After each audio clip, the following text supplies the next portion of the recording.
Doctor? Doctor, come quickly! The calendar!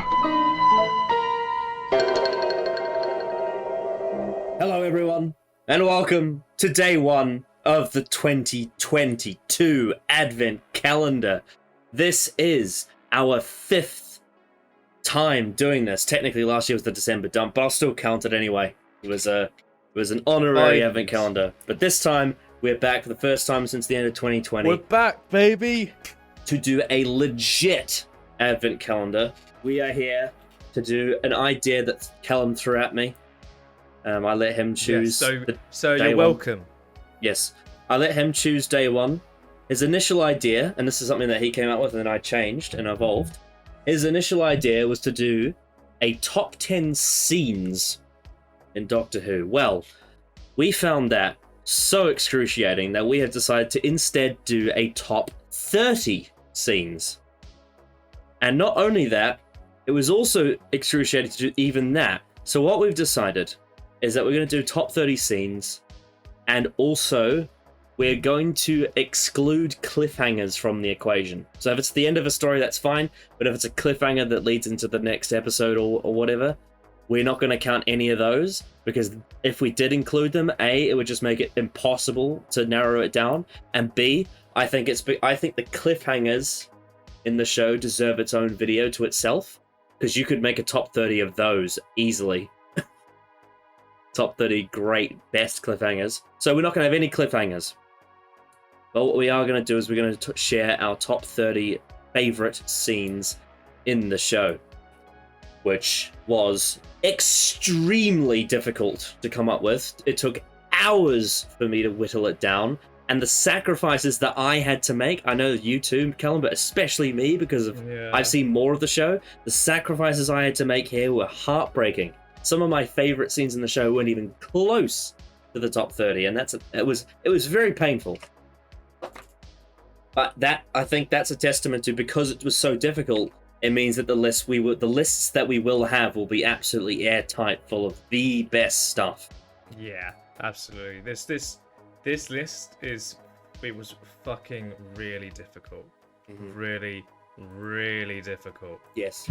So I encourage all of you viewers, please, anything we didn't mention, put it all in the comments. Things we forgot, things that we undermined, things that we didn't put on that should have been there, that you think deserve it, things that would have been on your list that weren't on ours. Please put it there, because there's so much in this show that you just can't cover in a top 30. This has been one of the most difficult lists I've ever had to make for this channel, and I think that's the best way to apply a hard challenge for bringing back the Advent Calendar. The way we're going to do it is we're going to read it in sequential order from 30 to 1 each way, both of us, back and forth like a zigzag. There'll be a few honorable mentions as well, but I try again, even whittling that down was difficult, because it's a great show.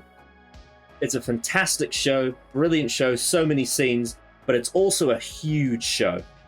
It's an absolute mammoth of a show. So to even whittle down 30 best scenes from one era is already going to be a challenge, especially for the ones that we like the most. Even if it was like top 30 of this one Doctor we really likes eras scenes, would still be difficult. To do it with the entire franchise is ridiculous, because I'm including New Who, Classic Who, and Big Finish into this equation, and that's 3 very, very, very large entities of media. There's all the links in the description for all the businessy stuff. Some of these scenes will be ones that are fan favorites, and some of them may be hot takes, so that'll be interesting. And I'm really interested to see how many scenes that we both have in our 30 and how many that we don't. That's going to be interesting. That's going to be very because we do have a lot of similar tastes to an extent, but there is definitely a difference in opinion in some things, and most importantly, a difference in knowledge. Because I've consumed a lot more outside of New Who than you have. A significant amount. It probably took you double the amount of time, I would probably imagine. Because for me, it's like I very much got it round to 30 scenes. So just ordering them was the difficult part, but you cut down probably way more So than I did. so it took me 2 hours, 1 hour this morning and 1 hour after work to whittle it down to not whittle it down to list about 200 scenes, and then it took another hour to cut that down to about 40, and then I did a preference revealer to basically force myself to make a ranking. And even then I still didn't agree with what it revealed anyway, and I changed it. Yeah, I'm looking at my list now. I'm like, I'm gonna go with it, but there'll be things I'm like, maybe Yeah, this should be a bit this is lower, by maybe no this should be a this bit is by higher. no means a concrete list. It's by no means a concrete list. The only one that I'm absolutely certain on is my number one. Some people might know what that is already. I'm certain with my like top 5. 100%. Yeah. All right. Well, I'll start us off. Yes. I'll start us off with my number 30. Yes, you start. So I wanted to. This is a bit arbitrary that I put it in this placement, but it's my list, so I can do whatever the fuck I want. This list is going to have a lot of intense emotional scenes in it, so I decided that I wanted to start off with something fun. This is probably the most light-hearted and fun scene on this list. It is the bitch fight of Canary Wharf from Doomsday between the Daleks and the Cybermen. Oh, that's a good one. Yeah, this is a scene that it achieves so many different things comedically, because it's something that fans had thought about for many years. It was actually the Daleks and the Cybermen meeting each other was something that was going to happen in Classic Who in a story called The Wheel in Space, which is actually not a story I haven't seen yet. But the Daleks got cut from that because of Terry Nation. But yeah, this is the first time in the TV show that the Daleks and Cybermen have properly seen each other. And in this case, it's the Cult of Skaro from the Time War, and it's the parallel universe John Lumic Cybermen. The ones from the sort of, I guess you could call them Nokia generation Cybermen. And this is, it's coming off a very intense cliffhanger because you have a double invasion, because you have one from a parallel universe where the Cybermen are disguising themselves as ghosts. And then you also have the Daleks coming out of the Time War from the Void Sphere. And the Doctor and Torchwood and his companions are absolutely shitting themselves at this. And then the Daleks and Cybermen actually come face to face, and it's such a unique scene because if you know inside kayfabe terms, heel versus heel is usually not a recipe for success, but this is the exact example of how to put two villains together and have them collide. What Russell T Davies does with this dialogue in this scene is he uses the things that make the Daleks and the Cybermen's vocabulary different from humans because of A, the genetics, B, their motivations, how they're programmed, blah, blah, blah, blah. He uses all of those things to create a scene where they have, not only do they have like disagreements and they have words of, fighting with each other, but it's also banter. Both collided and both trying to invade the same place at the same time, and there is competition to see who can be the person that owns this area. And that's when you get incredible lines like, oh yeah, the dialogue in that scene is so fucking good. Like Daleks have no concept of elegance. This is obvious. And you're gonna kill all the Cybermen with 4 Daleks. We would kill the Cybermen with 1 Dalek. It's so it's just so. This is not war. This is pest control.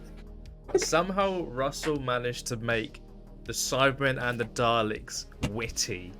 Yeah, and it actually works. Like what's great about the Cybermen, because the Cybermen are supposed to be void of emotion, and they are. What's great about them is that they don't know that they're funny. They're just responding logically. But it's funny to us obvious. As the audience, seeing them speak as if they have programmed commands.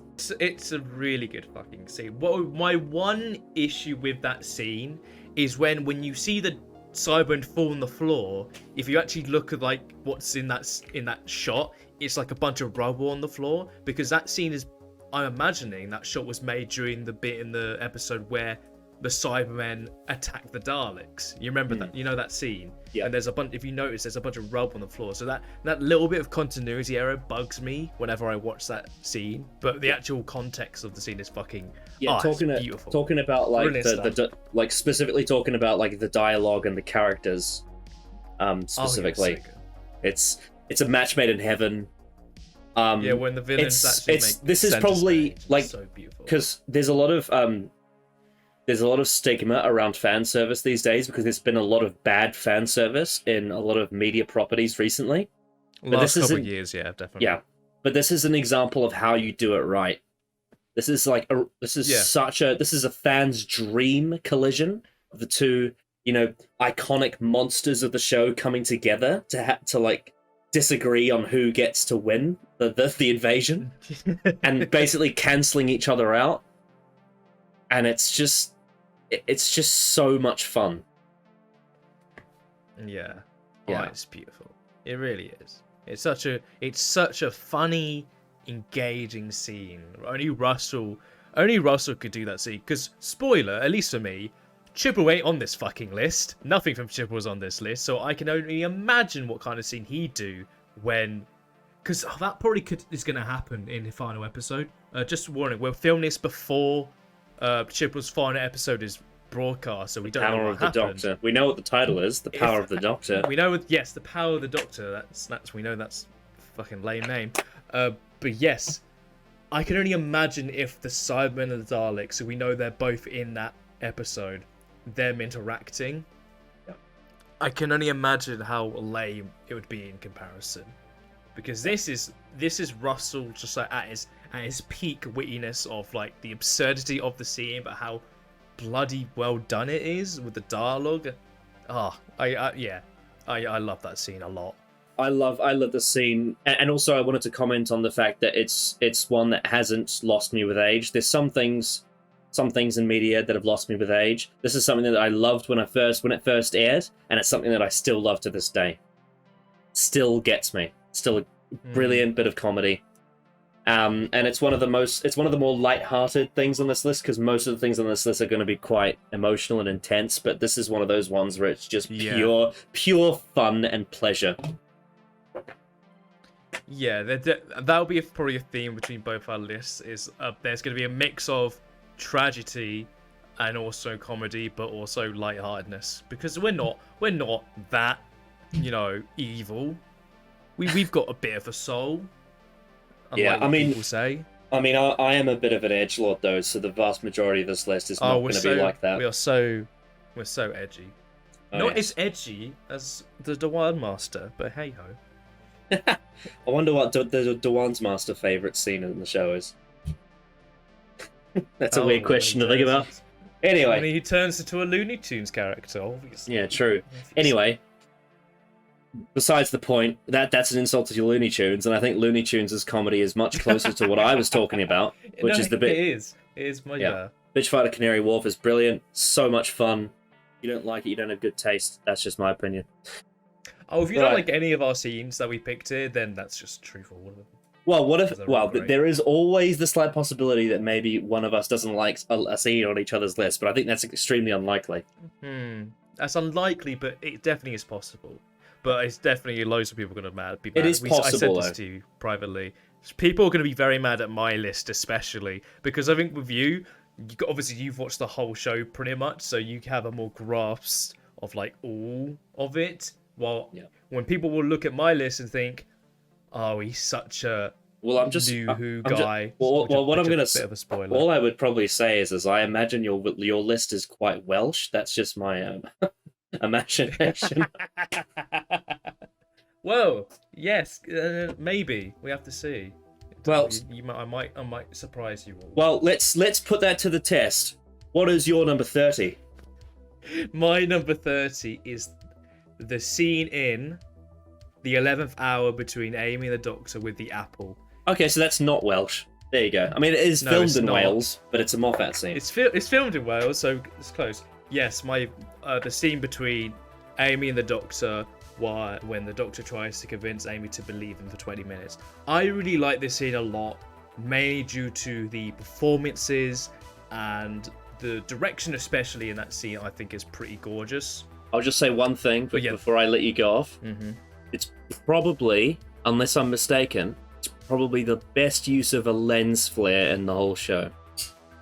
Yes, that's what I'm talking about. That lens flare, because I rewatched a couple of these scenes just to remind me, and this scene was one of them. And that lens flare it's actually quite a unique one, because a lot of the ones you see, especially in a lot of modern stuff, is the very basic kind of lens flare. This is like, they actually have lighting to go on the back of their heads in that scene, if you notice, and it really enhances like the vibrance of the scene. It's really beautifully done, and the performances are so fucking good. Matt Smith and Karen Gillan are on top form in that opening, and I love that whole scene. Just the quietness of, believe me, for 20 minutes. Smith really came out swinging in his first season, because that scene in particular, that one really sticks with me, and I think a lot of people, that scene never really gets talked about when talking about 11th Hour, which is a bit of a shame, but I really adore that scene a lot. It's by far one of the best scenes in the episode. I don't understand why it's not talked about. I agree. I absolutely agree. It's so, like, at the start of it comes right after that really, really good bit with like the snapshot bit. You know, when that bit when 11th is going, what did I miss? You know, that whole bit, which is really, really, really cool stuff. It's a shame they didn't actually do that more. It was the only time they ever did anything like that. But then it goes straight into that scene where Amy puts his tie in the car, and then there's a really good line between the guys that, Amy, I am going to need my car back. And Amy goes to tell him to go get coffee, which is actually really funny. It's actually one of the few bits of Moffat is like, I can't remember who it is, but I think that actor plays someone in Classic Who, but I can't remember exactly who it was. I think he does. No, he definitely does. I just can't remember what, because I remember reading that, so that's definitely true. But yeah, it's a really beautifully done scene, and the performances of both of them is just. Whenever I go back and watch that episode and I get to that scene, with all the context of the first like 20 minutes, which are also very well done. There's a lot of weight to it of the initial start of these two characters' journey together. Yeah, it's really well done. It's a very beautiful scene. It's a very touching scene with some excellent music and direction. Yeah, I found it. Yeah. He plays a character called Cully in The Dominators. He plays one of the pacifist characters that wears that stupid skirt. Yeah. Oh yeah, but I love the scene. It's a very, very beautiful scene. But so yeah, starting off with a Moffat scene. How about that? Yeah, wow, my god, you're not such a simp after all. No. Yeah, well, yeah. Anyway, yes, that was my number 30. Oh god. Yes. Alright. A good start. Is it my turn? Yes, it is your go. Okay, so my number 29. It is probably the most memed scene from the Twitch Doctor Who watch-along. When that Twitch watch-along happened of classic Doctor Who, back in, I can't remember what year it was. I know what this is. Yeah. But this is the scene that everyone was memeing after they saw it on the Twitch watch-along. And it is Ian and Barbara's exit from The Chase, which is known as London 1965. Yeah, it's just the reason why that got so memed was I remember I was actually watching when that was going on. It was just because after every like part there was a little video package of like what's to come within this era, you know, and that was always there, and everyone in chat just spammed it every time the scene came up, and it was fucking hilarious. Yeah. I mean, but genuinely though, it is a brilliant scene because. This is not just 2 seasons, but 2 very long seasons of the first companions to enter the TARDIS to leave the TARDIS.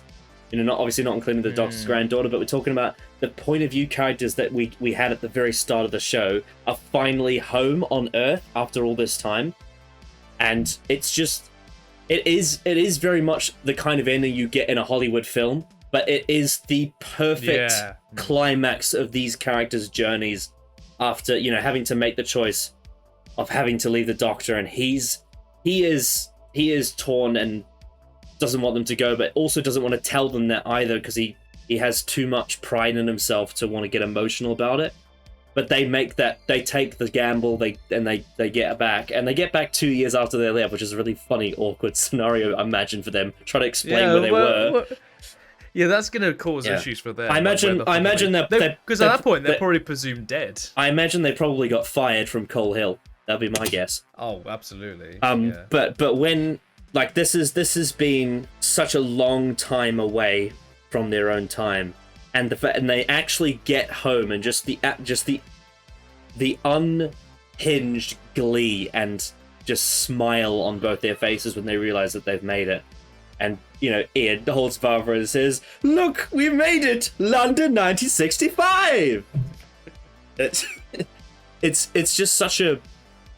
It is just such a satisfying ending for these characters, and they go absolutely mad and childish as well. Like, they run around Trafalgar Square dancing with birds, and they're laughing like maniacs on the bus because they just can't believe that they're home. Yeah, and it is just the perfect ending to their characters, and it's just one that's like, it's both very, very, very happy, but also very sad as well, because they are leaving, you know, the Doctor, and they had such a close bond with him. But it's also happy for them that they've made it home, and it's like you just feel like they really wrapped the bow on that journey for them, and like it couldn't really have been done better, honestly. And also, yes, like I said, it's become such a meme now because of the Twitch streams, and it has a lasting impact. Well, even in the next story, like the Doctor, in the very next story, the Time Bender, the Doctor talks about, he goes to a place in history and he's like, right, I wish I had Barbara here, because he doesn't know what's happening. Yeah, I know, just amazing. So, a very heartwarming scene, and I think that it's generally considered, like, most people agree with that, because it's just such a... It's like, I would struggle to imagine why someone wouldn't love it. It just makes sense to be fond of it. That's what I would say. Yeah, it's a really beautiful scene. My number 29 is all 13 from the Day of the Doctor. Oh, yes, of course. I forgot about that one. Yeah, exactly. There's so many scenes we're all gonna there's just too many scenes. I think there's too many. It probably would have been on my list like a few years ago. Like there's just so many scenes in the show that fluctuate around. If I did this list like 2-3 years ago, this would probably be top 10. But I think after like a lot of rewatching of a lot of Doctor Who and a lot of thinking about how meaningful a lot of these scenes that we're going to talk about are, this one is on the list basically for the bombast and the moment more so than the actual story, because it's just a really fun scene where we get to see every single Doctor, including the next one at the time, Peter Capaldi, which is a really cool moment. I nearly shit myself when I saw that for the first time. Yeah, really cool moment. And here's the thing, right? I do still absolutely adore Day of the Doctor, mainly because we get an entire story with John Hurt, David Tennant, and Matt Smith all in one episode, which is... All three are absolutely on fire during that whole story. I bloody love all of them in the story, and I just love I love the dynamic they all have. And I think in this scene, especially when you have Matt Smith go Geronimo, David Tennant go Allons-y, and then you got John Hurt who's like, for God's sake, Gallifrey stands. Oh, it's just, man, John. And John Hurt, I feel so bad for when it comes to how everyone looks at the War Doctor, because I know it's one story, and he's so good. He's brilliant, and I really enjoy his like incarnation of the character. I love it. I love John Hurt as the War Doctor. But then you get all the other stuff in it, which is so great, with like all the appearances from all the other Doctors, all the clips that are used that actually fit the scene. You even got like Nine going, and for my next trick, which obviously is from the Parting of the Ways. Yes. But it's used there, and it's so nice. Even just finding ways to include all the Doctors in that scene is. I love how they even got. Somehow they got like the most convincing William Hartnell voice impersonator to do new lines of dialogue for the first Doctor as well. Yeah. Like that was crazy This how is the much it Doctor. sounded like him. Yeah. Well, I Calling on would Time play- Lords of it Gallifrey. was- This is the Doctor. Yeah. Brilliant. Yeah, because he wouldn't say Time Lord. That makes sense actually. Yeah. Because that wasn't a thing yet. I mean, he may yeah. have said it in the Three Doctors, but I can't remember. Maybe. But yeah, all 13 is it's a delightful scene of a big ball of energy with just it makes you feel good. It's just a really fun bit. You know, it's just it's the dynamics between all the three main Doctors of that story, just them talking about their plans. Like, I love it. And then obviously you got the general interaction with it. It's really good. I really like it. You know, I think Would that's. be higher a few years ago. I but think yeah. I think that scene is like it's all about timing. It's like when you talk about how certain things feel different on certain days of year. Like there's certain things that happen on like say Christmas Day, for example, that if it happened any other day of year, it wouldn't be the same. And I think with that scene, it works better when you were there in the moment of like either seeing it for the first time or being there for the anniversary. Because it's what I would call a festive moment. It's not like it's not one that can work all the time. It's like you have to be in the right time and the right moment for it to work properly, I think. Oh yeah, I agree. Yeah, it's just it's just nice. It's just a nice scene to have all the Doctors there, and then just it's not on my list, so it's a bit of a spoiler, but. Even the last scene of Day of the Doctor, it would probably be my top 50. You know, I really enjoy that scene at the end. It's just nice. Just a nice celebration for a show that's probably had one of the biggest impacts on media. Yeah, well, I mean, especially what you're talking about with Tom Baker being the curator. Because, like... Yeah, that too. That's a huge moment because it's not only... for what it is, but also because he had disconnected from the show for so long. Yeah. That having him come back was actually something where it's like, this is someone who didn't want to associate with the show, and he's decided to reappear right at that moment at the anniversary. But that was quite a big thing. Yeah. It's what I still absolutely love, Day of the Doctor, just as a whole. You know, there is so much to really just enjoy about it, even with, you know, all the other stuff about it not probably working. But I love this scene. All 13, yeah, number 29. Love it. All right. Well, my number 28 is a scene that I know you've watched. Mm-hmm. It is a very dark scene. It is when the Seventh Doctor makes a Dalek commit suicide in remembrance of the Daleks. You know the scene I'm talking about? Yeah, I believe so. It's near the end of the story. After, you know, Scaro's been blown up and Davros has been, you know, rid of and all that. There's this one Dalek remaining, and the Seventh Doctor, fully forming into the Can't My Master Plan Seventh Doctor that was not seen in season 24, convinces a Dalek to kill itself, which, you know, it's a kind of character beat where if you didn't handle it right, it wouldn't have worked. It would have been really stupid. Oh yeah. Mm-hmm. Yeah. But it, with how just in this one story, the way that Ben Aronovich and Andrew Cartmel create what is and what becomes the Seventh Doctor, and then have him at the end of the story do this, it's 100,000% believable and earned. It's done in a way where you have the ambiguity of the Doctor telling someone to kill themselves should be absolutely reprehensible, but he uses the justification of what a Dalek is and what it represents.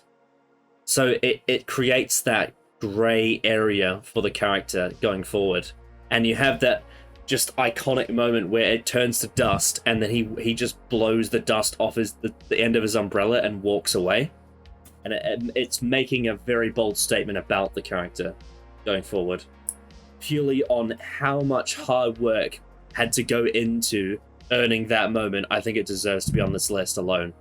And I think it is definitely one of McCoy's best moments in terms of his performance as well, because he just acts it to absolute perfection. It's interesting because like later in the next Dalek story on TV, which is Dalek, you have the opposite happen where the Doctor doesn't even really want the Dalek to die, but the Dalek wants itself to die. So it's like a reversal of that scene.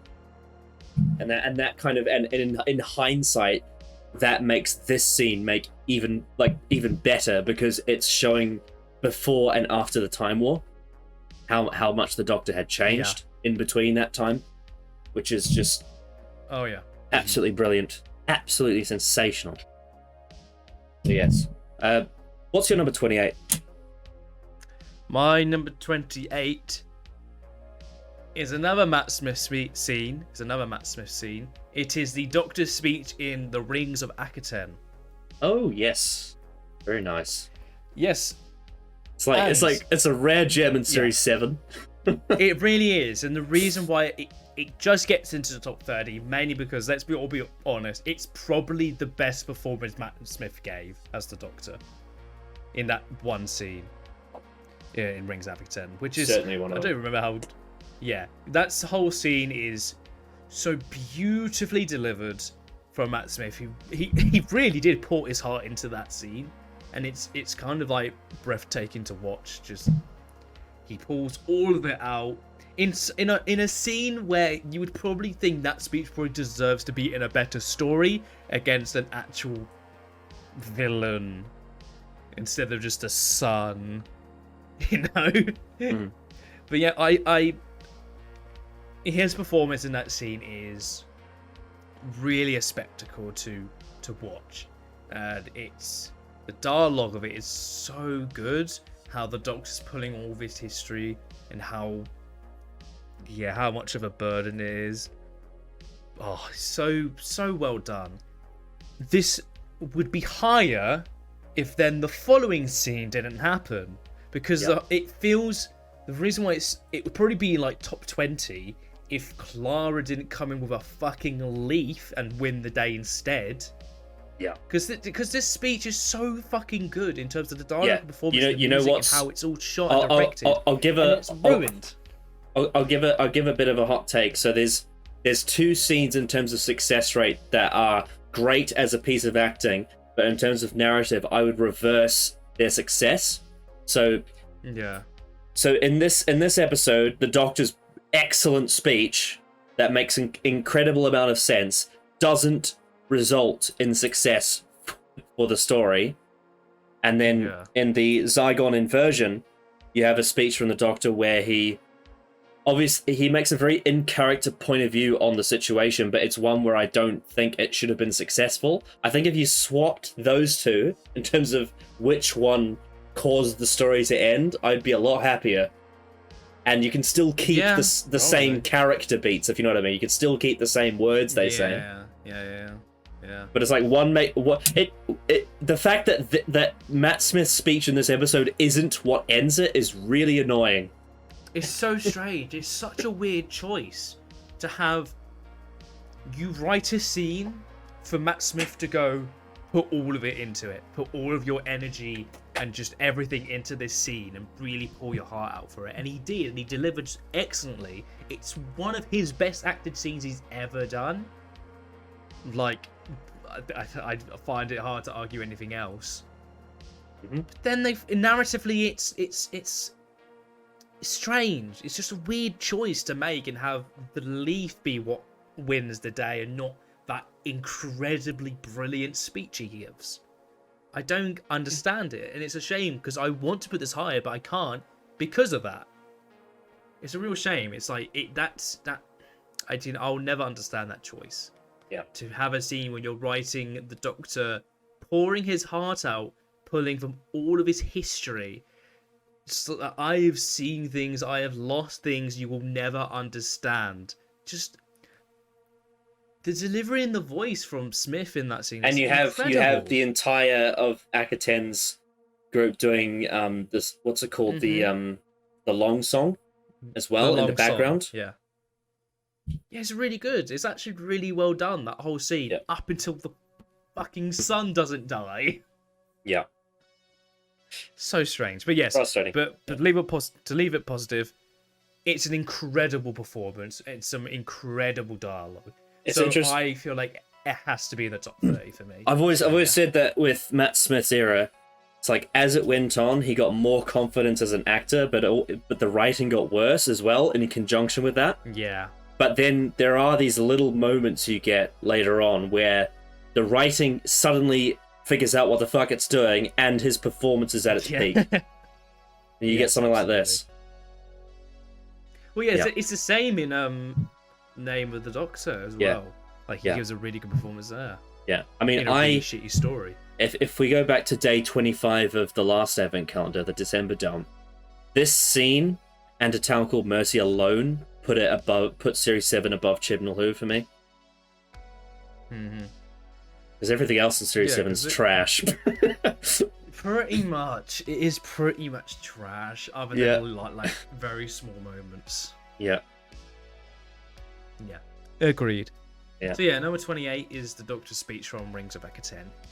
Very nice. Really good stuff. Shame about what came after. All right.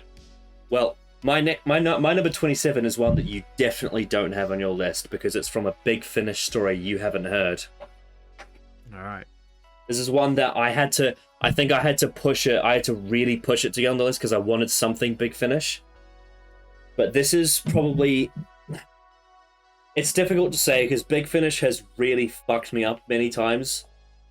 Because it has because of the non-visual format, it has a way of tricking you in a way that's arguably has the potential to be even more shell-shocking than the TV show in some respects, depending on what kind of story it's telling. But this is a scene that genuinely showed me something not only from the actor, but also from just the character as a whole that I think I'd never ever seen before in its full form. It's a scene with the 8th Doctor, Paul McGann. It's from a story called The Last, which takes place in the Divergent universe. So it's a 2-season arc, and it has other stories in it like Scherzo and the Natural History of Fear and all sorts of other stuff. It's a very, very, it's an experimental run. Basically, they go into like a different universe and all that, where, a lot of things are done differently. But over the course of the story, which is like a 2.5 to 3 hour story, it's ridiculously long. It's something like the equivalent of like a 6 or a 7-parter on TV. It's a very, very long story. But it uses all that time to build up to the climactic moment near the end of the story, where the 8th Doctor, the Doctor, realizes what the hell's going... Like, he basically puts all the pieces together. Everyone around him, including his companions... this is a bit of a spoiler, but his companions die. And yes, there is a reason why they get resurrected, but in this specific point in time, every single person that he met in that story, including his companions, are all dead, and they died in some of the most gruesome and dark and heartbreaking ways. And it's all crumbling. Like, this entire world has been completely and utterly ruined by this one person. And he's on this spaceship with this one woman, and he says, "I have never said this to anyone in my life, but for the first time I can say to you, I truly hate you." And much like, what I said before about Remembrance with, how difficult it is to earn a scene like the Doctor convincing a Dalek to commit suicide, I think even to an even higher extent, to have the Doctor say to someone that they truly hate them, and for it to absolutely be completely what the Doctor would say, is really, really a testament to the story and the storytelling and the character, and also the entire context of everything that's going on in that whole run. It's one of the most bone-chilling moments I've ever experienced with any bit of Doctor Who, is the Eighth Doctor telling someone, "I truly hate you." Yeah, and it's such a great scene, and it is one of the darkest scenes in Doctor Who ever. Just hearing him say those words. He's not even committing any violence. He's not even killing anyone. He's not, doing anything torturous. He's just saying words, but those words mean so much in the context of the story. And just the way he says it, the cadence, the delivery, the reason why he's saying that, the person he's saying it to, and just the actual performance that Paul McGann gives is so to the core. Like, you've seen, so many things from McGann's performance as the Doctor, and so many sides of his personality and his character, but to see this level of hatred from the Doctor is almost unheard of, apart from a few very small examples. And it's unbelievable. It's absolutely unbelievable. I could not believe what I was hearing when I heard it. It's one of my favourite moments in all of Big Finish that I've heard. Yeah. It sounds very dark. It really is. Yeah, I mean, that whole run, the Divergent Universe run, has three of my absolute favourite stories of all time: Scherzo, The Natural History of Fear, and The Last. And yeah, it's truly fucks me up when I listen to them. Like, Scherzo makes me cry. The Natural History of Fear makes me scared for real life future, and The Last makes me think that, the fact that one person can have the amount of power that someone can have, and the amount of damage that they can do to so many people, and the pointlessness of it, and the reason why they're doing it. I don't want to spoil the whole story, because there's even more context to it that I haven't even said, but the whole reason why they're doing it and why they think they can get away with it, and oh my god, it's just harrowing. It's so harrowing. But yeah, no. Early 2000s Big Finish is very, very dark content, very mature content, and this is one of the absolute most intense points of that. And yeah, Paul McGann's acting is just impeccable, absolutely impeccable. Such a good actor. I really hope Paul McGann is in like the Russell T's 60th, because I feel like he needs more time on TV, because he's just so damn good. He deserves another full story on TV, not just a mini. As great as that was, he should be. He should be, especially how good he still looks. He should be. Yeah. But it's not just about the way he looks, the way he speaks, just the way he says words. Absolutely. It's just, I can't. Yeah. I oh my god. Oh. The amount of things that Big Finish gave Paul McGann in the early 2000s to make amends for the TV movie is unreal. Absolutely unreal. Early 2000s Paul McGann is by far one of the best written and best performed Doctors ever. Say what you will about the movie, say what you will about his stuff like Black Jacket onwards with short hair, like the Dark Eyes box sets and blah blah blah. The stuff with his character with Charlie Pollard and Lucy Miller is just, he's up there with Tennant and Eccleston and Tom Baker and Troughton and all those Doctors. Like, he's right there with them, and during that period, unfreaking real. What's your number 27? My number 27 is another Moffat scene. It is Bill questions the Doctor's morality from Thin Ice. Ooh, This is a good one. I think I got very close to having this one on here. Yeah, I don't think it quite made it, but I think I was very close to putting it on there. This scene is the first time in Series 10 where I really feel like Bill really comes to his own, into her own as a character. There's a lot of really good setup in the first 2.5 episodes, but this is like what I've really wanted from Capaldi's Doctor, because it feels like this is the most consistent with who the Doctor is overall. It's so well done, this scene, in the performances and the dialogue as well. It's just Bill just asking, like, how many people have you killed? How many was it until you lost count? You know, that shit was... And the facial expressions of Capaldi during those lines, it's just so fucking good. It's so, like, the sort of, like... He's sort of, like, taken aback by, like, her reaction. Because he is 2,000 years old, as he says. It's so incredible. I really, really like this scene a lot. It's probably one of my favorite Capaldi scenes, and 100%. It's probably my favorite Bill scene. Yeah, it's so good. The performances, the dialogue is so good. It's like everything about the Doctor's reaction to it. Him just avoiding saying the truth just for many sentences, and then just like his eyes darting around, and then Bill basically forcing him to look her dead in the eye and say yes. That's not what I asked. Yes. And it's so understandable for Bill's reaction.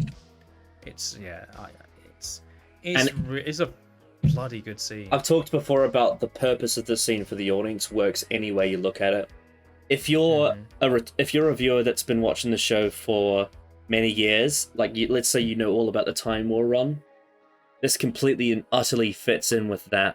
100% fits in with that part of the character. But also, if you're someone that just started watching the show 3 episodes ago, also completely and utterly it's perfect for someone who doesn't know anything about the character as well, because you're watching it from Bill's point of view. If you're new to the show, you're finding out something about him that you didn't know. But if you're someone like us who's watched it from series 1 as kids, we're watching it from the Doctor's perspective. We know the truth about him. And that is how you do character dynamics. It's so good. Yeah. Yeah, even just the chemistry between Capaldi and Mackie is just... It's honestly, I really do think Bill is better than Clara. Because I feel like she's way more... Obviously! Like, Jesus, why would you question that? Yeah, because I think a lot of people are going to be, well, Clara's not that bad, she has a... It's like, no, Bill is a way more consistent character, and as good as Jenna Coleman is as an actress, Pearl Mackie is fucking really good in our run.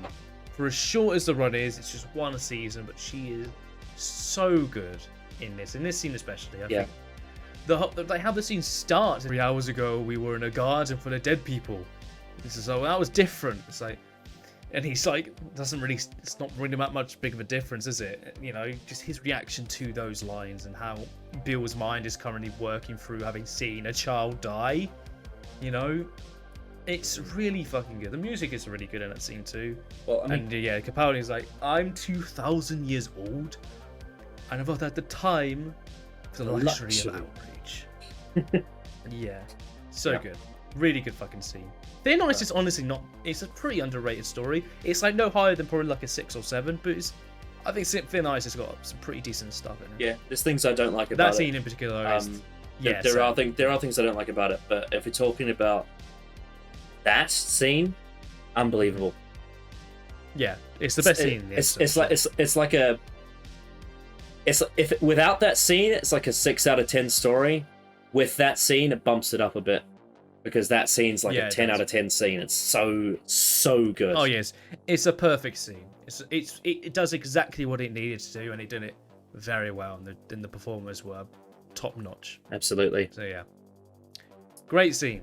Yeah, I'm really liking how we're having lots of variety. Actually, we're not snapping yet. Oh yeah, we're covering so many different things. That's what I was scared about, is we weren't going to cover enough scenes, but we're going different places across the board here.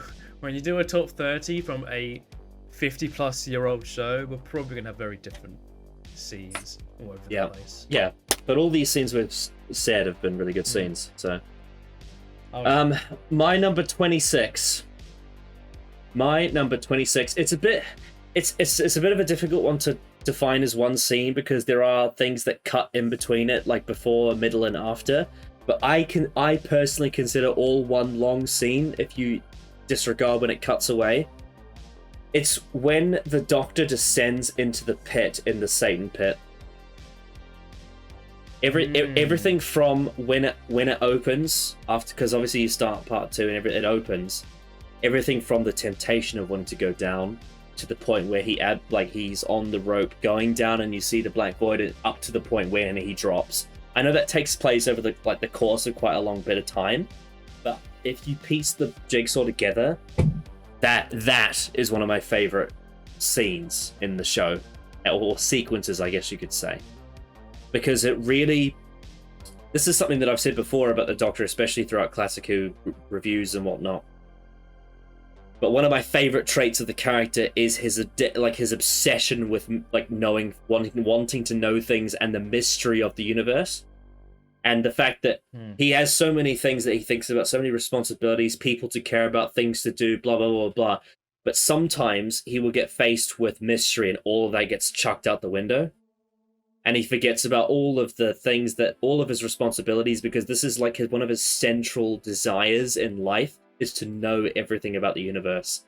And when he gets faced with that pit and sees, and he says, there's that thing in the back of my mind that's going, go on, go on, go on, go on. Yeah, it's so good. Oh, I love it. And just everything about the way David Tennant plays the Doctor in that scene is just fits right into the core of the character all the way through. At the start, this is going all the way back to other Doctors. There's other scenes in the show that are just like this, You know when Terminus, when the Fifth Doctor sees the center of the universe, it's the same thing. He's got a mission that he needs to go and sort out, but when he's distracted by mystery that he doesn't know, it's really, really spellbinding for him. And I think this scene in the Satan pit is probably one of my favorite examples of that, of the Doctor's obsession with mystery and the risk of I could die, I could survive 30 feet, that sort of thing.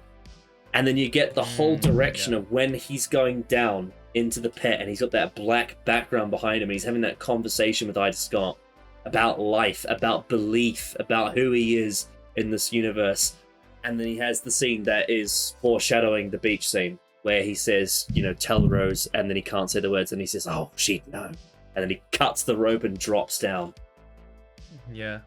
It's such a great scene for the character. I always find it really, really puzzling when people say that Tennant doesn't have much of a character in Series 2, because I think this scene itself shows much character. I was just thinking as you were talking about it, I feel like that story is when you get sort of he's slowly building his Doctor, and that story in particular is when you see a lot of the mannerisms he does through his whole 100%. run there. Well, there's a really underrated scene earlier in the story in part 1 when he manipulates Zachary Crossflame to letting him go down the shaft, which is another major character trait of his Doctor. But the pit scene where he's thinking about going down, ends up on the rope, then cuts the rope, is just one of my favorite sequences in the show. It's one of my favorite things about the 10th Doctor. It's just so brilliant. Encapsulates mystery, encapsulates his beliefs. It talks about religion. It talks about his relationship with Rose. It talks about who Ida Scott is as a human in comparison to him. Her being from the future, her having a family, her wondering if she's going to die up there, him wondering if he's going to die. There's so much uncertainty in the air, but I love the way that the Doctor is he almost loves the uncertainty. He almost loves the idea of, well, I could die. Oh, he loves the unknown. Yeah. That's one of the rare things in the universe where he doesn't know something. He was fully willing. And this, again, talking about a story about faith and religion, right? He was fully willing to risk dying in that moment if it meant finding out what was in that pit and facing the image of the devil that he believed was in there. Yeah. Unbelievable. Such a good scene. Yeah, everything about it. It's a great story in general about whole two-part. Oh yeah, absolutely. But that is the pinnacle of it, though. Descending into the pit, it's just brilliant stuff. My number 26 is from the next Doctor, which I have deemed Merry Christmas Indeed, Doctor, which is the final scene from the next Doctor. I I really love the scene because it's both. You get the first half where, well, obviously, when after they look inside the TARDIS, which is fucking really good. It's one of my favorite ones of a new person going into the TARDIS. Just Jackson Lake's reaction to it says, "This is nonsense." It's just, I love it. But then when they come up and they have the conversation about the Doctor not traveling with companions anymore, you know, and he's sort of go through like, because they leave because they should, or some of them forget me, and it's like, I suppose in the end they break my heart. It's just I love this so much. It's so good. It's the delivery and just it's so brilliantly done. I love the dialogue and the performance. And then you get the second half where the Doctor actually accepts the invitation for Christmas, which he's been denying so many times. This is something. This is something that was set up in World War III with the Ninth Doctor, where he's like, tell Jackie to put it on a simmer. You know, he doesn't stay for dinner, right? Yes. And that, the line that warms my heart the most and actually gets me really emotional, because I'm getting emotional just talking about it, because I really love this scene. Is, if anyone had to be Doctor, I'm glad it was you. It's like, oh, it's so fucking nice. Yeah. And the line between at the end is like, they say Merry Christmas to each other, and it's just like, and the music swells. They're like, oh, it's so beautiful. It's the episode I probably always watch on Christmas. It's probably not my favorite one, but in terms of just warming my heart and making me feel good and just having a nice time, and I feel so like nice. I feel like if everything was on par with the Jackson Lake stuff, it would be the best Christmas special. Oh yeah, it would be, absolutely. If the Simon stuff was shit, then yeah, it would be. But the Jackson Lake part of that story is fucking great. Yeah, I absolutely love all that. The Jackson Lake portion of the episode is like 9 out of 10, 10 out of 10 stuff. Apart from the only thing I don't like is I don't like how the Doctor saves his kid. I wish it was actually Jackson Lake that saved his kid. Yeah, it should have been Jackson Lake. Yeah. The Simon stuff is just whatever. But you're right about the Jackson Lake stuff. It's so good. Yeah, it's just so heartwarming. Yeah. David, Adam hasn't been on the channel in like nearly 2 years now, but he has a point when he says that David Morrissey would actually make a great Doctor.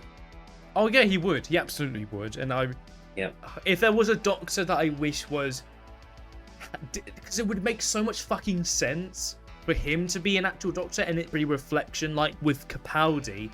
It actually would make sense because that was a person pretending to be the Doctor. You know, it actually would probably make in terms of a narrative, it actually would be quite satisfying. So if there ever was one, I probably would want it to be David Morrissey, because he's a great actor. You know, this is completely fan wish fulfillment here, but you know what would be lovely is if at some point, I don't know if there's a good enough reason to do it, but I'd just love to see another Doctor revisit Jackson Lake, just for a scene. Or if they can't do that in the show, I'd love a like alternate big finish set of a David Morrissey Doctor. Yeah, true. Like an Unbound, because unfortunately, obviously, David Warner's passed away, and he had a great Unbound Doctor. But if we did like an Unbound Doctor with David Morrissey, that'd be cool. Yeah, just so many good ideas. But yeah, I really enjoyed this scene. It's just it's really lovely. It's just the way to describe it. It feels like the most Christmassy. Yep. Other than probably like the Christmas Invasion, this feels the most Christmassy to me.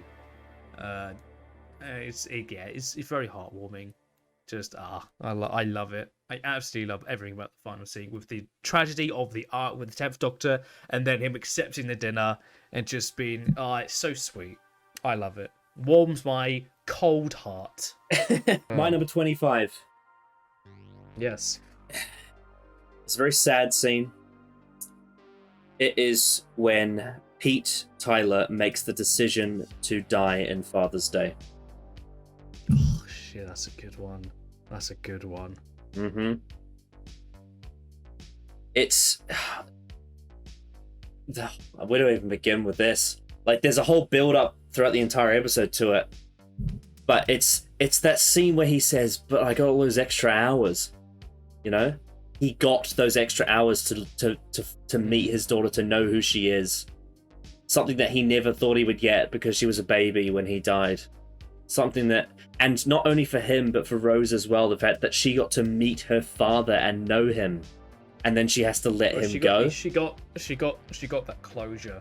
Which actually, you know what? This has actually reminded me of a scene I've completely forgot about, is when Jackie and Pete reunite in Doomsday. I haven't put that down. And Yeah, I regret not putting that down, because that's like a payoff to this scene as well, in a way. Oh yeah. But anyway, going back to Father's Day, it's possibly the toughest choice someone could make, and it's something that only something like Doctor Who could do, because in any other like TV drama like this, having a character make the decision to commit suicide would be really, really, really, really, really terrible. At least it would be portrayed. It should be portrayed as being nothing but sad. But this is a point of view where Pete Tyler realizes the reality of the situation, something that the Doctor can't tell him, not only because the Doctor didn't want to, because you get that scene where the Doctor looks out the window and sees the car. He sees the car and knows what has to happen, but he can't stomach telling Pete what he has to do to make it all work. And the Doctor ends up dying temporarily for it. But the fact that Pete looks out the window again, realizes what he has to do, the fact that the only way that this can work and everyone can survive and the universe can fix itself is if he dies and gets run over by the car. And the fact that he says to Rose, I got these extra hours, it was all worth it, and now you need to go back and live your life, right? And all these people need to get, this couple needs to get married, and you know, you need to go back to Jackie and you need to live this life with the Doctor. And he goes and chooses, not because originally his death was an accident, it was him getting run over because he was clumsy and he was, you know, stressed and all that, and it was a complete accident. But now it was him making a conscious decision. I am choosing to sacrifice myself so that the daughter I know grows up to be Rose gets to have her life, and so does everyone else. And it's just such perfect drama, perfect family drama that only something like a time travel show like this could do. And then once he gets run over, you get Rose walking over to his dead body, and then the Doctor locks eyes with her, and just the acting from Eccleston and Piper is just absolutely spot on. And then, like, at that point in the series, this is the point where they are absolutely 100% connected as people. And then he, you know, holds her hand and they walk away to the TARDIS. And it's the episode when they have a lot of conflict as well. Yeah. You know, which is really done very well. Yeah, it's like before this point, you know, you get stuff like, you know, in previous episodes where they're building up the love between them, which people seem to ignore and deny, but it's true.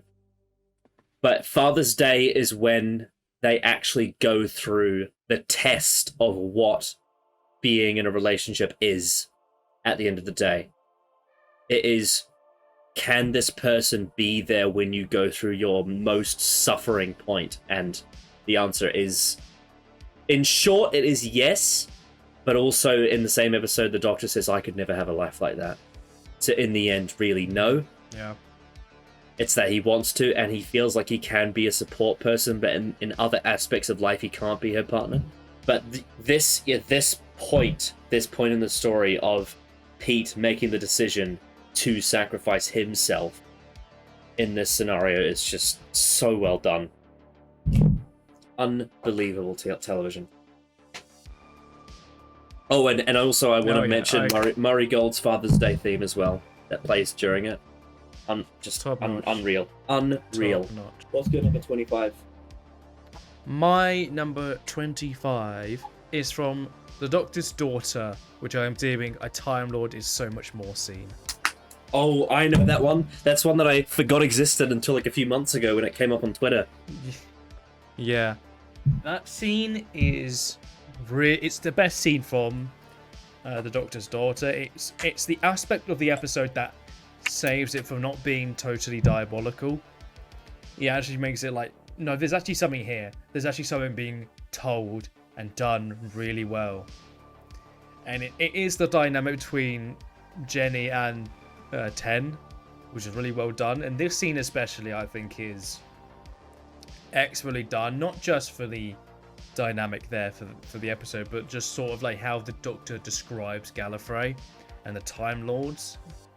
You know, it's that part of Doctor Who that I really miss when talking about like the Time Lords and Gallifrey, because all the new stuff that Chibnall has done, when you compare it to how scenes like that were done, it's just like a massive disconnect of like how to really do this sort of like out of worldly race of people. Yeah, and how Ten just describes like what a Time Lord really means to him, like a shared suffering of a shared history. That line especially is just, I absolutely love the delivery and the line itself, and just him describing the Time War as well, and how that relates to him and Jenny as people related to one another. Ten's performance is so good in that scene. It's brutal as well, because what he's saying is true, but he's basically saying that Jenny's genetic existence is not Time Lord. Well, yes, you are an echo. That is it. A Time Lord is so much more. A shared history, a shared suffering. You know, just the vigor in his voice when he says that. It shows that really hammers down why he really is the last of the Time Lords, because you can't replicate it with DNA. You cannot replicate a Time Lord DNA. That's what he thinks. That's what he thinks. She's a photocopy of what a Time Lord is like, but she isn't actually what the Doctor is. No, but then it's like when she says like, then how are we different, because they were both soldiers, you know, fighting a war for what they believe in. You know, that part of it, of that, just to bookend that scene is like, ooh, yeah, there's something there that's actually really interesting. The rest of the episode, they really explore it decently. The only little thing I will say that I think kind of ruins it a little bit.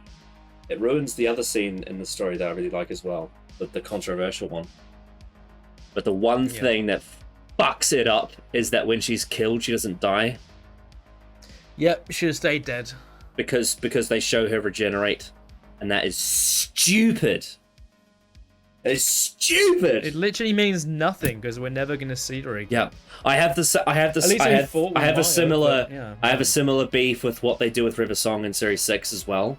The fact that she becomes Time Lord because she was, you know, they fucked in the TARDIS. So dumb, stupid, garbage, Moffat bollocks. Stupid idea. Yeah, and not only, and funnily enough, what's the commonality between them? Stephen Moffat, because he suggested that in The Doctor's Daughter, and he did the River Song thing as well. Hate that so much. But apart from that one wrinkle, yeah, it's a great scene. Yeah. It's like the Leaf thing in Rings of Akhaten. It's like the one thing that fucks everything up. Yeah, pretty much. It's very much the same thing. Because Moffat cannot accept death for some reason. Yeah, I don't know why. But yeah. Also, Donna in this scene is very good, and she's great throughout the entire story too.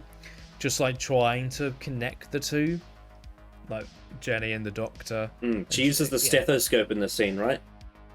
Yep.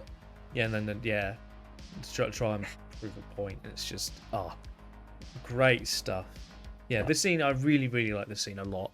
It's a pretty underrated scene. It's vintage art. The music as well. Stuff. The music as well is like a different like rendition of This Is Gallifrey, which is really And also, let's not forget, not long before The Doctor's Daughter, he'd just lost the Master again.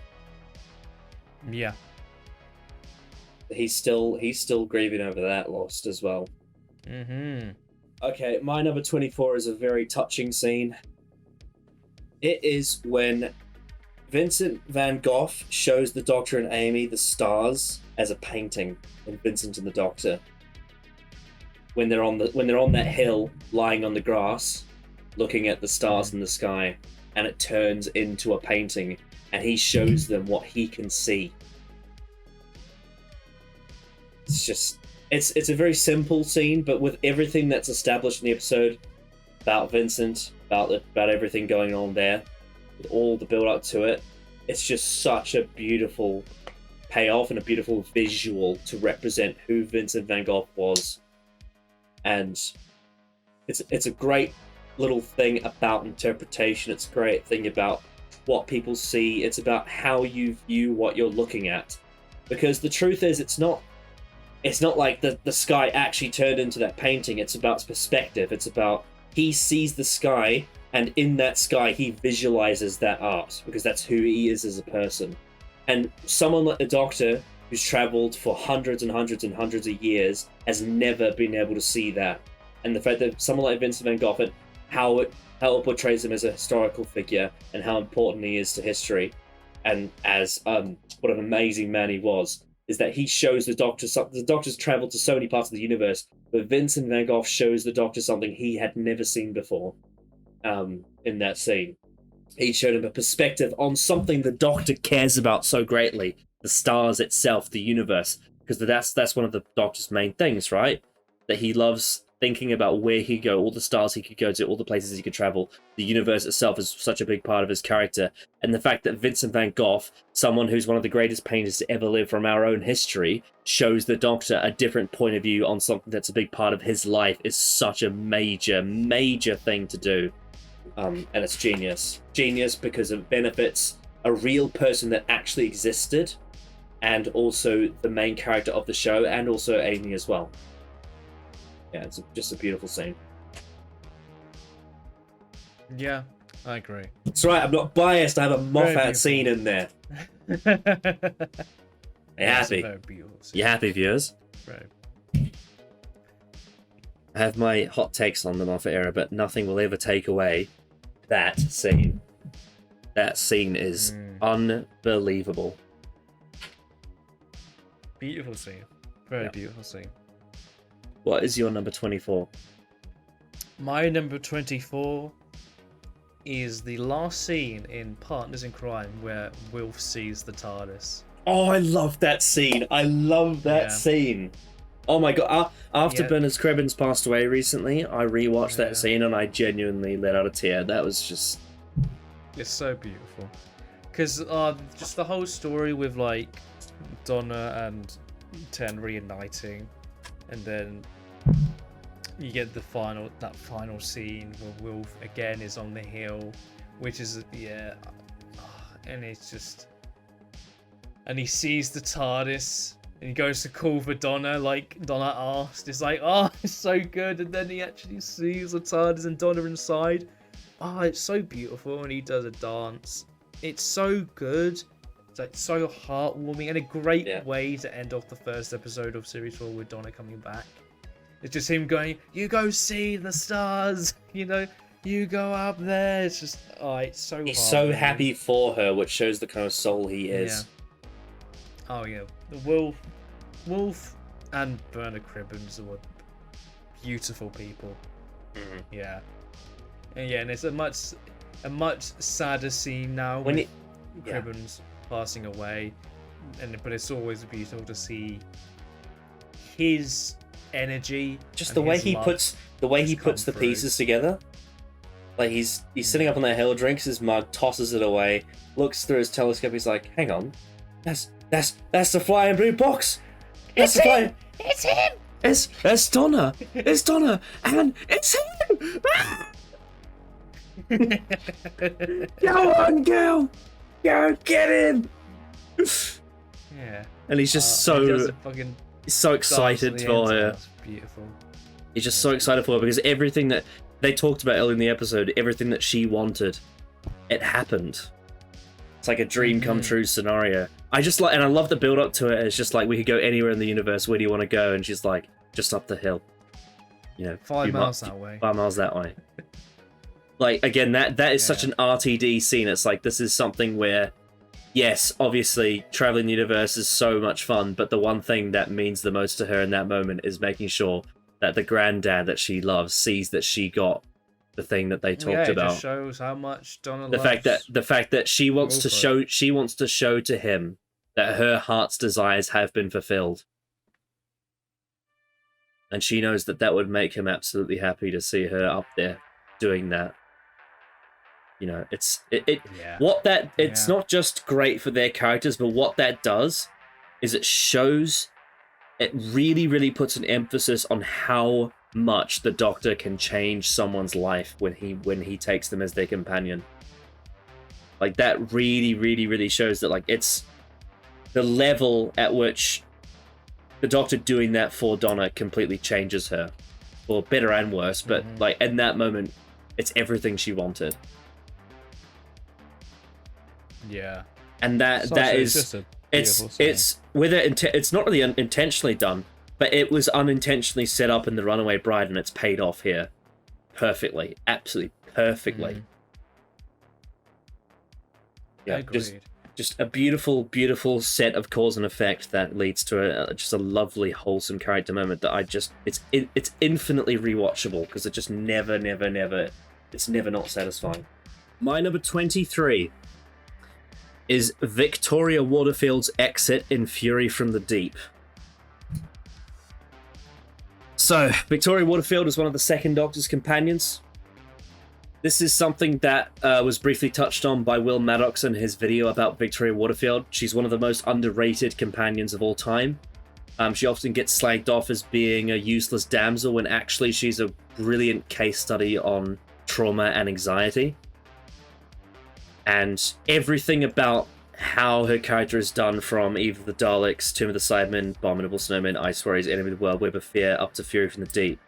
It shows an entire journey of her losing her father, you know, all the stuff with the Daleks, then traveling with the Doctor and Jamie, facing all of her fears and anxieties, having all of this stuff happen to her that's so traumatizing that she has to choose to leave the TARDIS because of her own mental health and well-being. I think for the time, I think it's impressive how well this story handles that kind of heavy drama. Very unlike its time for TV, I think, because it's not the kind of thing that A, people had much knowledge of, and as much as they do now, and B, something that was really normal for the time. But it really is something that impresses me how well it does it for its time. The fact that Victoria chooses to stay at the end of Fury from the Deep, also with her character completely satisfied in the fact that the one thing that the seaweed was weak to was sound, and the sound of her scream, which is the representation of her anxiety, was what destroyed it. But she had suffered so much emotional trauma on all the adventures that she just decided that she'd had enough and she needed to take care of herself, and she needed a peaceful life with the people that lived there. And her making that choice, leaving the Doctor and Jamie, who she was so close to, is really heartbreaking, but you completely understand why she did it.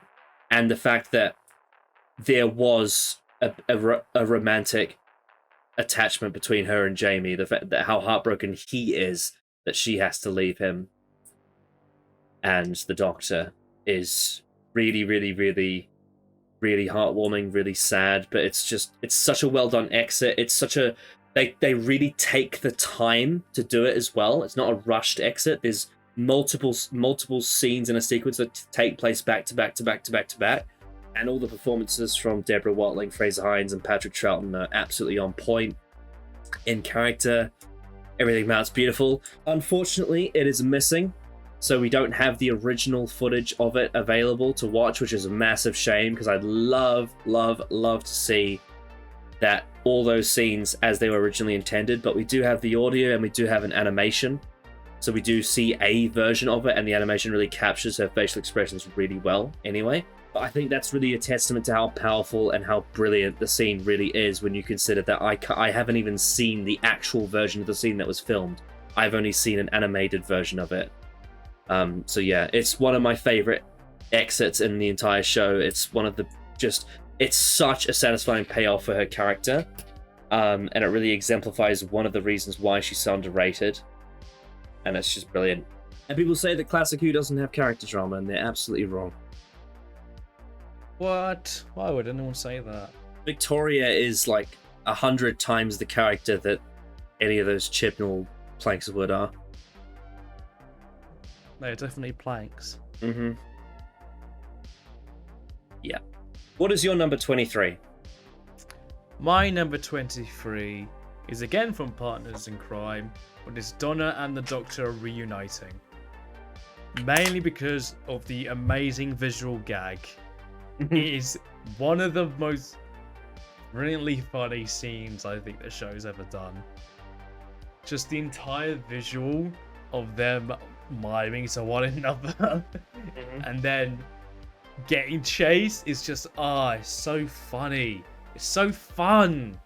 It's so fun. And them actually reuniting and them just dialogue between them is just so lovely, so fun. But yeah, the main thing is for that visual of them across in the window, and then them just Donna just miming the whole thing. It's just it's just hilarious how they've missed each other for the entire story, and they've been so close. And when they actually lock eyes, they're in the most awkward position ever. Yep. he's literally on the side of a building. Yep, just listening in. It's so funny. It's so funny, and they don't miss a beat. Like the chemistry is off the charts, and just Donna Doctor is so. David so Tennant and Catherine watch. Tate, they just have the same energy. They do. They very much do, which is why I'm looking forward to them coming back for the 60th. It's going to be so much fun to watch again. But yes, this scene it's just so funny. It's just the Donna especially is just incredible. Just the elaborate mimes, which make it just so confusing to watch, and then the interruption. It's so great, so much fun. One of the funniest scenes I think the show's ever done. Absolutely. I think a lot of credit needs to be given to James Strong, who directed the episode, because the way I think it was really important to get the camera work right for an episode like this, especially with this kind of story, and he gets it absolutely on point. He does. The direction throughout the whole story is great, actually. Really, really good stuff. Well, he's forced to do things that are very outside the box because of the way they're telling the story of these two not seeing each other, even though they're in the same room multiple times. Yep. Yeah. Hilarious. Yeah, it's very fun. Very fun. Very hilarious. Funny stuff. My number 22, and God, it feels sinful to have it this low on the list, but I think it's just a testament to how much great stuff is on this list. My number 22 is the climax of the Fires of Pompeii. There's so many reasons why the climax of the Fires of Pompeii just works, but I think one of them, the main thing I will get across here, because I think you can probably do a lot of the heavy lifting later because I know you have it on your list. I just know it. But I did a Twitter thread a year or two ago about this, on why the character dynamics are so important in this scene between the Doctor and Donna, is that the Doctor's whole perspective around fucking up time is so important to the 10th Doctor's character, dating all the way back to the Christmas invasion, when he changes time with Harriet Jones, takes her out of the Golden Age, and all the spiral of cause and effect that happens because of it. He knows that despite the fact that desperately down inside he would love to save the lives of as many people as he could, he can't. He just can't. He feels like he can't. He can't take that gamble, because there is uncertainty about whether or not it would break a fixed point. But it's such an interesting dynamic, because everything about Donna saying, why can't, not the whole town, but can we just save someone? Everything about her motivation comes straight from a place of empathy. And it's not that the Doctor doesn't want to, it's that he feels he can't. But Donna, being the person she is, with the good heart she has, she pushes him into that dark side that he is trying desperately to avoid. The part of his character that we end up seeing, we see a bit of it in the Christmas invasion, and we see it fully manifest in the Waters of Mars with the Time Lord Victorious. It's that part of him that desperately wants to control who lives and who dies. And it comes from a place of empathy. It comes from a place of wanting to save lives, but it's also with the price of, but what risk is it? If I save these lives, will everyone die? You know, it's gambling with how many people you think you can save at the cost of what is the consequence. And Donna, in this scene, she forces him to indulge in that side, which on one hand is a show of empathy. They take a gamble, and this is great because it pays off in a positive way and they save Caecilius and his family. It gives an incentive for him to continue doing it later in the story where it comes back to bite him. But it's just such an interesting moral, and it's one that dates all the way back to the Aztecs from the first season of Classic Who, where it's all about, can you save a life? Can you change history and it not have the consequences? And in the Aztecs, the Doctor says to Barbara, no, you didn't change the Aztec culture. You didn't save the lives of those who sacrificed, but you made a difference to one person's life. And in this one, the Doctor saves the lives of that family that they meet. And it's such a complex but perfectly executed dynamic between those characters. And it ties into things from the past and the future for the 10th Doctor. And I'm sure you'll wax lyrical about it as well, but the performances from Tennant and Tate are just absolutely perfect. And even Peter Capaldi as Caecilius reaching his hand out to the Doctor as he comes with his TARDIS and he says, "Come with me." It's just, it's a brilliant, brilliant, brilliant scene. I've seen Jay have some hot takes on that. They say that they shouldn't have played it, quote unquote, as melodramatic as they do. But I disagree. Whatever. I don't think it's melodramatic at all. That's a bad take. Yeah. Anyway, the climax of the Fires of Pompeii is incredible. Makes me cry. Mm. Yes, it does. What is your number 22? My number 22 is in the episode The Satan Pit, when the Doctor faces the devil. Oh yes, it's like a sequel to the one I said. Yeah, pretty much, really. When you were talking about it, I was like, oh, it's only 4 off, or 4 or 5 off the next scene I have, which is higher. Yes, the reason why this is in my top 30 and number 22 is the incredible job that Tennant does by basically having a monologue with himself and how excellently he delivers it. The roller coaster of emotions he delivers with the Doctor is bloody beautiful to watch. Just everything about it, from the initial discovery to the build up to meeting the devil, him talking and discovering and learning what's going on with it, and then him just oh, I know what I have to do, but then goes into that, if I do that, the gravity field fails, I have to sacrifice Rose. And he talks about his beliefs and what he believes in and the things he's seen, and the only thing, if just one thing he believes in, is that he believes in Rose. Is so good. The build up to that moment and that climax is so brilliantly done. In the performance and the dialogue and the actual story, that point in time is just, there is one scene where I think we've talked about many times, and we'll probably get to at some point on this list, when we did feel like when Tennant did really become the Doctor. But this is definitely a scene where I'd say we're getting really big glimpses of that, and the sort of character he's becoming, and the journey he's going through as the 10th Doctor is. You're getting big glimpses here, and it's so well done. And yeah, I just love this whole scene. That scene is that scene pays off a lot of the work they did in series 1 with the Doctor and Rose.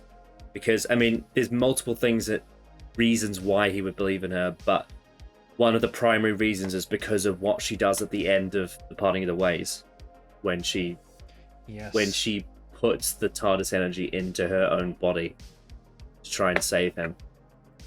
and that act alone, it's not like he knows how she would save herself, but because of how she did something that he never thought possible.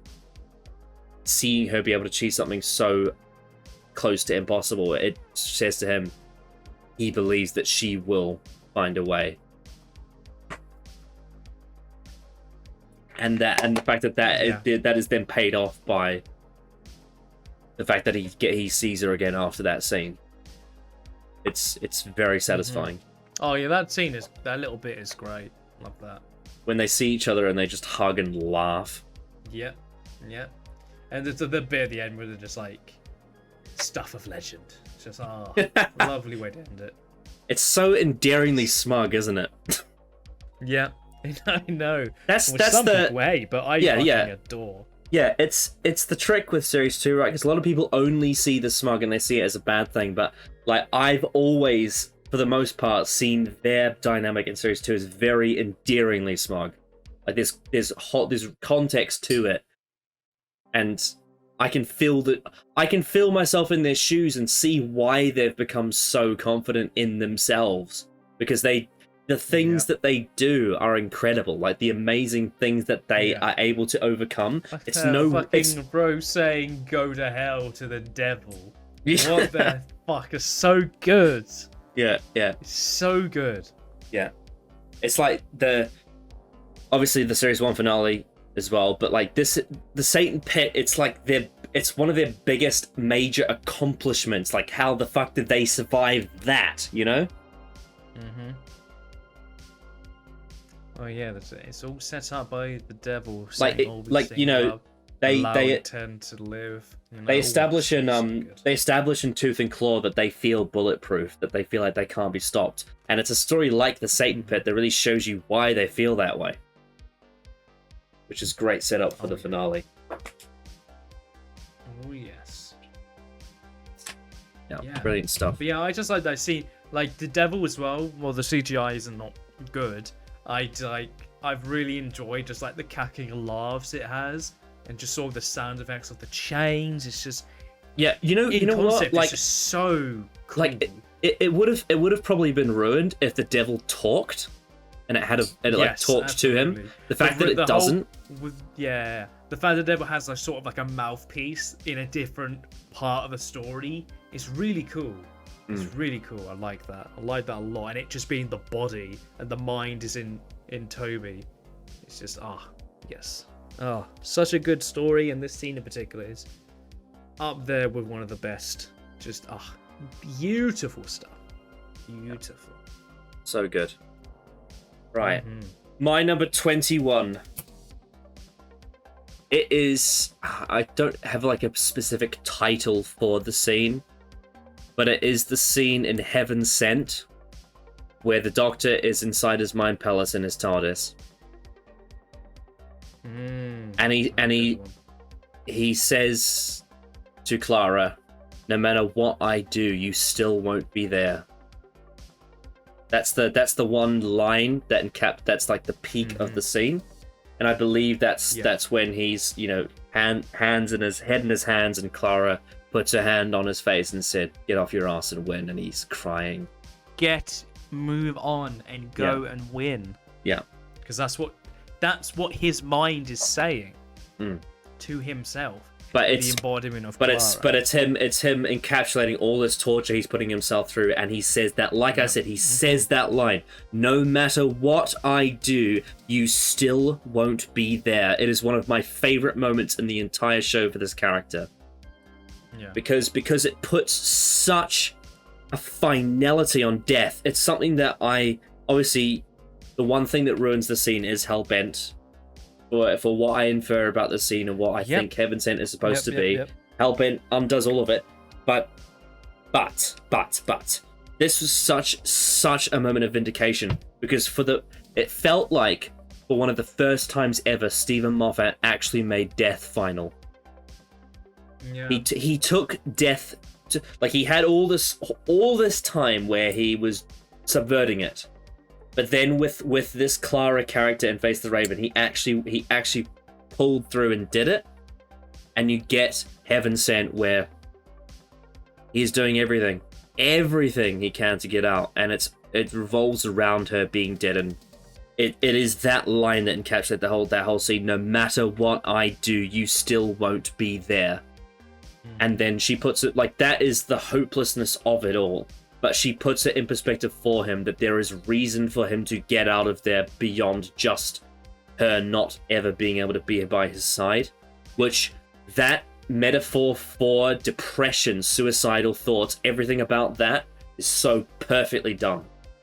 It's like, if you're a person who's lost a friend, a loved one, or even a part of yourself, or you've moved somewhere and you've lost part of your past, anything like that's equivalent to that, and you are feeling no matter how much I put myself through all this torture, it's never going to repair this one thing this one hole that's missing. You know, it's like that quote that Robert Baratheon has in Game of Thrones where he says, no one could fill the hole that she left behind. But Clara, the memory of Clara puts in perspective to him why he still needs to get out. Because he needs to get out for himself, not just for her. He needs to get off his ass and win. And that is just... Mwah! Chef's kiss. Obviously, if it wasn't for Hellbent, I think this would be higher on the list. But that's the one blemish on this perfect scene.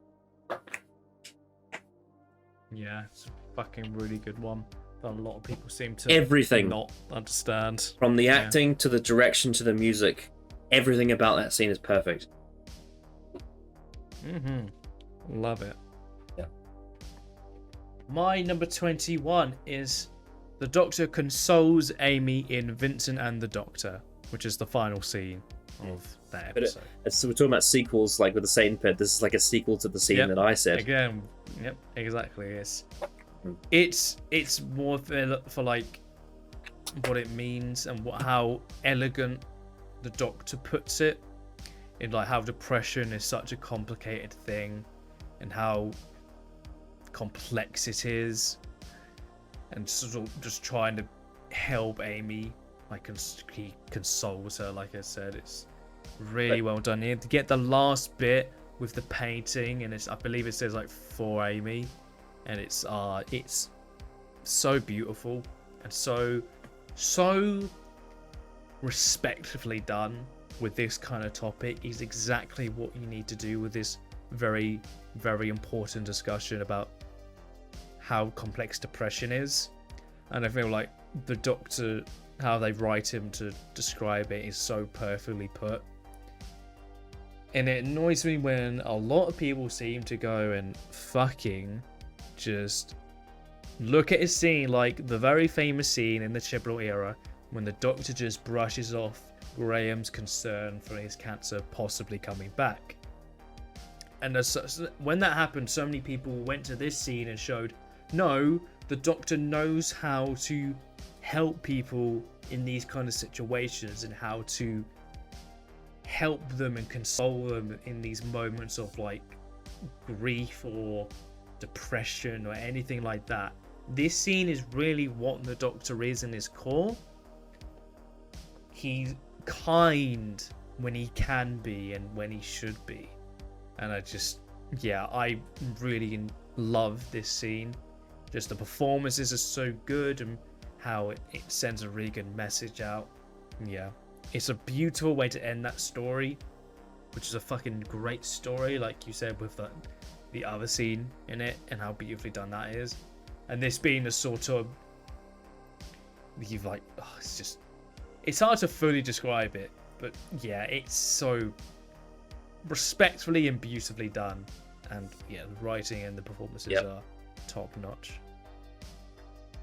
The only mild blemish I kind of have with how they handle Vincent Van Gogh is there's a very brief scene in the Pandorica Opens where it's a bit iffy that they insinuate that TARDIS painting would like led to his suicide, which I think is a bit weird.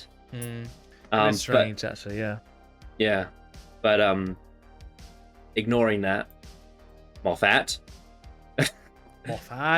How Richard Curtis, who's an incredible writer, so good. because he did other great things too. Yeah, it's such a good scene. And I love the way that the Doctor takes such a complex topic and explains it in a way that is universally understandable. Yep. That, most viewers can hear his words and understand what he's saying and why he's saying the things he says. Absolutely. And it ties into what is established about what, especially given that this is coming off, this is like 1 year after the Waters of Mars, right? It's very consistent with the Doctor understanding that he can't save everyone. Yeah. Even if he wanted to save Vincent van Gogh, he can't.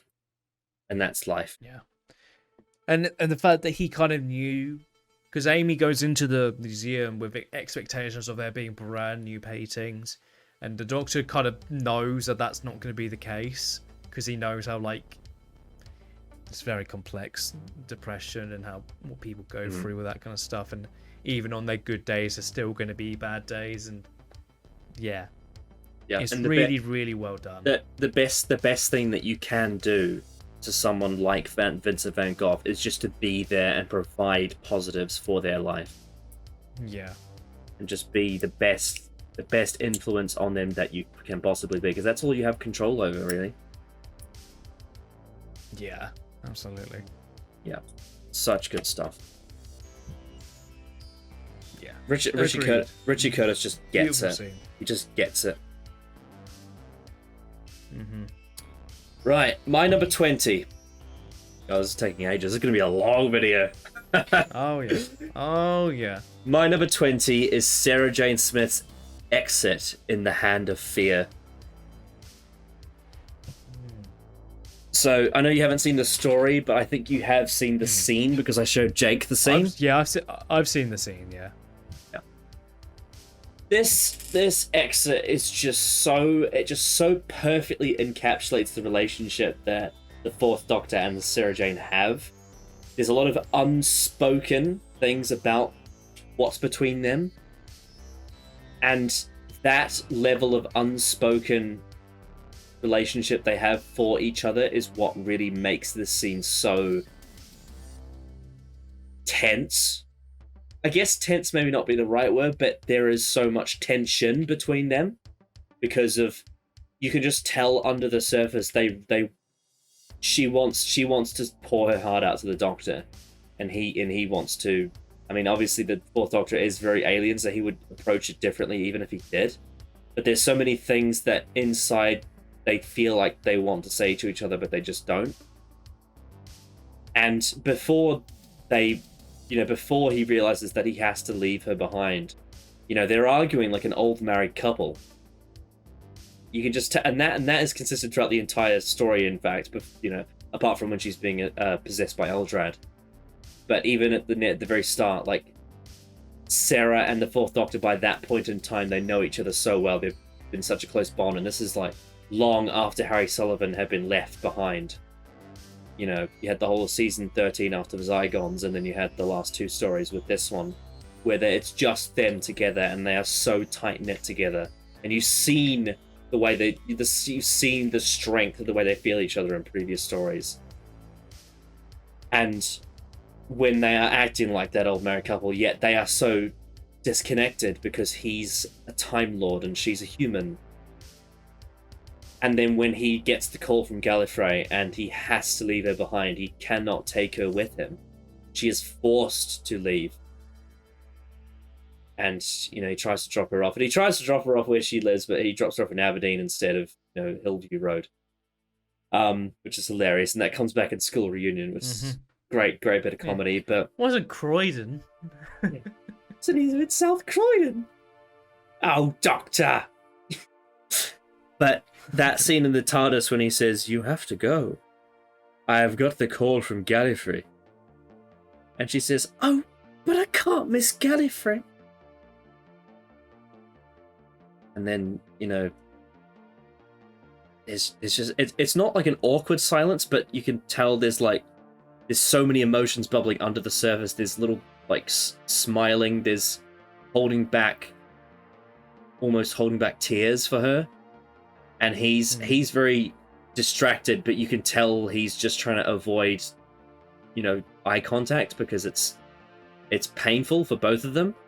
And then she has that moment where he turns to her and she says, travel really does broaden the mind. And he's like, yes. Till we meet again, Sarah. It's just perfect. And then she leaves, and then he does that little noise with his mouth where he pops because he's like, well, because he's, obviously very sad about it. But it's a great bit of internal drama. And yeah, it's just such a great way to have her depart the show. Until she eventually comes back, obviously, but yeah, for the time being. It's what is considered the most iconic TARDIS team of classic Doctor Who coming to an end. And then that pays off in the next story, The Deadly Assassin, where you see what the Fourth Doctor is like without Sarah for the first time, and it's scary, to say the least. The Fourth Doctor by himself on Gallifrey with the Time Lords and the Master. It's just, oh my goodness. So yeah, Sarah's exit in the Hand of Fear is so damn good, so damn good. Couldn't have done it better. What is your number 20? All right, top 20. My number 20 is the scene between Wilf and the Doctor in the cafe in End of Time Part 1. Oh yes, that's a controversial scene. Yes, a scene that many people don't like, but I absolutely adore, because it's perfectly in character for 10 to be thinking this and feeling this, and the conversation between him and Wilf is just so darn good. And the sort of, performances as well, again, off the charts. But yeah, the dialogue in this scene is just, and again, like with the other scene with Wilf I had on the list, it's very like more emotional now with Crewman's passing. Yeah, the line that's gonna fucking hit hard is the one where he says, I'm gonna die someday. Don't you dare. Oh, I'll try not to. Yeah, exactly. And the scene they have, the scene that they have together is just very wonderful. Just when you first get 10, just going, even then, even if I change, it feels like dying. Everything I am dies. Some new man goes sauntering away, and I'm dead. It's so well delivered in that those bits of dialogue are just so. Yeah. Some people facial expressions. Some people really hate that moment. Yeah, I know. Ain't that weird? Yeah. I like it when my characters actually go through conflicts with themselves, and like it's just the performance as well is, and the pauses he has during those bits of dialogue is like, it really like emphasizes it. He emphasizes like the fear he has, and just like the fear of what's to come. Just so good. I love it. And then you get obviously with Donna, seeing Donna, that whole bit, it's just really good. It's like, and them just sort of breaking down a bit. It's like, wouldn't she make a lot better Doctor? Hey? And he nods because he knows it would. It absolutely would. It's just a very emotional scene. Very tantalizing. Setting up the rest of the story in terms of the character aspect. Yeah. You know what? It's happened again. You've reminded me of a scene. It's a different scene, but you've reminded me of a scene that I haven't got on my list that I completely forgot about. And it's the scene on the spaceship in part 2. I forgot about that scene. Yeah, that's also a very good scene. That would have close. It got close to getting on my top 30. I'll be proud. Good scene. I'll be proud if you were my dad. Yeah. There's also another scene. And then he's from what that was it? He's like, you don't you dare, sir. Don't you dare put him over them. Now you take that gun. Yeah. You take your gun and save your life. You're the most wonderful man, and I don't want you to die. That's so good. Yeah, there's many scenes from End of Time, despite what people say, could absolutely get on these kind of lists. Yeah. It's There's so many talking great character like scenes. I know Jay agrees with us on this. Specifically from a character point of view, it's a very underrated story. Yes. You know- It's I was thinking about this the other day. End of Time is like the most 5 out of 10 story ever because there's so much good and so much bad. Yeah, Where well, it all it's- just blends into being yeah, middle. because the plot mechanics are a disaster, but the character dynamics Oh, yeah. are impeccable. Yes. It's the most 5 out of 10 Doctor Who story. Yeah. This scene specifically is just, it's pretty much what I expect from the 10th Doctor, and it being one of his final scenes really encapsulates like the journey he's been on with himself and sort of the expectance of death coming soon to him. It's just, yeah, really good stuff. And Wilf in his scene is great. I love Wilf in every scene in End of Time. I love Wilf in every good scene he's in the entire show. Pretty much, yeah. Actually, yeah. That too. I can't think of a single one where I don't. I guess maybe in Voyage of the Damned he doesn't have as much character as the others, but he's still really No, but he's funny. fun. He's funny. Yeah. Don't you dare! You aliens! Don't you dare! Yeah. So good. Okay. My number 19 is a scene that you have seen more than once. In fact, I believe you've seen it more than twice if you count when Jake saw it.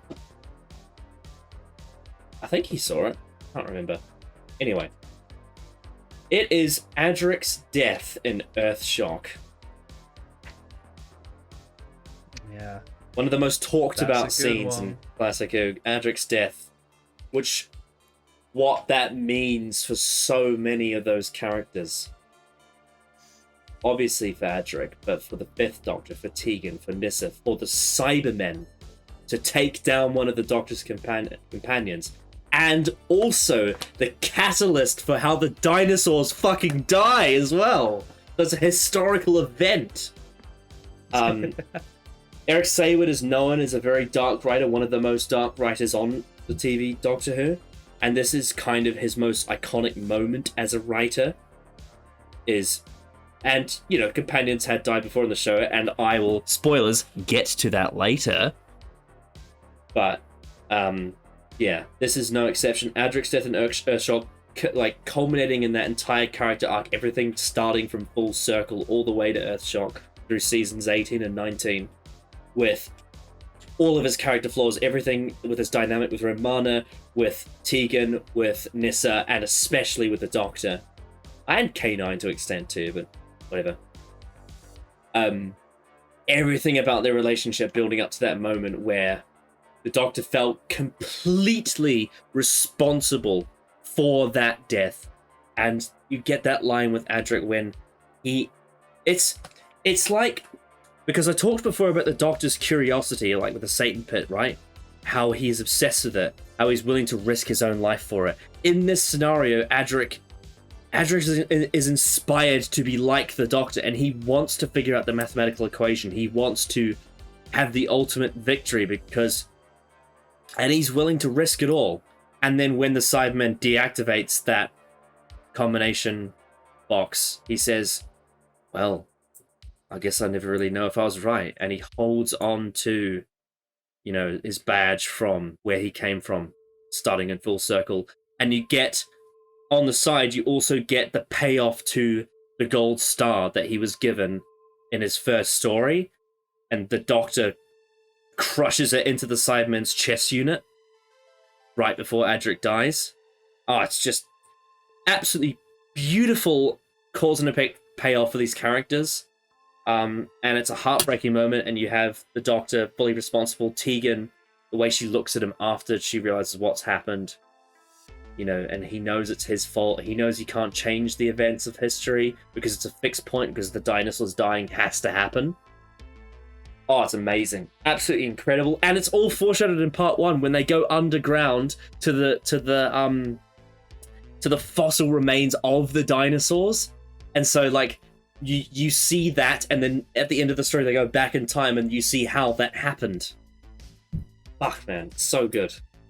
One of the best endings to a Classic Who story. Heartbreaking stuff. And I think it's even better for me than it is for some other people, because for some other people, it's like a simple thing of they found Adric annoying and they were like, yay, he died, I didn't like him.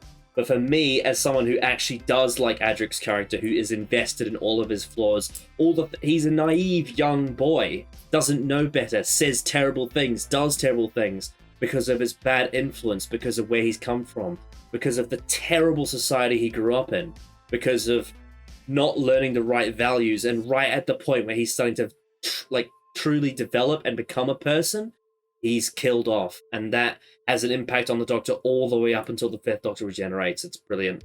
Such great trauma. Yeah, so good. And you've seen that scene, so you know exactly what I'm talking about. Absolutely. Fantastic scene from a very fantastic story. Yeah, agree with everything. Very and it really, good stuff.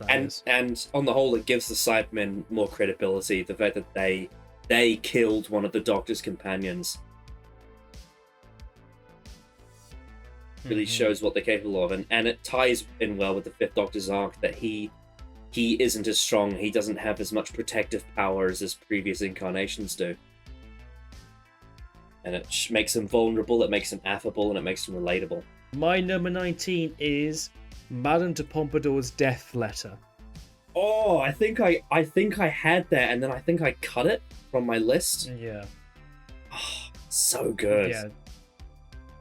Yeah, that scene is very beautifully done. I'll be a bit quicker with this one because it's a shorter scene, but the performance, the voiceover is so amazingly done with the music for Murray Gold. Is perfectly done. It's beautifully told after the whole story of their connection building, and then that final scene of him finding out that he's too late and she died, and he reads the letter, and the face on Tennant's, the look on Tennant's face is just, it tells the whole story. And also, it really does.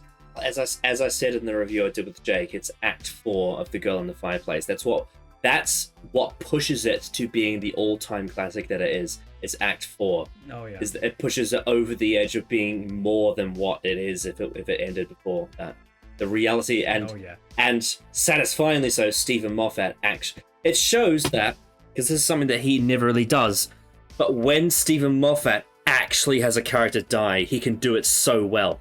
The whole build-up for the whole story to her death, and like tender reaction to it, and just like when he gets onto the TARDIS and he says like, "I'm always all right," just that delivery and sort of like the innocence of it is just the fact that this is something that he this is something he doesn't even want to tell Rose Tyler says a lot. No, yeah, absolutely, and it's so well delivered from. Yeah, just everybody in that scene is doing a fantastic job. Yeah, and the letter itself is so beautifully done, and then the end of it, where it's revealed the ship is named after Madame de Pompadour. Excellent stuff. Really nice way to cap off the episode. So yeah, that whole scene is. Series 2 is so goddamn underrated. Absolutely. Amazing I agree. stuff. Amazing stuff. All right, my number 18. So going back to another missing episode, like I did with Fury from the Deep. This one's kind of a sequence because it's multiple scenes back to back. But it's in the story, The Massacre of St. Bartholomew's Eve, in part 4, when the massacre happens. It's a historical event that happens in France. A lot of people get massacred. It's like the Red Wedding, but in real life.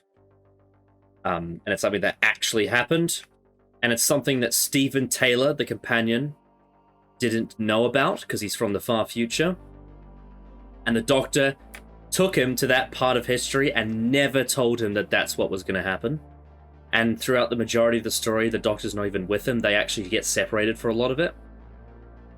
But it's the scene after the massacre when they come back to the TARDIS. Stephen has such an outrage that he puts all the blame on the Doctor and walks away. Briefly, he does end up coming back at the end, which kind of ruins it a bit. But he storms out of the TARDIS, and then William Hartnell gives one of the best speeches he's ever given in the show, where it's one of the it's a rare scene where he's by himself and he just confesses everything about it, you know, and he rounds off the scene something like, you know, like, no one's here anymore. He like thinks about all his past companions that have left him, and he's heartbroken. He says, "Not even my little Susan."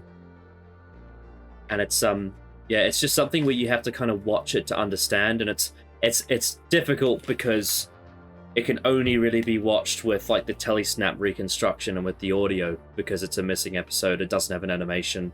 It's hardly unlikely to even get animated. It's almost impossible that the story will even get discovered and found because there's hardly any copies of it. But the ending of the massacre, the first Doctor speech at the ending of the massacre, along with the massacre itself and Stephen's outrage at him, that sequence of events is one of my favourite bits of Doctor Who. And it caps off a turbulent, to say the least, character dynamic between the two that had been building up in the previous stories, with all the people that had left them and all the people that had died. Because this is coming right off the Daleks' Master Plan, which is also another brutal story. And just the fact that the first Doctor was so reluctant to tell Stephen the truth about where they were going. Not only adds so much mystery to the character, but it's also it showcases an example of when a misunderstanding between the Doctor and companion goes horribly wrong. Again, we've talked about how some of these scenes, like the Rings of Akaten one and some of the others, like the Doctor's Daughter, have like one little blemish, and the Heaven Sent one too, is that right at the end of the story, Dodo brings Stephen back inside the TARDIS, and all of that tension gets ruined. It's almost like it's all forgiven instantly, which is really stupid. But for the scene itself before that point, it is one of my favorite performances from William Hartnell, and it's incredible. And I wish it still existed. So yeah, the climax of the massacre is my number 18. Absolutely brutal stuff. The massacre is one of the examples of the show doing genuine adult mature drama in the darkest light of day. What is your number 18? My number 18 is The Doctor Breaks the Wall, Heaven Sent. Yeah, that's kind of a sequel to my other one from Heaven Sent. Yes. Once again. Yeah, it's just a great sequence of great editing, the direction, the music, and the sort of performance and how it's done is so beautifully crafted. It's a very memorable scene, and it's a great climax to that whole episode, because it is a great episode, and that climax is so well built up to, with all of the like bits that have been setting up to get to this moment, and then the realization of what's happening. Yeah, it's a really, really good scene. But it's really also good sequence. Not only is it uplifting because of how he breaks the wall, but it's also absolutely harrowing, the fact that he has to electrocute his brain to death. Yep. So many times. One of the most bloody and violent scenes in the show. Oh yes, absolutely. But yeah, just the editing of it is so great, and how the direction is and the cinematography all blends together so well to craft this great sequence to cap off this great story. You can't ask for more. Obviously, the Shepherd's Boy theme from Murray Gold is iconic. Excellent. Beautiful track. But it's just then a shame that the next episode is Hellbent that ruins it all. Mm-hmm. It's a real shame. I think if it wasn't for Hellbent, I think quite a few of our subscribers would have Heaven Sent's Breaking the Wall scene. Like if it was intact without Hellbent, it would probably be near number 1 for a lot of people. It'd be up there for me. Yeah. It's It's really, really hard to rewatch it when you think about Hellbent's existence, I find. Yeah. It sucks It's a what they real did. shame. It's a real shame to ruin such a great episode. Absolutely. That's Yeah. the Everything unfortunate thing about about this scene is so good. the unfortunate thing about this list is there's quite a few of them with his blemishes that happened after that ruin it. It sucks. Yeah. I just had that with the seems to be massacre a as well. theme. It's like you literally had one of what could have been one of the best companion exits of all time and one of the best speeches from the Doctor of all time in the massacre, and then it gets ruined like within minutes. Oh yeah. That seems to be a running theme. hmm Well, my number 17 is something that never gets ruined. This is one of the best character exits ever in the show. It is Joe Grant's exit in The Green Death. I fucking love this. This is, I think, might be my favorite companion exit of all time. It's right up there with all the best ones, like Sarah and Donna and Martha, and there's many other ones that are fantastic. Ian and Barbara, Susan, all sorts. There's all sorts of ones. Actually, oh no, I'm going to take that back. There's one other one that's higher on the list. But this is one of the best companion exits in the whole show. Just the fact, like, after the plot ends, the performances from everyone, the way that they set up Joe Grant getting married to Cliff Jones. And you have that proposal happen, and you have them say, let's have a toast to the married couple. And then, Joe says to the Doctor, surely you can visit us some point. And then when everyone's turned away from the third Doctor and they're all, singing a happy cheer for the married couple, the Doctor looks at his wine glass and he doesn't say a single word, but you know what Pertwee is thinking in that moment. You know that he's like, this is it. This is it. This is an example of where it's not the companion leaving the Doctor, it's the Doctor leaving the companion. It's like he is exiting from her life rather than her exiting from his. And he knew it all along too. He knew, especially in the previous story, Planet of the Daleks, they foreshadow it, but it's like Joe has to go on and live with. It's not going to be the same. He can't just go and visit her. He's the Doctor. He has to move on. And he looks at his glass of wine. He sips it and walks away. And Joe looks behind her and sees that he's gone. And you can see just the heartbroken look on her face. And then you see the Doctor walk outside by himself. He sits in Bessie, and he just has this look on his face, turns on Bessie, drives away into the sunset. It's just absolutely perfect. Perfect. And just, it always impresses me the way, and like John Pertwee's Doctor is not one that expresses a lot of sad emotion. He's very, stiff upper lip and he's quite, controlled in that manner. He's usually quite, assertive and dominant and masculine and patriarchal.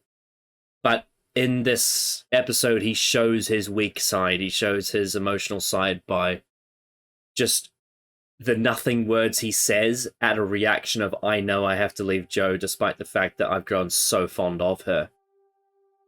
But it pays off, because in the very next episode, he meets Sarah Jane Smith, who also becomes one of his closest friends as well. So it all works out in the end, but yeah, that heartbreak of the Doctor exiting with Jo, and he knew it the whole time. It had been building up, just like the awkwardness of the Doctor feeling like he no longer fits in her life, and him having to let that go is just perfectly done. So good. Love it. Absolutely love it. And John Pertwee and Katie Manning are incredible in it. What is your number 17? My number 17 is the final scene of The Family of Blood. Oh yes, of course. Which one though? Because there's lots of them. the final scene. Mm-hmm. The scene with God, what's his? I forget the character's name just for a bloody second. The one that Thomas Brodie Sangster plays. Yes. But it's played by the old man who looks like George Bush. Yeah. Yeah. But that whole scene from when they say goodbye from the TARDIS, and then you get the glimpse of the war that they fight, which I like all that stuff. It's then the final bit where it's like that's really, really, really cool and just really nice for the characters to do. Him seeing the Doctor and Martha exactly the same, but him in his old age, and then he starts to cry, is really, really, really, really heartwarming. And they wear the poppy badges. Yeah, that's really, really nice stuff there. And then you get the final bit with the watch being firmly in his hand. When in that moment you're thinking, oh, that's nice. But then you're thinking, when you rewatch it after seeing the whole season, like, oh, something's a brewing here. Yeah, oh my god. The fucking magic tricks that Russell T pulled with Series 3, just it's oh yeah, very, very naughty of him. Yeah, there's a lot of mixture in this scene that I really like, and I could have also probably done obviously the big scene of, you know, the Doctor said we wanted to live forever, so the Doctor made sure that we did. You know, that whole scene is fucking brilliant too. This is just like, it's very heartwarming with that element of the last 20 minutes of the episode are just perfect television.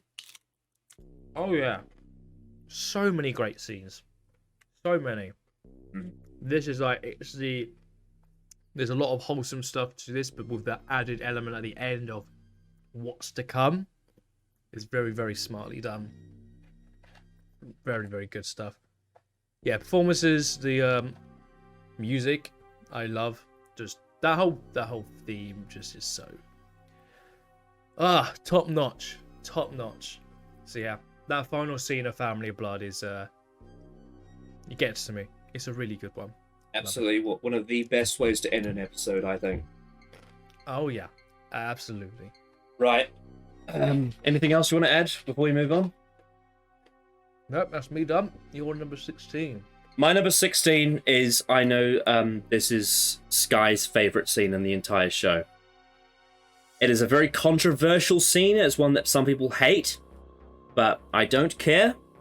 I don't give a shit. It is one of my favourite scenes in the entire show, and it absolutely tears me apart when I watch it. It is when the Doctor saves Wilf in the end of time. That shit fucking scars me. Scarred me from day one. Oh yeah. The entire character from Christmas Invasion to this point all paid off in one moment where he thinks it's all over. Yeah, the Master and the Time Lords are gone. Which, not to forget, minutes, like seconds before this, we got that brilliant moment where the Master says, "Move out of the way." Yeah, that awesome moment with the Master. But the Time Lords are gone, and the Doctor thinks he has once again, after all this time, he has once again changed history, like he did with Harriet Jones. He's like, I'm alive. I survived. And then Wilf knocks 4 times on the glass, and you could just, the music wanes and his face drops and everything crumbles. And I think that what some people describe as the Doctor's meltdown is earned when you consider the context of why he's saying the things he's saying, and when you understand the regret he feels when he says it. The painful... Because some people hate that he's saying it to Wilfred because they love Wilfred, but I hate it for him, right? It's more about, like, I also hate that he's saying it, but I hate it in the sense of I feel the painful fact that he hates that he's saying it. Like, I feel like that's the one bit of context that's often missing from the view, like a lot of the fans that don't understand the scene properly, like we do, is that the Doctor himself also hates that that he's saying those words. That's why he says, "Live too long." That's why he says that. And he looks Wilfred in the eyes and is in tears, and just feels so much regret that. And he's goes up to Wilfred and says, "Wilfred, it is my honor." Saves him. It's just Oh yeah. Incredible. What a payoff to this character arc. And it's Yeah, it's good. very So quotable blunt. too, because you had to go in there. You had to go and get stuck. Oh yes. Spent all that time waiting for me, because that's who you are, Wilfred. You were always this. Yeah, it's so fucking well delivered. Mm-hmm. Tennant literally gives it his all in that Yeah. scene. It's And he's like, incredible just to watch. just leave me. And again, it hits harder knowing that now Bernard's actually dead. But you know, he says, just Yeah. leave me. I'm an old man, Doctor. I've had my time. Well, exactly. Look at you. Not remotely important. Yeah. But me, I could do so much more. So much more. And this is what I get. My reward. But it's not fair. Just the frustration and anger and angst that he has to be put in that position where he has to once again decide whether someone lives or dies and who lives or dies. I think the misunderstanding comes that people think that he doesn't care enough to save Wilfred. It's that he does, but it's that the fact that he's been put in this situation, Yeah. and he hates that he has to be the one to be put in the situation and make the decision. And then he And there sounds to is live too long. there is Great line. hubris there. There is ego there. There is arrogance there. That's all part of it. But it's Yeah, it's also part of it. it's also self-loathing as well. The fact that he hates himself that he feels that way. But then he stands up and walks over and he does it. Takes the radiation, and just the performance from David Tennant is incredible. I mean, Mauler has said it himself that that scene really sold him on him as one of the best actors. Oh yeah. Because Tennant just goes absolutely all the way with it, and it is upsetting that so many people hate the scene and don't see it for what I think it really is. Yeah. Yeah. Because it is the most fitting climax for this Doctor's character arc and journey, and it is a heartbreaking one. Oh yeah. Incredible. Beautifully played. Your number 16. My number 16 is Just Be Kind, the scene from The Doctor Falls. Apart from the color grading, obviously. Yep, apart from the colour grading, this scene is excellent. The whole speech he gives, really anticipating what the Doctor tries to be kind always, just be kind. Even if all hope is pretty much lost, he tries to be kind and help when he can. The whole speech he gives to both of the masters. And after that whole speech, that beautiful speech he gives, so well delivered, and just everything about it, John Sims' reaction is so gut-wrenching to me. Just the whole, you see this face? Take a long, good look at it. This is the face that didn't listen to a word you just said. I'm like, oh, you bastard. It's so well delivered. And I love it because for the 12th Doctor, this is someone who has been listened to when he does these big speeches, when he does these big moral speeches. He's done it quite a few times before, and then he finally has one of the people that he cares about the most, even though they are antagonists to each other, that he's in the process of healing with Missy, and the Master John Simmons before her. And the fact that he pauses harder and does one of his most passionate moral speeches he's ever done, it really represents the core of what he believes in at that point in time with that character, with that incarnation, and he has the Master completely no-sell it and shit all over it. It's heartbreaking for him. Yeah, so well sold by Capaldi. Mm-hmm. It's so brilliant.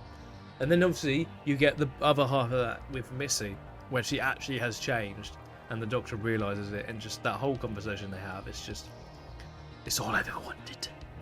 Missy reciprocates it, and then she says no and walks away. But then, obviously later, that other scene, which is pretty good, is obviously between the two masters when they kill each other, which is just a really really fun way to do it. I think the most heartbreaking thing is that the Yeah. Doctor never finds out about Exactly. that she changed. Exactly. That's what I like about it so much, and why they fucking shouldn't have brought the Master back so soon. Oh yes, this is another thing that has a blemish on it, and that's Spyfall. Yeah, fucks but this all time it's up. because of fucking Chibnall, not because of the person who wrote it in the first place. Yeah. Yeah, it's just a shame. It's a real shame. Because, like, it's such a great way to end off a character. And of just a great speech in general, that scene. Yeah. I noticed So well done. there was an interview where Jodie Whittaker expressed that she loved that arc with the Doctor and Missy. And Chris Chibnall was sitting right next to her, and he was very quiet while she was talking about that. Yeah. It's almost if you kind of undermined it, Chibnall. I don't know. Yeah. But yeah, that scene is, performance-wise, top-notch. And great character-wise, too. Yep. Lovely. Just wish the colour grading was better. Yep. There's another one where Jodie Whittaker was by herself, and she apparently, after she did Series 11, she watched Peter Capaldi play the role. And she saw him play the role, and she went up to Chris Chibnall, and she's like, "Have I got it all wrong?"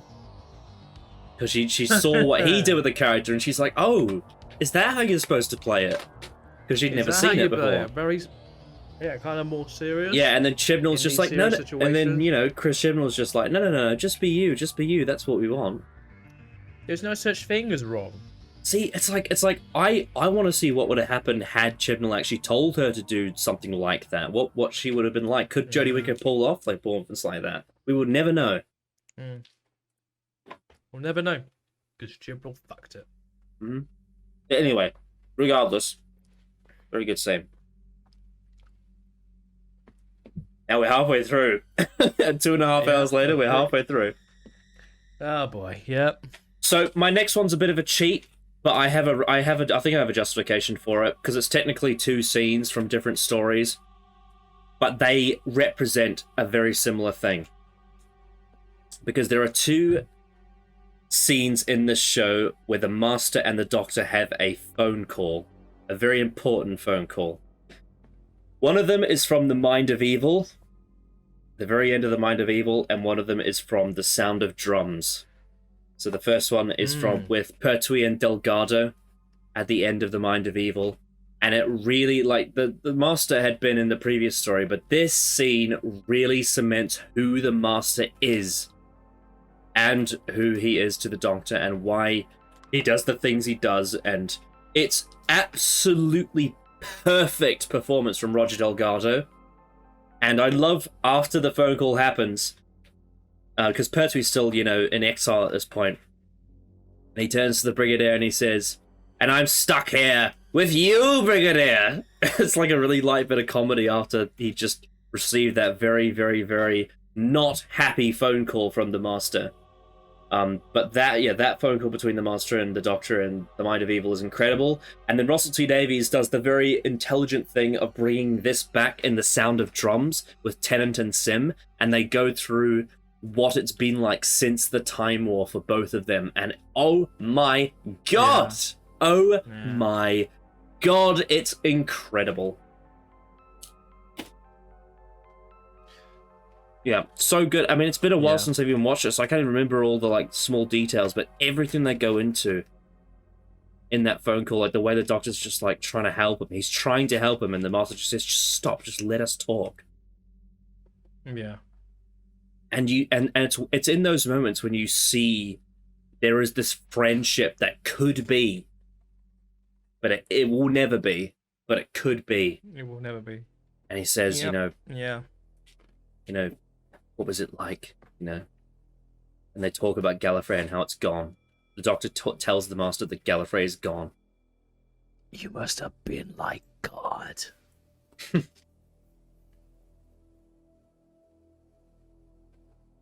Because that's how the Master sees the Doctor in that story, and that's why the thing happens in the next episode that everyone hates, but it's actually earned. Oh, yeah. Also, again, Mind of Evil, the one I talked about before with the phone call, that's also the story that shows the Master's greatest fear. There's the Keller machine, it's a bit like a boggart from Harry Potter, shows your greatest fear. it shows the Master's greatest fear as the Doctor laughing over him, appearing godlike. So, it's consistent. But yeah, no. The respective phone calls between the Master and the Doctor in The Mind of Evil and The Sound of Drums represent my two favorite Master Doctor dynamics in the TV show, that being Pertwee and Delgado and Tennant and Sim. Absolutely amazing. Amazing stuff. Both scenes deserve the praise they get. Oh yeah, absolutely. Your number 15. My number 15 is the 11th Doctor's regeneration scene. Oh yeah. Yeah. Just mainly, while it is in a very bad story, a very, very bad story, this is the one, for me, shining light coming out of it, is a well-earned goodbye to the 11th Doctor in a very well-performed scene. I think Smith's performance in his final scene is really, really moving. I think the entire, how the whole scene is crafted is, I think, a very fitting goodbye. I think the elements of Amy showing up, I think, are very well done. I really like how Amy starts in the show with the Doctor as her imaginary friend, and then the 11th Doctor at the end of his life has her as his imaginary friend. Oh yeah, very, very well done thematically, I think. And yeah, I think the whole speech he gives is a very good message, and it's a very nice send-off for him. Yeah, I always remember when the Doctor was me. Yeah, definitely very ball nice, breaking for sure. Oh yeah. But yeah, the music as well is so beautiful. Very well done. And then you get where Capaldi comes in, just a complete whiplash, but in a good way, just kidneys! I know I got kidneys! I don't like the colour! I now love that Moffat has established that when you have a new regeneration cycle, instead of doing a traditional regeneration, you just sneeze.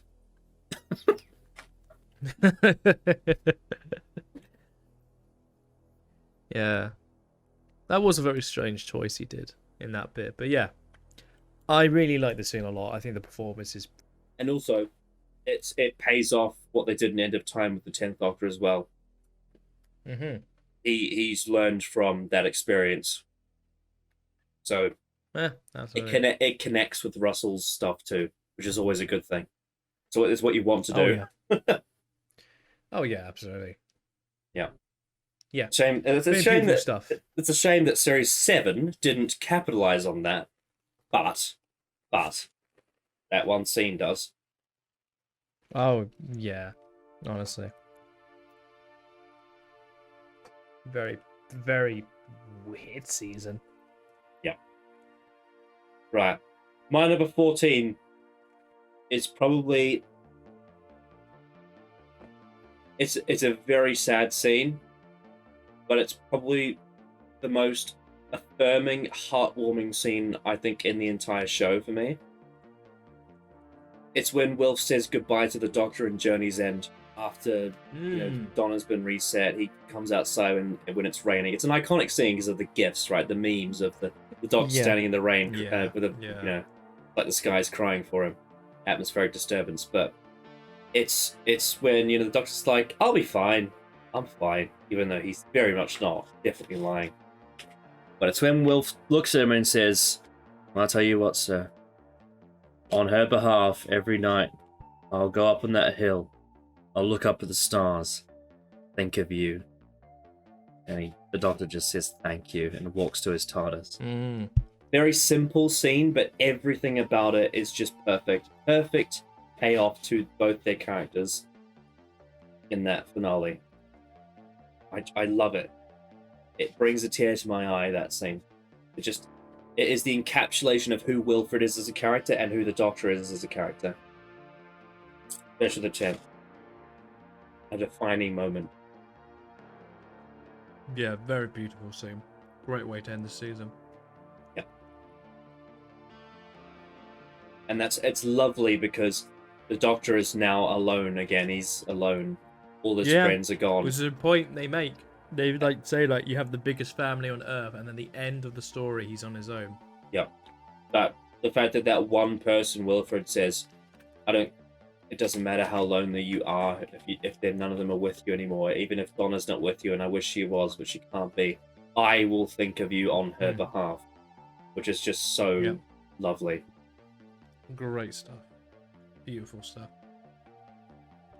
Your number 14.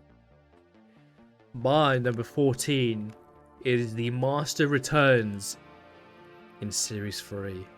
This is on my list. I think it's north up the list. I'll get to it and I'll talk about it then. Yep. Master Returns in Utopia. Just an absolutely brilliant reveal.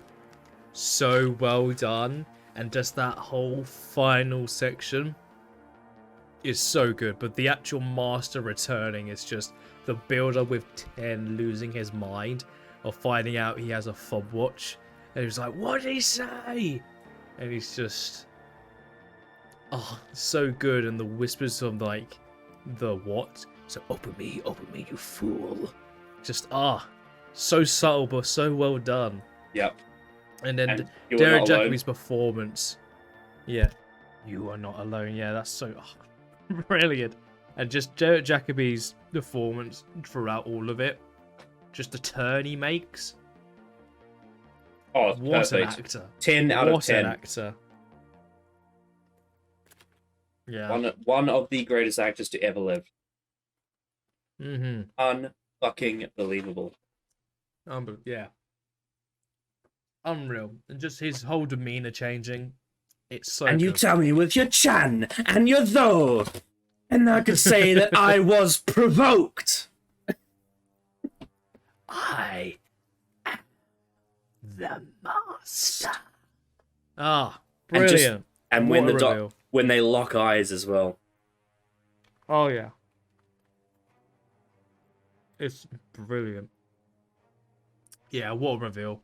Absolutely top to bottom, perfectly done.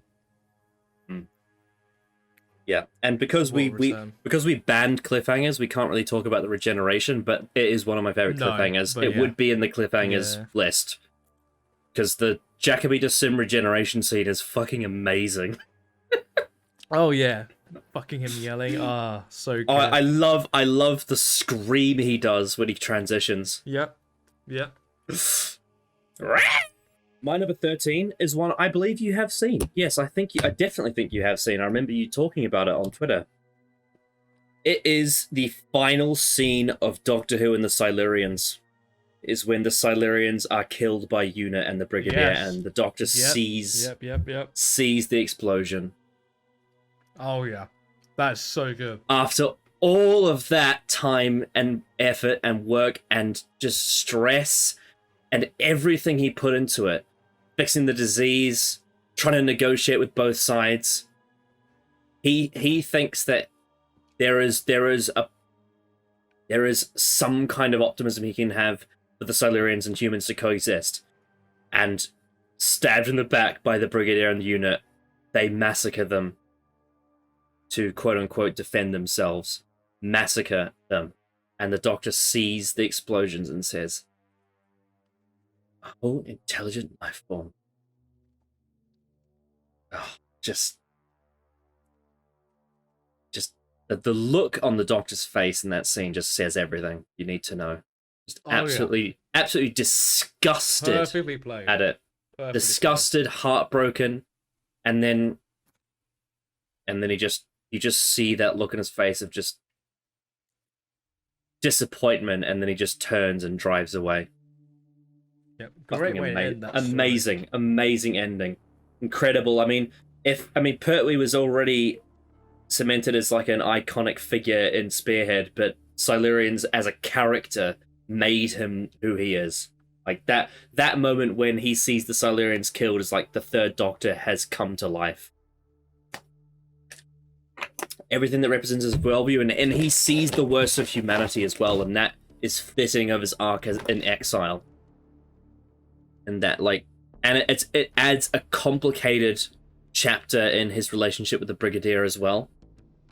And even in the next story, the Ambassadors of Death, they're on thin ice for a bit. And then later in the season in Inferno, when he goes to a parallel universe, he sees the Brigade leader, who's the actual evil equivalent to the Brigadier, and then it puts in perspective who the Brigadier is, and it kind of strengthens their relationship in a way by putting them in the worst position and then bringing it back to the best position again. It does so much for their dynamic, but just the whole thing about it, the whole tribalism of the Silurians, and oh my god, this is so much better than what they did in Series 5 with the Silurians. Like, it's night and day. Because what Malcolm Hawke did with them is the only natural solution is that the humans would be the bastards and kill them. Whereas in bloody Cold Blood, what was it, like the Doctor uses a sonic screwdriver and they escape and they're locked under, which is just really fucking weird. But it is Chris Chibnall, so what do you know? Of course he'd do that. But the final scene of the Silurians is incredible. One of my favourite moments of the Third Doctor, and just the Doctor as a whole, really cementing who he is as a character and the disconnect that he has with humanity because of the prejudices they have. And just like how much the Doctor despises the whole superiority mindset and like the xenophobia of a different species, and how humans can be so discriminatory and all that. Yeah. Incredible stuff. Yeah, we talked before about like the Family of Blood having one of the best like last scenes of a story. This is just like that. This is one of the best final scenes a story's ever had. Oh yeah. Yeah. The fact that it had like 7 parts of build up as well to that moment too, where it all culminates. Oh yeah. And like when it happens too, like Liz Shaw looks at him and she's just speechless. She can't say anything, and she's stuck in the middle because she is a human. And she understands why the Brigadier did it, but she also understands why the Doctor hates it. Oh, yeah. Oh, amazing. Oh, it's just so good. Yeah, and then when you get to something later like Genesis of the Daleks, the whole genocide aspect, it ties right into that part of his character as well. Oh, yeah. Amazing. What's your number 13? My number 13 is Mickey's Goodbye in Age of Steel. Yes, we covered that on Oneida. That was also on one of my short lists. Yes. It is a pretty underrated goodbye, I would honestly say, because I think with Mickey, he is a character that, with the little screen time he gets compared to the Doctor and Rose, he really comes leaps and bounds with his character. And everyone involved does a fantastic job with this scene. I think as a goodbye, it's really well done. It makes sense for the character to make this decision, and it all comes through all the stuff that's come before, with all the context between all these characters. It's a really good, really well done goodbye. And while it isn't the last time we see him, in terms of him moving on from Rose, it's a great way to cap off their relationship, I would say. And coming and perfectly played. His closure with the Doctor as well.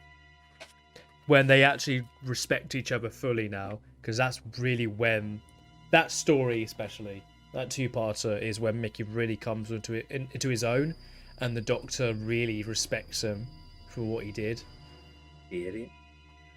Yeah, really good stuff, and perfectly played by everybody involved. And one of my great favorite way to cap off.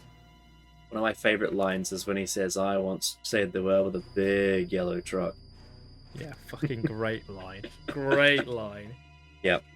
It's a shame that some people won't be able to enjoy that scene anymore because of Noel Clarke, which is awful. It's really sad. But if you separate art from the artist, it's incredible drama.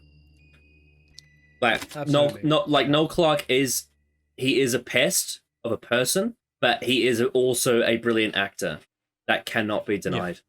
Yeah. Just this whole scene in general is just very much what a side companion character should have in terms of given that it's Mickey's exit, Billy Piper nearly steals that scene with her performance. Yeah. Where she goes, all of this, everything that we've been through, and her having to let go of him as well. Because even though, she doesn't love him romantically, she's still a big part of his life. And he's still a big part of her life that she's having to let go. And she's really young as well. Oh yeah. Someone that she's known since she was a baby. That's what they established in Father's Day. All her life. She never had a father figure, so he was like the big brother that she never had. And they went through all those growing pains together. Very well done scene. And then you obviously get the bit after where she goes back to Jackie as well. Oh yeah, that was a good choice there. Right, my number 12. Oh baby. Oh, here we go. Mm. We're getting into the heavy shit now. My number 12 is when the Doctor is consumed by the Midnight Entity. Oh, that's good. That's a good one. Oh, my favorite bit of horror in the entire show, but it's also character relevant too. The 10th Doctor is always characterized as being able to control people and situations with his words, and in this episode, it bites him in the ass to the point where he nearly dies. And the Midnight Entity copies him, and then he ends up copying their words instead of her copying him.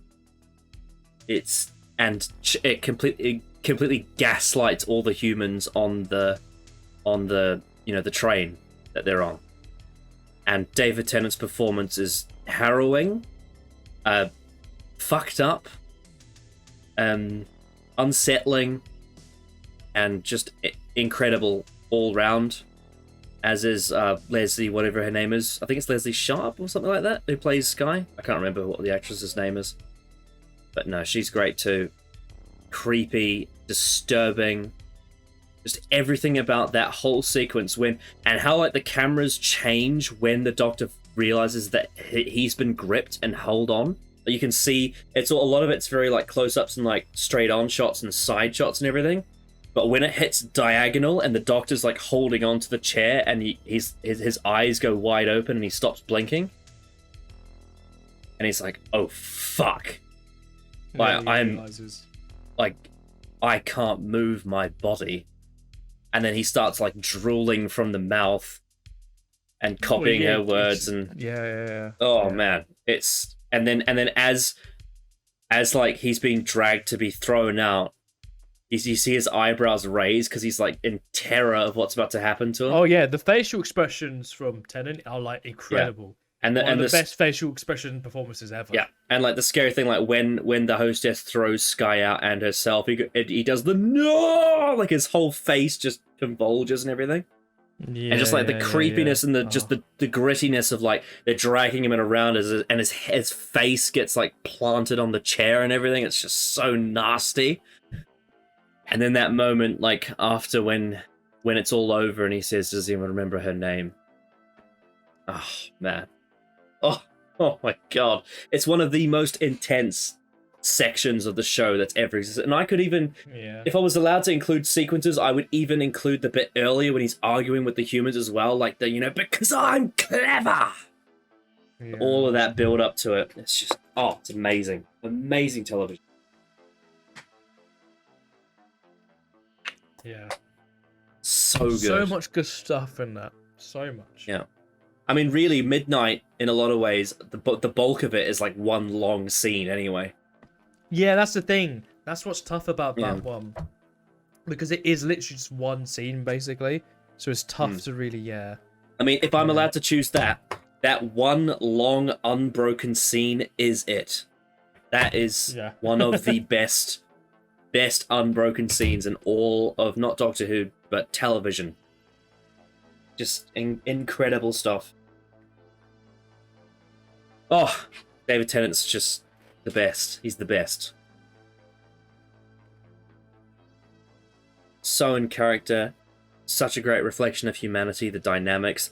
And I said before about you're talking about the Hand of Erixer and what the Fourth Doctor becomes without Sarah Jane and the Deadly Assassin. It's like that. With Midnight, we see what the Doctor's like without Donna. And then we also see it again in another one that's going to come later in the list. But this is an example of it. Like, when Donna's not around, what happens to him when he's... And, oh my god, yes, this also ties into what I said before about the curiosity, like with the Satan pit. Yeah. It's that it all revolves around he's going to throw all risks out the window because he wants to know what this thing is. He's fascinated by it. Yep. And even in there, they sprinkle in Just some Barbara's down. comedy, which is great. You know, Oh yeah, the comedy's great. Rose Tyler, Martha Jones, Donna Noble Towers, Bananas, Oh, so the Dr. Medusa Seuss has it. Cascade, Shamble, Bingle, Bobble, Dooble. Doodle doodle. Bang.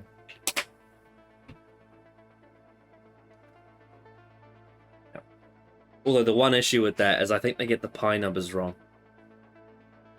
Hmm. So you could infer that maybe he did that on purpose to try and trick Well, yeah, them you can infer that he's just saying random things. Yeah.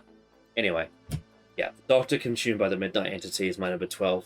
Unbelievable television. I'm actually kind of shocked it's not in my top 10, but again, it's just a testament to this show. This fucking show. And how great it can be at its best. What's your number 12? My number 12 is the Doomsday Goodbye.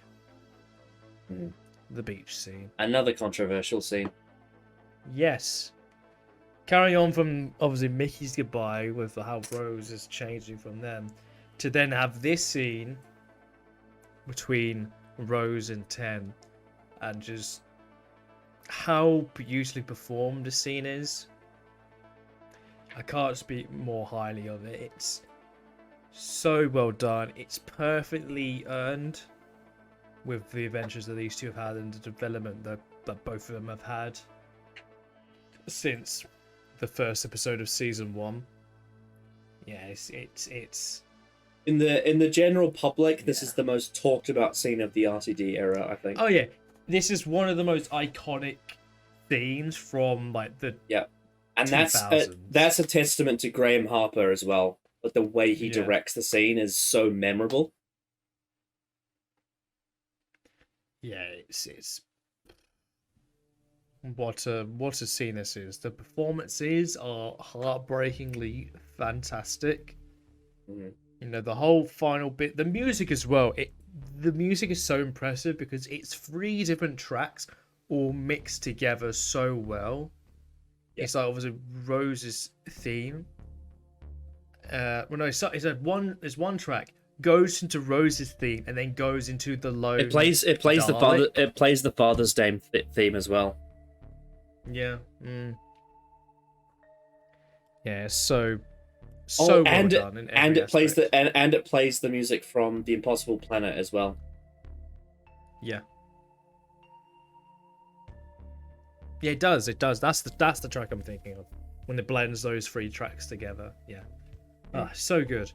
And just a great performance. The dialogue is really good. I think the It thing ends off.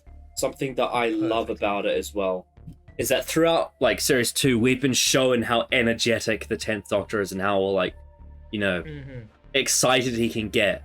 But in this scene he's completely somber and quiet and, you know,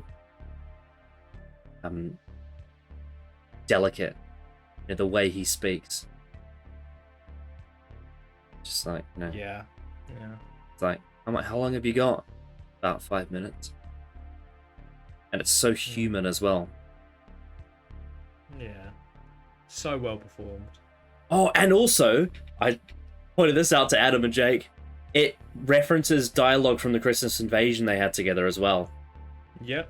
I Same old remember laugh, when you last of the noticed time. that. Lords. On your Yeah. own. I remember when you noticed that with Adam. Yeah. You can't remember. Oh, it was like a light bulb moment. Oh yeah. It's like bloody hell, Russell.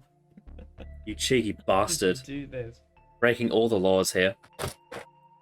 And also, let's not forget, Yeah, so- it comes right after the wall scene as well, which is another great Yes, it is. from Harper. Perfectly Iconic imagery. I mean, I think it's these scenes have been made to look cringe by fangirls who obsess over them, but the actual Yep, scenes yep, yep. within the TV show itself, ignoring the fans, are fantastic. Yeah.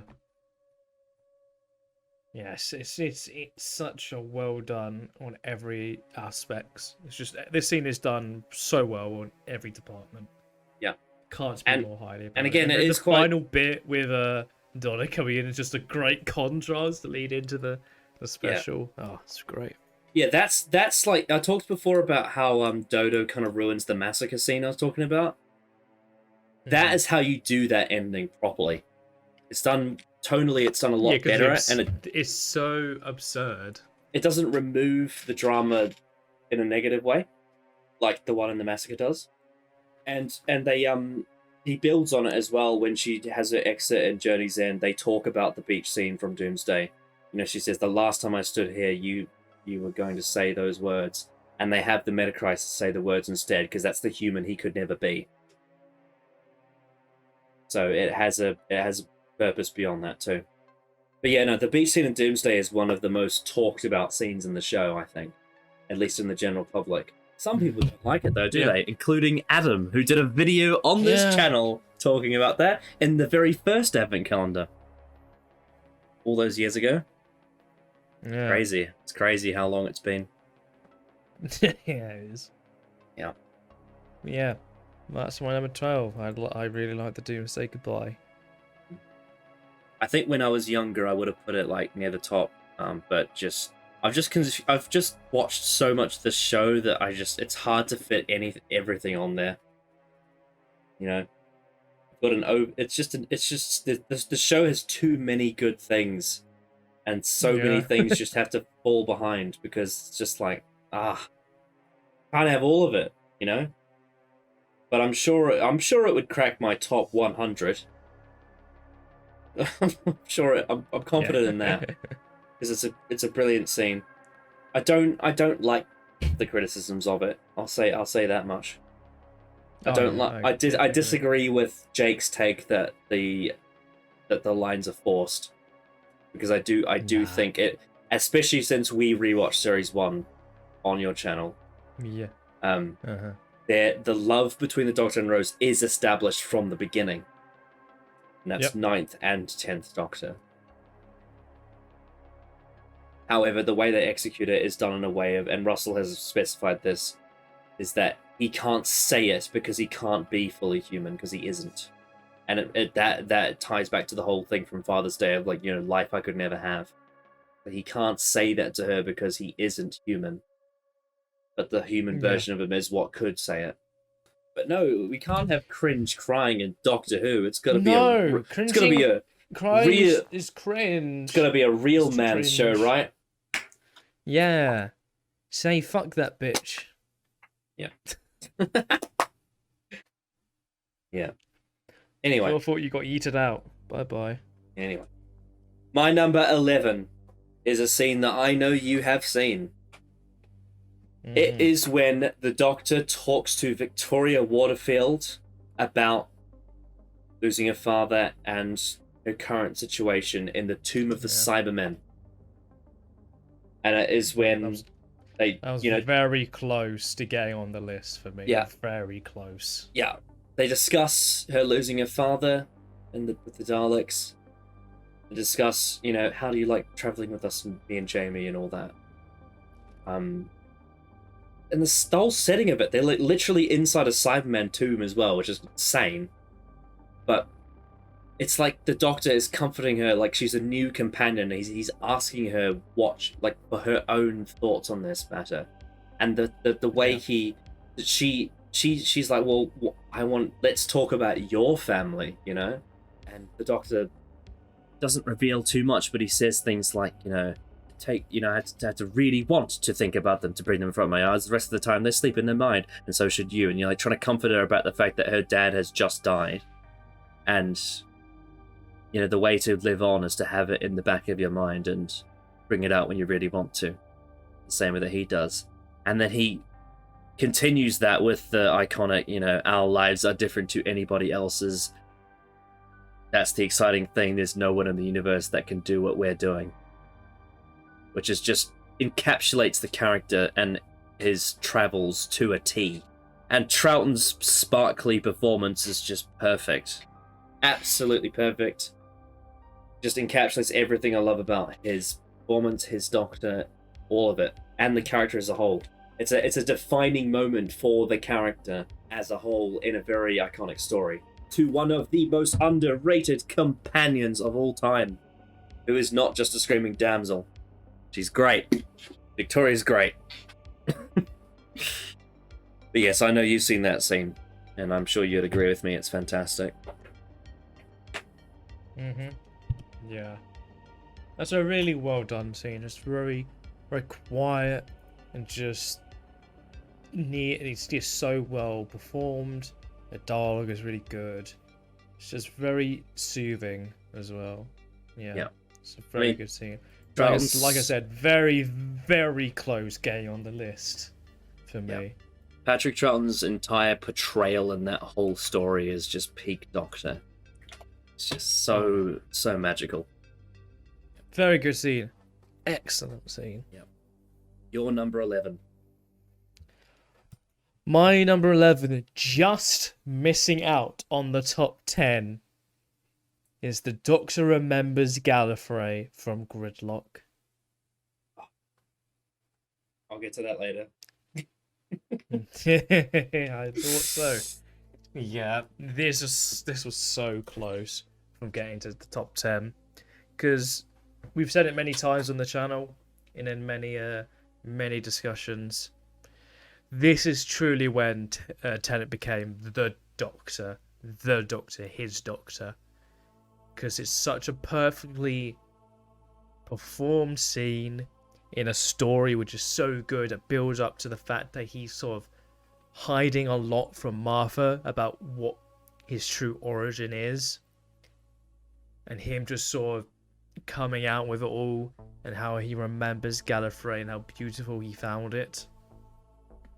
It's so well performed, and just Tennant gives everything into it, and just for the character side of it is so great that he opens up to Martha when the whole point of that story is how closed off he is and how he's trying to show off. And that's the first time when Martha actually tries to get him to sit down and talk, and he does. Yeah, I cannot speak highly more about this scene.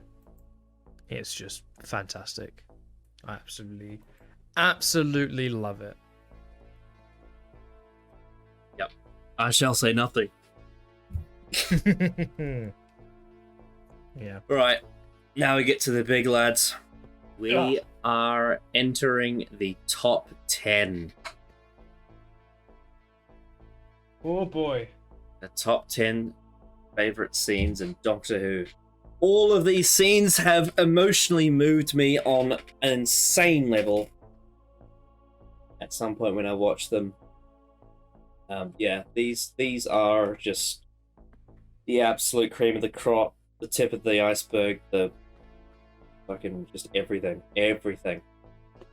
Oh, my word. So, I will begin with my number 10, which is Sarah Kingdom's death in the Daleks Master Plan Part 12. It is the end of that massive mammoth of a story when the Tyranium core unloads. It is the most intense, harrowing, gut-wrenching, 10 minutes of Doctor Who. It has like a physical hold on my body when I watch it.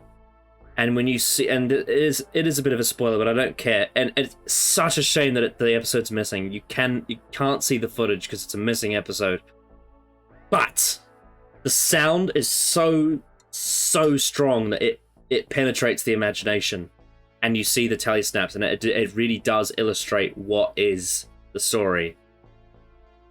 But all the way from when the Doctor has got to the Daleks to a point where they pause. And they say, do as he says about the Doctor, because he has them in the palm of his hands. And Time Radium Core unloads and kills everything in its path. The Doctor himself nearly dies. Hartnell gives an incredible performance. You can hear him come in and out of life itself. And absolutely harrowed torture, and then manages to push out of it. And then him and Steven have to watch their companion, Sarah Kingdom, die right in front of them, age quickly into an old, like, shriveled woman, and hold her hand out to them as she crumbles into dust and dies. And then everything gets... all of the, the stuff that Tyranium Core destroys is done. And Steven is just absolutely heartbroken beyond belief. And early in the story, two other people that were traveling with, Katarina and Brett Vian, also died. Katarina, a companion they picked up in the Mythmakers after Vicky's exit, and also Brett Vian, who's played by Nicholas Courtney, who also plays the Brigadier. But he turns to the Doctor and says, he's in tears and says, "Katarina, Sarah." And then the Doctor says that line, that memorable line where he says, "What a waste. What a terrible waste." And then they walk away and the story ends, and then they end up in the massacre, which is an even darker story, with the other scene that I mentioned before. But yeah, it is the most heartbreaking ending to any Doctor Who story, I think. It physically grapples the audience, and it's an absolute crime that it's missing, because it is so damn good drama. And it is one of the darkest moments in the whole show. It's the most gruesome companion death as well. Like, you literally see her grow old into a shriveled corpse and then fall to dust, and she's completely alive and conscious while it's happening. It's like, I can't actually believe that it was even approved by the BBC. It's that level. Yeah, absolutely harrowing drama, and well deserving of the top 10, given how it literally just emotionally wrecks me when I watch it.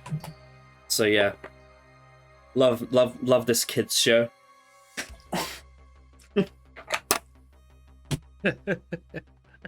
Yeah. Such a kid show. It's a kid show's about it's I can only imagine how intense it would be for a child watching, let alone a grown adult. Yeah. It would probably terrify. Fucking believable television. What's your number 10? My number 10 is the opening to the Stolen Earth. It is the opening that is like so well suited to the series 4 opening credits. That theme, it is the most hype you'll ever be watching Doctor Who, in terms of building to the anticipation of what the story is going to be. Seeing all these characters we've seen so many times, bringing them all together for this one story that is seemingly going to be bombastic among hell, for sure.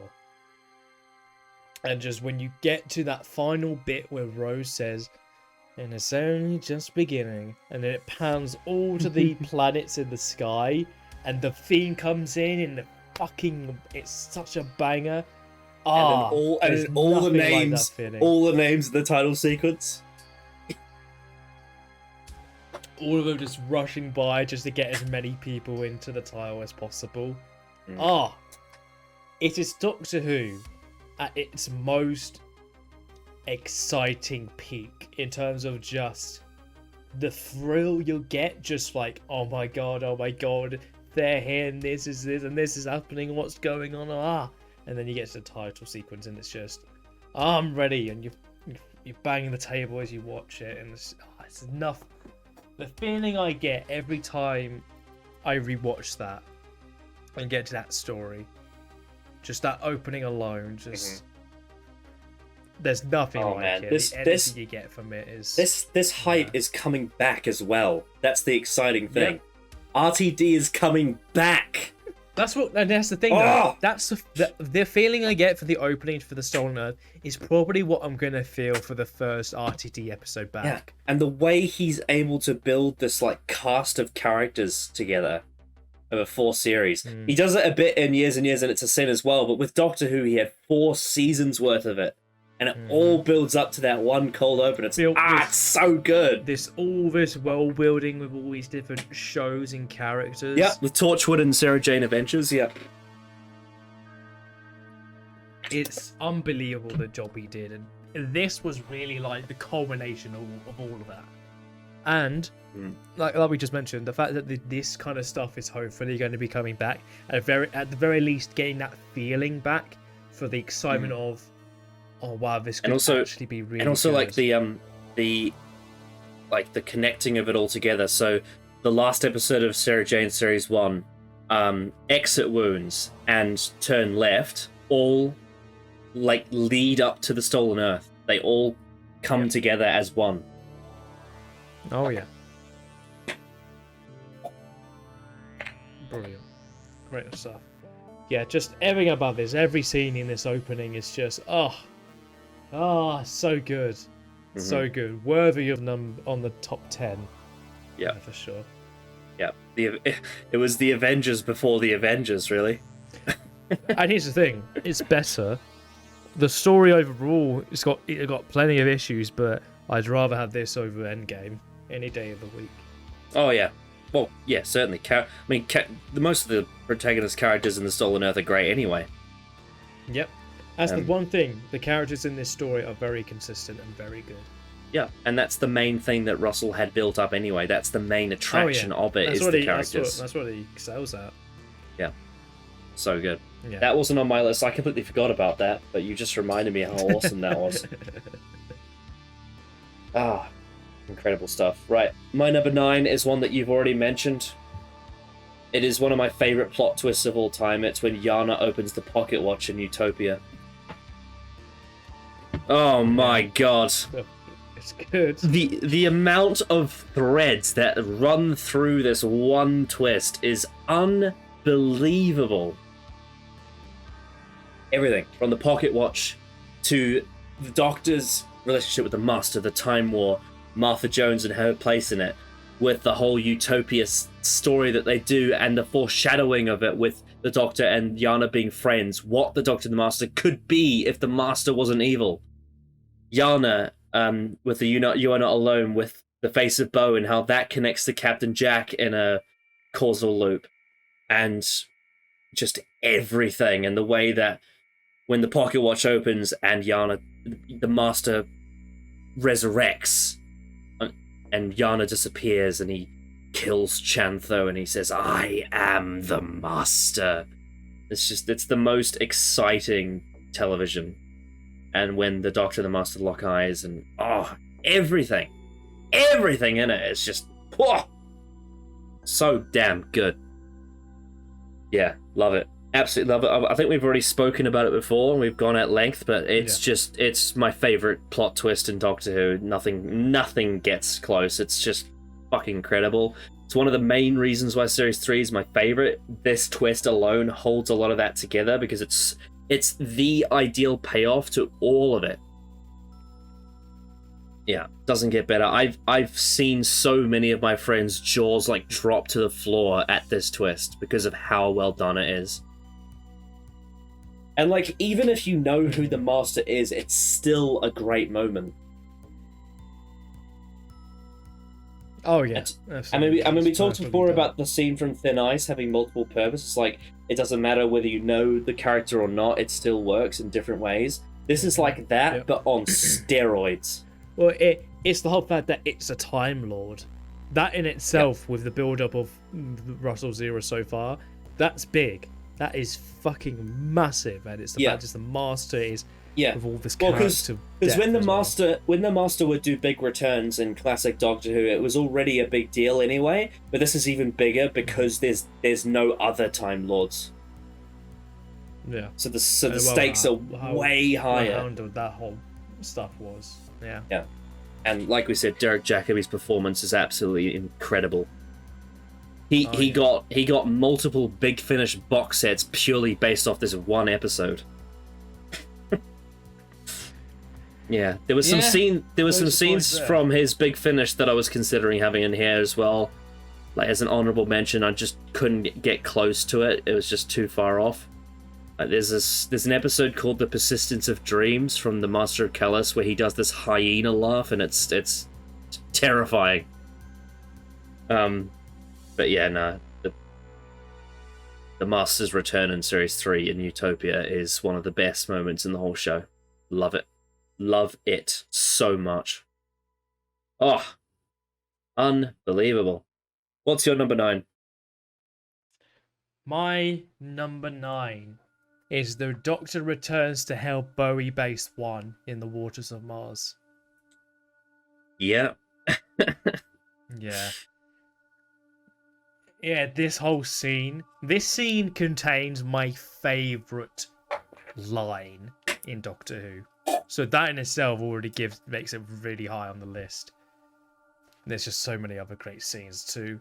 But yeah, the build up with everyone fucking dying or turning into the flood is so well built up to when the Doctor is making his way back to the TARDIS. And he can hear it over the call. He hears everything. He hears everything that's going on. When that woman sees that footage of her children and then she gets sprayed with the water. So that's one of the characters in that story that gets like the least amount of development, but just the one bit there is just like fucking hell. That's fucking devastating. That is. Yeah. It's fucking. It is terrifying how they change. That's like the New Who equivalent of the Sarah Kingdom death I talked about from Dalek's Master Plan. It's just, oh my word. It is dark. It's dark. But then after all that, the ship exploding as well. Then after that, the Doctor remembers all the times of him talking about the Time Lords for all of New Who to that point. Just all of that, just all the voiceover, the flashback things of I'm the last of the Time Lords. And that face he's making as that line is being repeated says everything about what he's doing. He does the teeth gritting face that he's done his whole run. So many times. Yeah. But this time it's like... And he's shaking, like you can see his head like shaking a bit like it does in Midnight. And then you get him actually walking. The cinematography, and this being one of the few HD it's Graham episodes Harper of Tennant's run. Yeah, it's. I'm so thankful that this is one of the few episodes that Tennant got with HD. Because as good as Graham Harper is one of the best directors in the whole show. He is so good, and this is his last one. This is his final outing. What a way to go out! Yeah. What a way to go out. The guy who started with the caves of Androzani and ended with the waters of Mars. That's quite a fucking resume. Yeah, I mean, technically, he did direct a bit of Warrior's Gate because the original director got fired, but that story also looks amazing as well. So there you go. Yeah. And just him walking back into the base, the music and the direction that's being at use is just godly. And like his energy is so there. It plays the backwards version of the Doctor's theme from Turn Left. Yeah. Then, yeah, exactly. It's so fucking beautiful. And then it seems bombastic and like, yes, he's coming to save her, but then you get the line, my favourite line in all of Doctor Who, where he talks about how where the times existed, there were rules in place, but now he is the one left, and that leaves it to him, and that the laws of time will obey him. What a fucking line! One of the best deliveries I've ever seen in anything. Just everything about the 10th Doctor building to that singular moment where you think he's actually doing a heroic thing. You realise what he's actually doing. He's taking control of the thing he's been trying so hard not to do. And he's had enough. And he said, fuck it. Fucking beautifully done in every department. And the fact that so many years ago we had to fucking debate this scene as good is fucking ridiculous. Everyone remembers that 10th Doctor debate. The squeeze the lemons video. Yeah. Yes. And the music is so well suited to the start of the scene, and as it turns with that line, it's like, oh, something's not right here. Something about what he just said is not right. And obviously then you obviously get to a later scene, which we might talk about later. But yes, that scene is just moi. It is the perfect turn for the 10th Doctor character. 3 knocks is all you're getting. Yep, fucking brilliant liners there, delivery, everything. Oh, Yeah. I cannot speak highly about this scene. Yeah. Just brilliant. It includes my favourite line in all of the show. Yeah. Oh, so fucking good. Yeah, man. Good shit. Oh, Good RTD shit, is Russell. coming back. Yes. Oh, man. Ncuti Gatwa's in great hands. Oh, he's gonna be such a good Doctor. I could just feel it. I just know it. He's gonna shock everyone. Oh, so good. Right. Oh my god, my number 8. So my number 8, yes, I will fully admit I have cheated here. I've combined 2 scenes that are separate from different parts of a story together. But I think they exist as the same conversation between the same characters. It is the if you can't kill scene and the you would make a good Dalek scene from Dalek. Why don't you just die? So it's combining when he first sees it in When he first sees it. when he first sees it. If you can't kill, then what are you good for, Dalek? Or, and also, Dalek? I talked What's before, the point of you? you're nothing. And then that whole, so I talked before about the scene where the Doctor says will from the end of time, and how that flips the oh yes into being on its head. This is the scene that does it with the fantastic. Oh, fantastic. Fantastic. And I think one of my favorite bits of acting from Christopher Eccleston in this is when the Dalek says we are the same, and he does that little twitch with his lip. It's the smallest little detail, and it's like, We're not the same. We're not the same. No, maybe we are. Exterminate. And then that whole. Oh, that's so good. That Yeah, turns and out. then- No, wait. Maybe Maybe we you're are. right. Maybe No, we alright, are. you've got a point. Yeah. Because I know what I should do. I know what should I know happen. what should be done. Oh, and then there's also the bit where he's like, And he it's fucking like, smiles. Oh. it's like he talks about. He tells the Dalek that their race is your race is dead. 10 million ships on fire. I watched it happen. I made it happen. You that's destroyed us. I had no choice. And what of the Time Lords? Dead. Ah! It burned with you. Lasted a great time war. Fuck me, so Everyone damn good. must. And then that all gets paid off later on when he says, well, no, I know what you should do. Why don't you go finish the job? Rid the universe of your filth. Why don't you just Yeah. die? Yeah. If You would make a good Alright, you want Dalek. orders? Follow this one. Kill Kill yourself. And he spits. He spits The everywhere. Daleks have failed. Why don't you finish the job? Yeah, just fucking. Oh. Beautiful. Make your mission complete. Rid the universe of your filth. Why don't you just die? It's You the first would time you make really a see- good Dalek. It's the first time you really see that this character is not the same as he once was. Oh yeah. Something has changed in him. Well, comparing his composure between Remembrance with the Seventh Doctor and here, it's like night and day.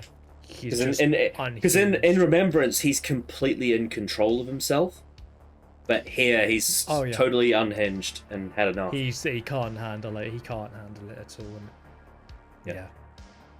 And yeah, man, Robert Sherman's a genius. Like he completely, like it's funny because he wrote it as being in control, So he wrote great dialogue, and then Christopher Eccleston as an actor took that dialogue and made it what it is. And hats off to Nick Briggs as well, as that's one of my favorite. I think it might be my favorite performance of him as a Dalek in that episode. He's so damn good, despite the fact that he has to use in the a final voice modulator. scene with the Dalek, where it's just like it's broken down pretty much. Yeah. This is not life. This is sickness. This is sickness. Yeah. Order my destruction. Yeah, so good, man. Oh, iconic, incredible. This is one of the.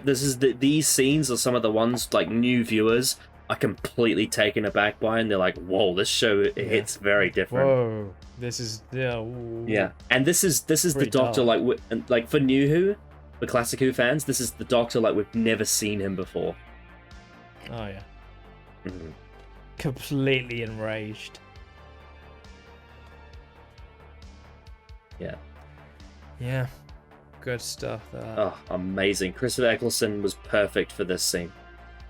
Perfect. Oh, so perfect for it. Yeah. Oh, man. Phew. Right, number 8. Your number 8. My number 8 is the Master dies in The Last of the Time Lords. Yeah.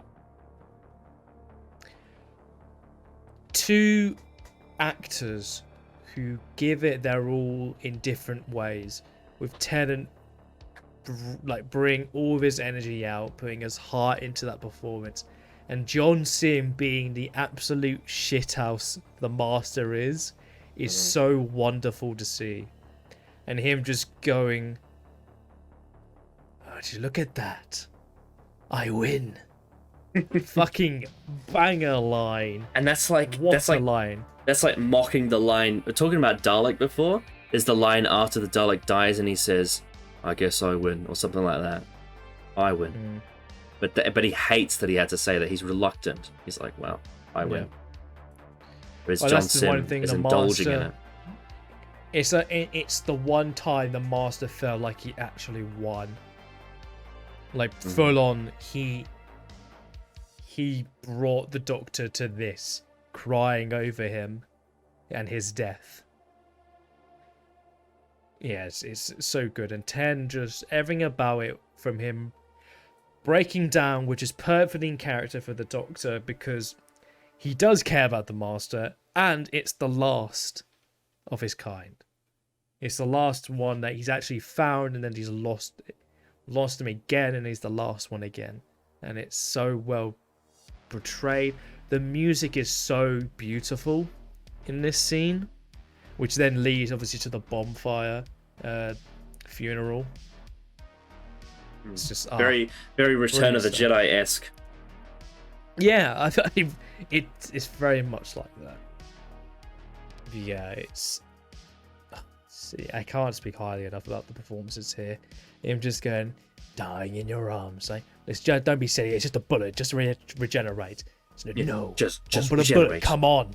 No, stop it. Yeah, and he Just breaks down. regenerate.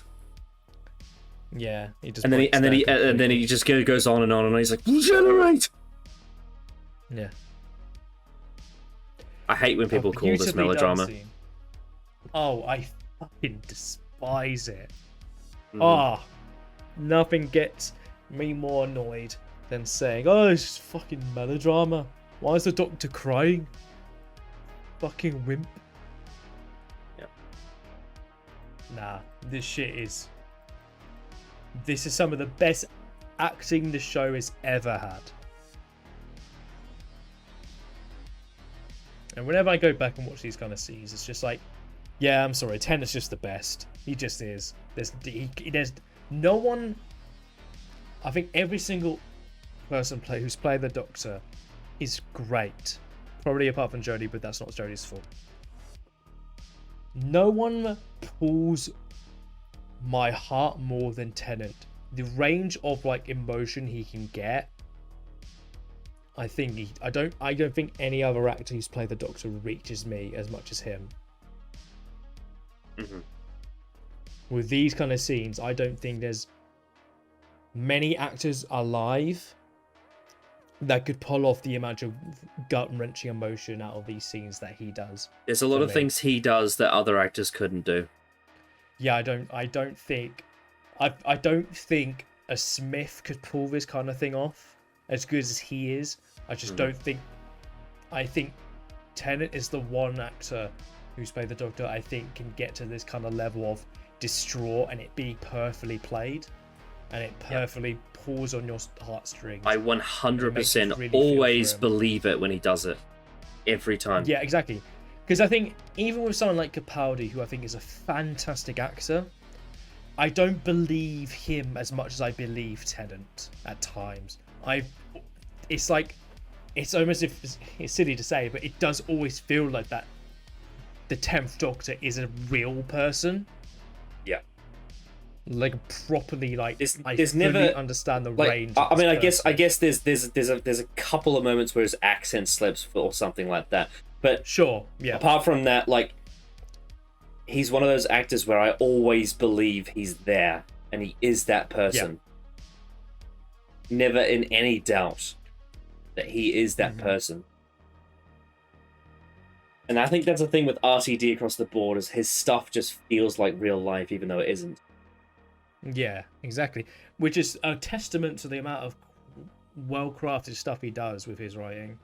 How these things could feel so real and be so relatable and be so easily picked apart in a way that's like, oh my god, this all makes sense and it's so believable because of this. And Tennant's Doctor is one of those things where this Doctor feels like a proper person and feels like I fully understand the range of this person's emotions.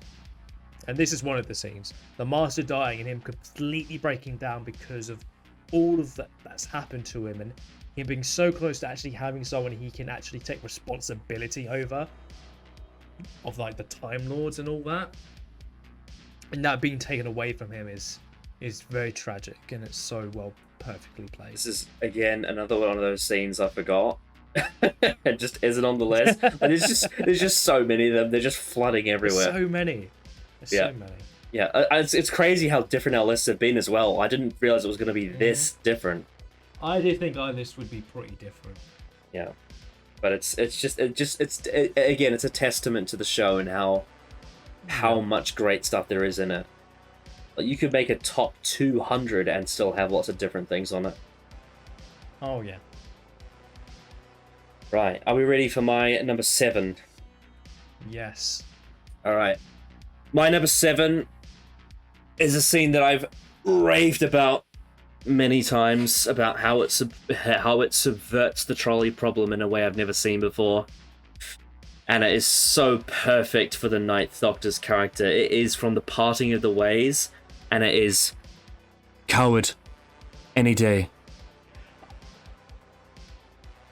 Yeah, that's fucking good. I That's really good. love this moment when the Dalek, he's preparing that Delta Wave and has been doing for the whole episode, and people sacrifice their lives for it because it's the only chance he has of saving them, and he's put in the same situation he was during the Time War once again, and he goes and he feels the responsibility, but once he actually gets to the point of needing to press the button, push the lever to make it happen, he can't do it.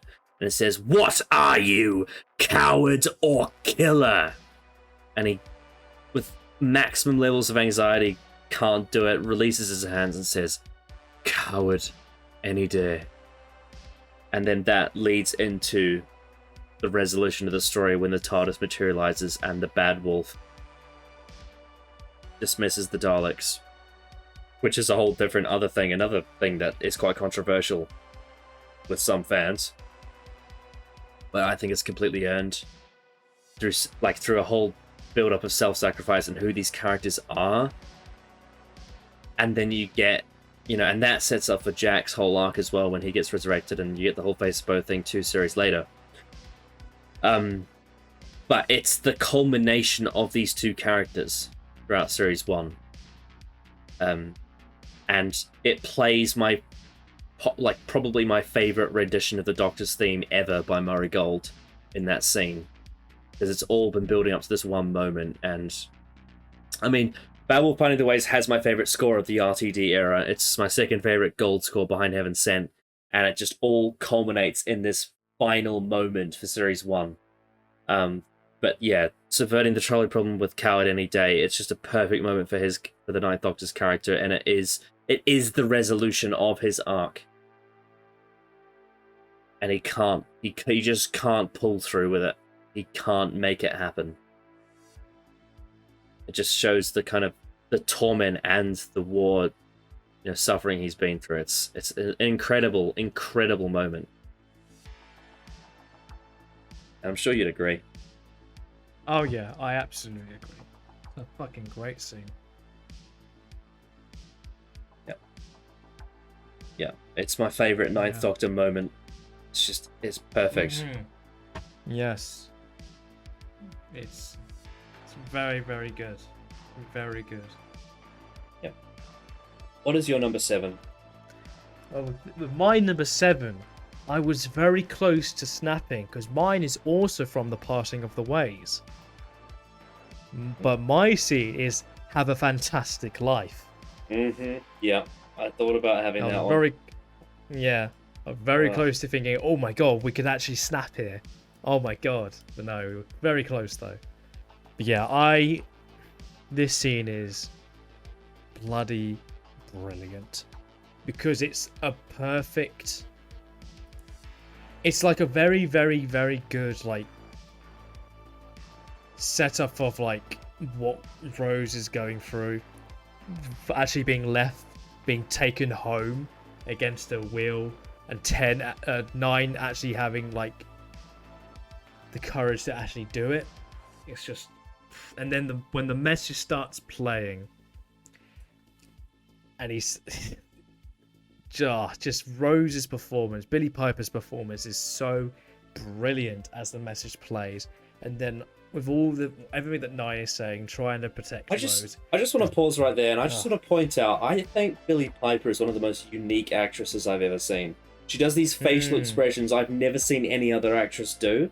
It's very specific to her. And like crazy, because at the time she was like 21 when she was acting in that series. Yeah. But she's such a unique actress. She's so distinct. And that's why I think Russell T Davies cast her, because she can do things that are unique to her that no one else can replicate. Mm-hmm. Oh yeah. And just when we get to that bit where he turns his head and Rose is taken aback and he's like, have a good life. Do that for me, Rose. A fantastic life. And then she just fucking breaks down and just like, take me back. And when she walks out and it's just a street corner. It's the street corner from Father's Day as well. Yep. Yeah. But in the modern day. So good. So good. And 9's performance, Chris's performance is just... It tugs on your heartstrings. It really does. For a man who knew he was like his job was gonna be over soon, it's like amazing the performance he does. Yeah, he gives it his all. Every episode, Chris always gave his all, and I greatly appreciate but especially in this finale, Jesus Christ, he's insanely good in that. Everything he puts in, yeah. Mm-hmm. One of the best performances I've ever seen in one of the Regeneration stories. It's that one. He's my word. It's a good one. I remember when we rewatched it, and we were just like, every scene is great. Every scene.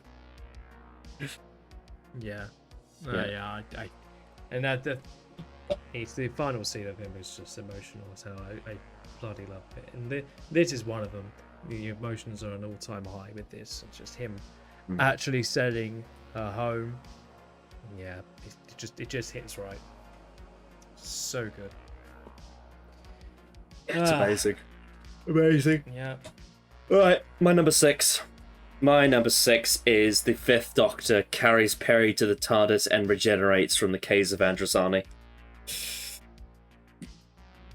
You've seen this one now. Oh yeah. Oh yeah. Oh boy. Oh my word. Could encapsulate this incarnation better than this scene being his final?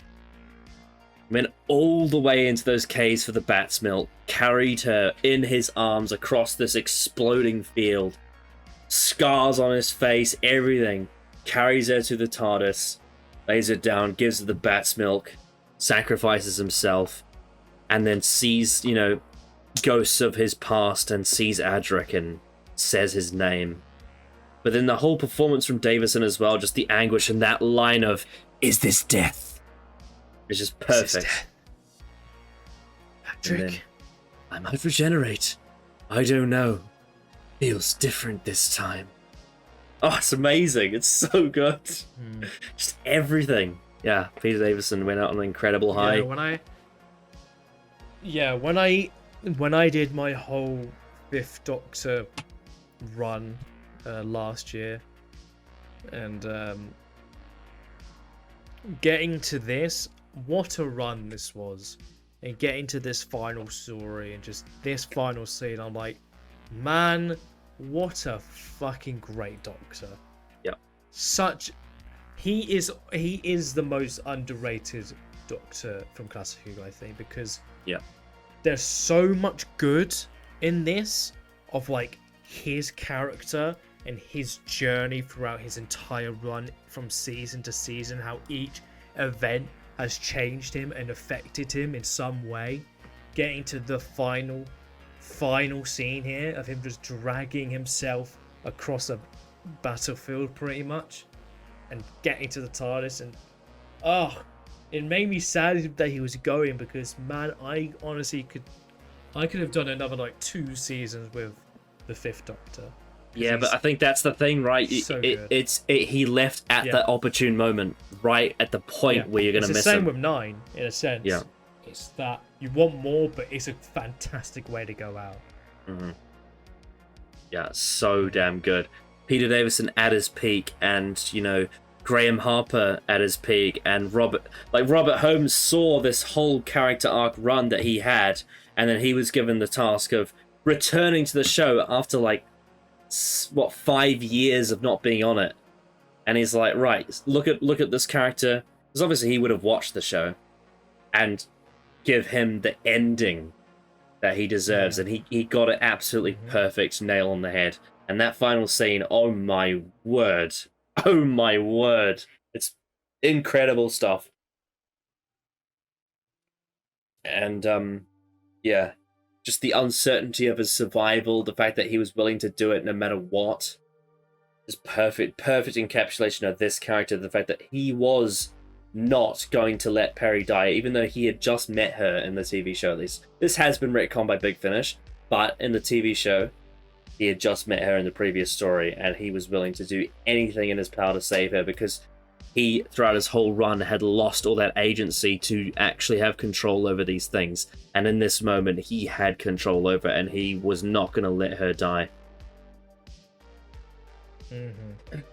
So fucking brilliant. I also love the bit where the Master pops up and he says, "No, my dear Doctor, you must die." Yeah, that's great. Amazing stuff. Your number 6. My number 6 is pretty similar, because mine is the 10th Doctor's regeneration. So both of our number 6s are the ends of 2 Doctors. Yep. Yeah, this is this scene, no scene in Doctor Who makes me more emotionally distraught than this one. The whole build-up of going from just the start of it with Wilf being stuck, the Doctor saving him, and then him going on his journey of seeing every companion on his run one last time. And then we get to that scene with Rose, and he says, "I think you're gonna have a really great year." And then, Don't forget the scene he sees with Joan Redfern's descendant as well in the bookshop. yeah, that too. That. Was she that tugs happy? on my heartstrings. Yes, were you? Ah. Oh, Whoa. so fucking good. And then obviously Wilf's goodbye, and then once the salute, we get man, the salute. the salute. Oh, the salute is bloody brilliant. Oh, it makes me sad, man. I really hope they did a salute scene with Bernard before he passed. That would be so fucking sweet. Yeah. Because once we get to all the goodbyes, and then the Doctor makes his way to the TARDIS and he falls, he sees the Ood, and they sing him to his sleep. And then Varley Dechem plays the best track in all of Doctor Who. He goes out with his fantastic track, beautifully done. He sets off, he goes and he looks just past the camera and says, "I don't want to go." The perfect encapsulation of the 10th Doctor. Yeah. Obviously, Exactly. as a reaction to Allons-y, right? Allons-y means let's go in French. I don't want to go. His whole breakdown of him as a person, how he never got to right his wrongs, how he never wanted to change, how he was afraid How he of death. he never got to meet the person who is compatible with him, and coming after Silence in the Library and in hindsight, obviously blemishes aside with Series 6, he has to become someone else to meet River Song again. Yeah. He has to become a different And him- person yeah. to find that compatible All person. of these things mixing together to the "I do not want to go" line is played so well. The music swells, it's beautifully done. The effects in that scene are top notch, and just it's just my favorite regeneration scene for so many reasons, like I just said. The last, it's that I will never fail to get as emotional as I do watching those last couple minutes of Tennant. My favorite Doctor, the Doctor, I think that is the best played version. It's there's not enough words I can do to describe how much this scene means to the story of the 10th Doctor. Yeah, it's so done, so bloody well done. Yeah, Tennant is brilliant as well. The performance is the right amount of emotion in the Doctor in that line. Yeah, Because too much would have been too much. Yeah, and because too little would have not been. Yeah, because in that behind the scenes thing, he does multiple takes and he decides which one is the best one. Yeah, he went for the third one where there's emotion there, because of course he would be. The 10th Doctor is an emotional person, but he's trying to put his best to hold it in, but he doesn't want to go. It's so well done. What a way to end off, not in a sense of finality, but a sense of tragedy with the 10th Doctor. And that gets contrasted with when Smith comes in and is full of energy and is just completely different. He spits on the console. He does. Because he only had one take to do it. It was very dangerous. Yeah. What a way to end off this fantastic character. My number 5 is one of the most talked about scenes in all of classic Doctor Who.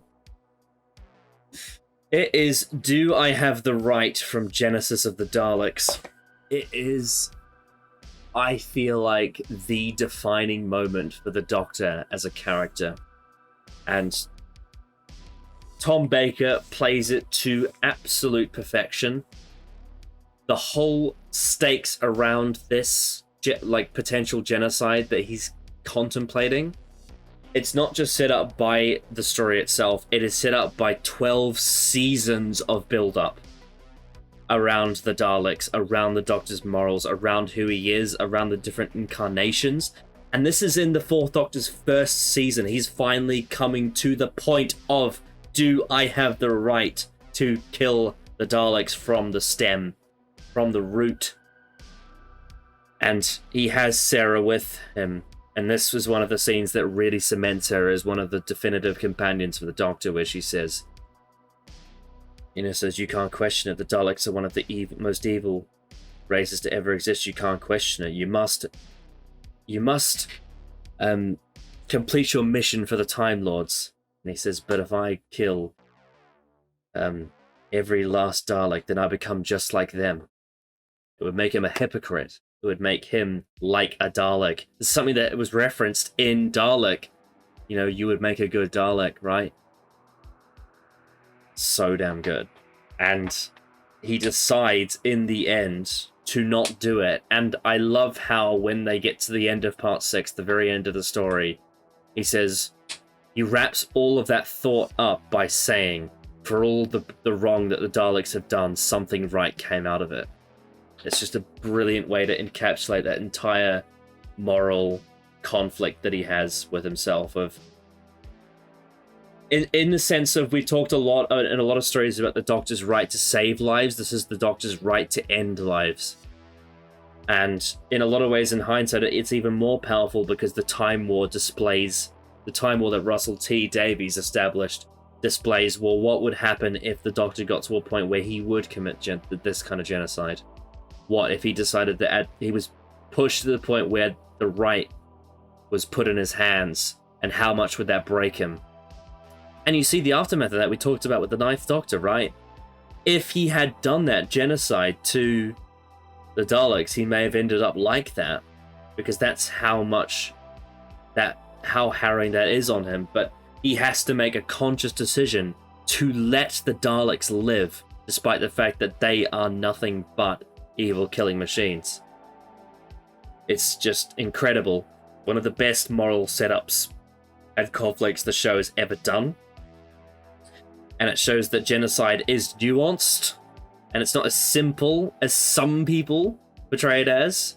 Wink wink, Chris Chibnall. Yeah, no. Incredible stuff. Iconic, perfect performances from one of the best stories of all time. There's a reason why it's in my channel name. It's just, I cannot state enough how much this scene impacts the character, the lead character of the show. It's just unbelievable what this does for the character.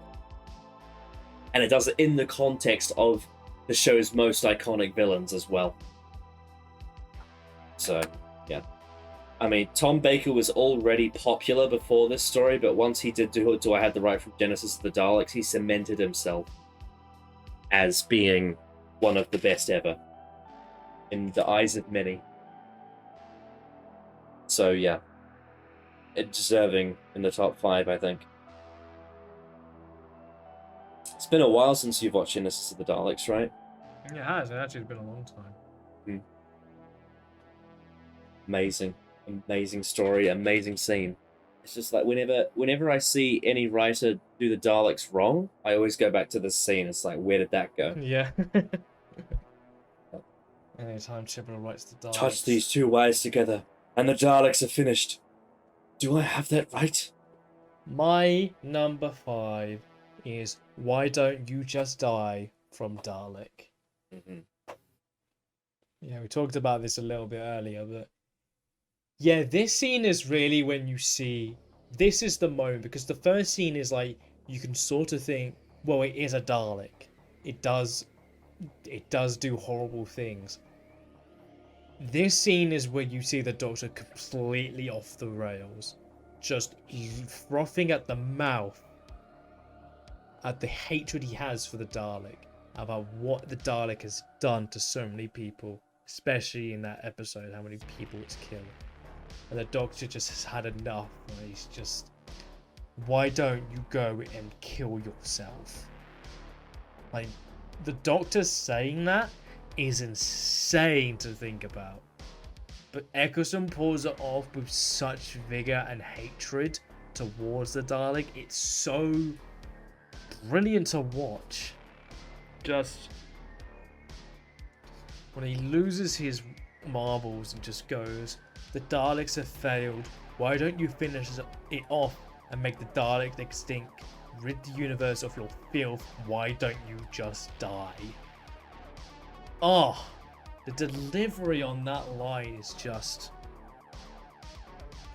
fucking breathtaking. And with the Dalek replying with, you would make a good Dalek. And he's not. And the Dalek is not wrong with that kind of hatred. And that directly links to the scene I just talked about as well. I would become just like them.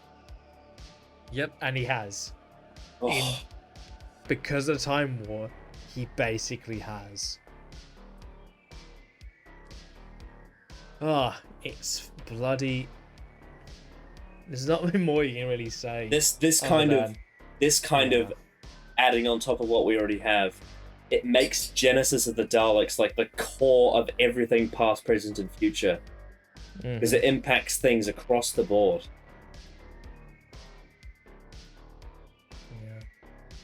Yep. Just a fantastic scene from start to finish. Amazing. My number 4. Again, it's a bit of a cheat because it's 2 scenes that make up a sequence. It's the Time Lord victorious in the waters of Mars. It includes the scene that you mentioned when he goes to save the base. And then it also includes what happens after as well. So, like you've already talked about the first half of that, which is unbelievable. That shot of him, of the close-up of his face when he looks back at the base and he's thinking about, us the time. And then you get that shot of him standing up and the camera is below him.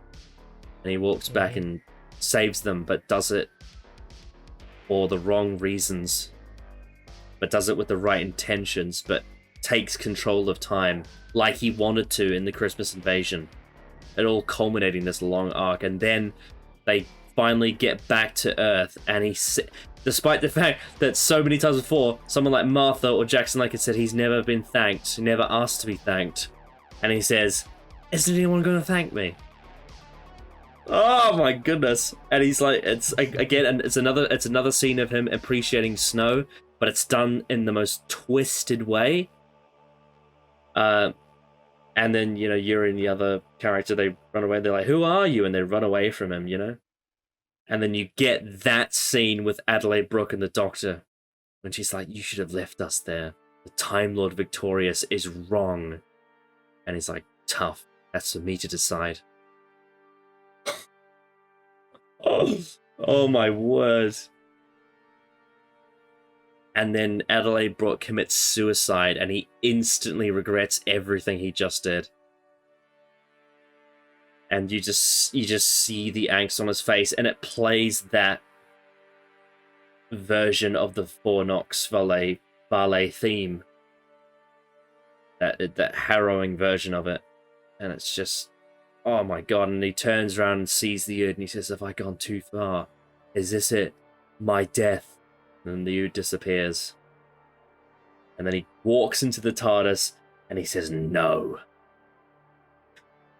It's the most thrilling ending to any Doctor Who story that's ever been. It's just unbelievable. Unbelievable. The peak of New Who. In terms of like its drama, its payoff. In terms of as an episode, just everything about that. Those last 10 minutes of the Waters of Mars is just unmatched. Absolutely unmatched. Direction from Graham Harper is impeccable. The writing from Russell T Davies is impeccable. The performance from David Tennant is one of the best ever. It's just unmatched drama. So damn good. Love it. One of the best twists.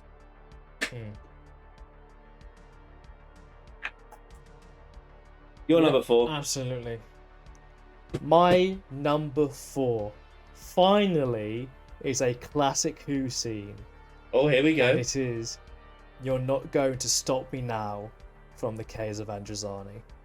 I did say no cliffhangers, to be fair, but I'll let you have this one. The thing is, right, it's the moment itself of him launching himself down, going to save Perry. That build up of all these moments of everything he's gone through, and going to save someone he doesn't even know means so much to his character. Just that singular moment of them, these people are trying to stop him, and he does everything in his power to make sure he can get back to Perry and save her life. That just singular moment is, one of the best scenes I've seen from Doctor Who. Can't speak more highly about Davis's performance in that very scene. Yeah, it's just fucking great. Yeah. Just that moment. Yeah, it's absolutely one of the best cliffhangers in the entire show, and had we not banned them, I would have had it on my list very high as well. It's just the perfect payoff for his character. It's like Davison's equivalent to the Time Lord Victorious. In a sense, yeah. Or Davison's equivalent to Coward Any Day, if you know what I mean. It's like the moment. That's probably better, yeah. Mm-hmm. Yeah. It's the antithesis of what their character means. Absolutely. Yeah. Fucking fantastic scene that is. And then he actually fucking goes down and does it. Yep, he fucking does it. Like, part 3 is the build up to that moment, and then part 4 is just one long saving Perry for 25 minutes, and it's so intense. Yeah, amazing. Yeah, bloody hell. Yeah, my number 3 is my favorite scene from Classic Who. And I don't think anyone who knows me would be surprised what story it's from. It is the closing scenes of the War Games. It is the goodbye to Jamie McCrimmon and Zoe Harriet from the Second Doctor, and also the trial and the regeneration. So again, it's another sequence of scenes, but I can't not include them. Just that Jamie had been with the Doctor since the Second Doctor's second ever story. This is 3 seasons worth of being with the Doctor. And yes, someone will point out, yes, Yasmin Khan, Sarah Jane, blah, blah, blah.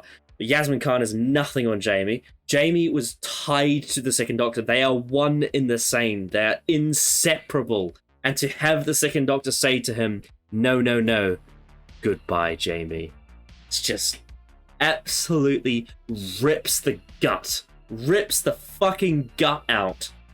That the Second Doctor has to banish his most loyal companion that had ever been with him, and takes him back to the Highlands in Scotland, and Zoe goes back to the future where she's from, in the Wheel. And they basically get the Donna treatment as well. They're, apart from maybe, I think it was one adventure, they are wiped the memory of him entirely. And it's so heartbreaking. And then once they are gone and the Doctor is faced entirely with just the Time Lords and no longer has a facade in front of them, you see the Second Doctor for who he truly is. Everything that had been hinted in his previous stuff in Power of the Daleks when he was being devious, and everything throughout the Web of Fear when he tried to steal the Great Intelligence and failed, and all of the little things where he was gaslighting and lying to his companions despite the fact that he's fond of them. He doesn't want them to know who he really is. And then he's faced with the Time Lords in the trial, and it's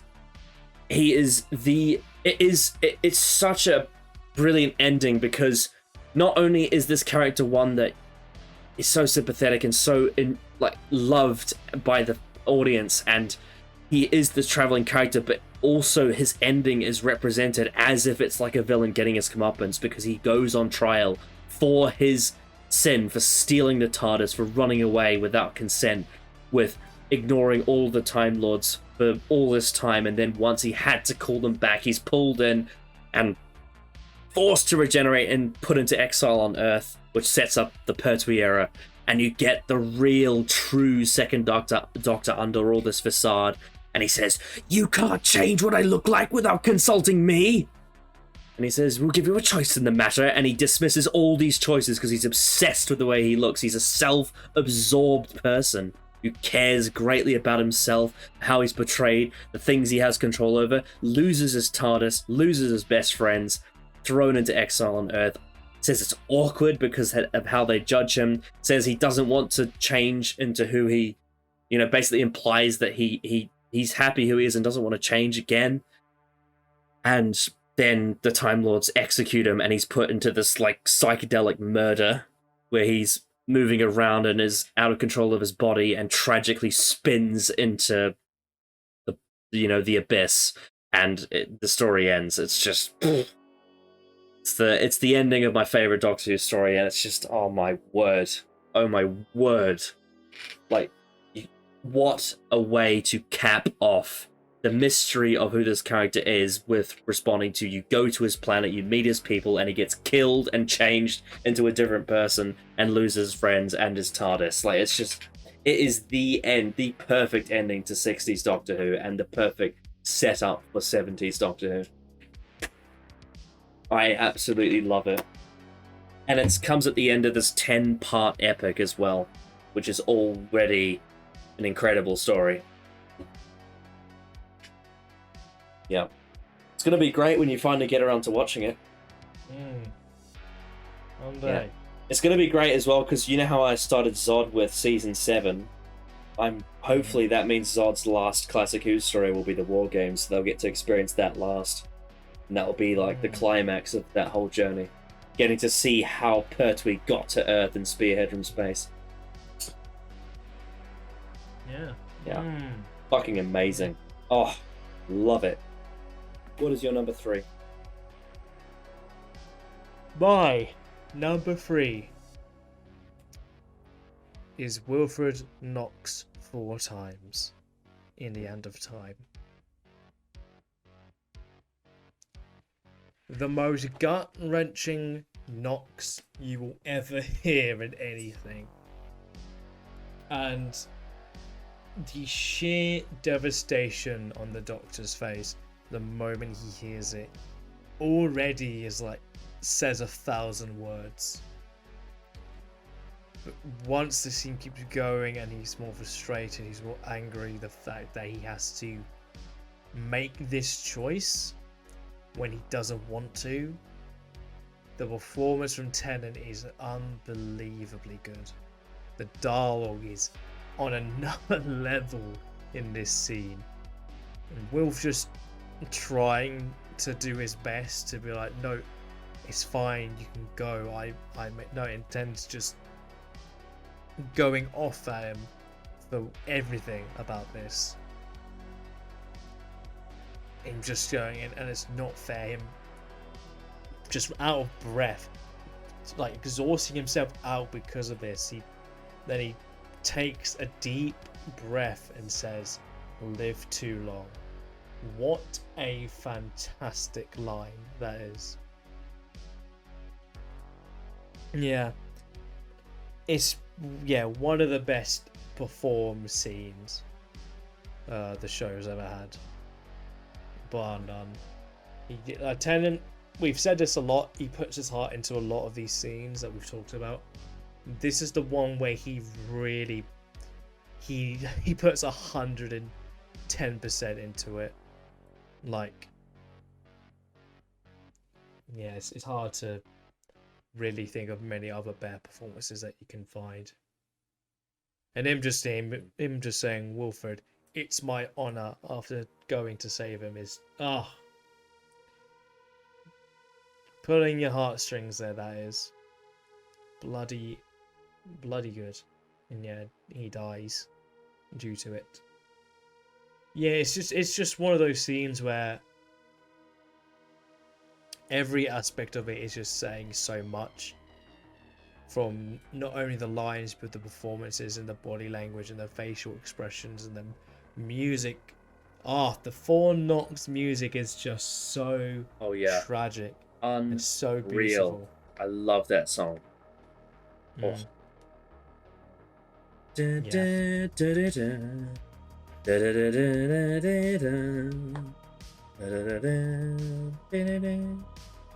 It's heartbreaking. Yeah. A beautifully tragic scene and a perfect way to cause a death to a doctor. The 10th Doctor especially. Mm-hmm. Yeah. Top 3, absolutely. All right. My number 2. My number 2 is, again, I go back to this character beat a lot, but it's a scene that defines the 10th Doctor and his journey and who he is and his desires as a character, everything about it. It is the scene from the end of The Family of Blood when he tries to convince Joan Redfern to join him and gets rejected.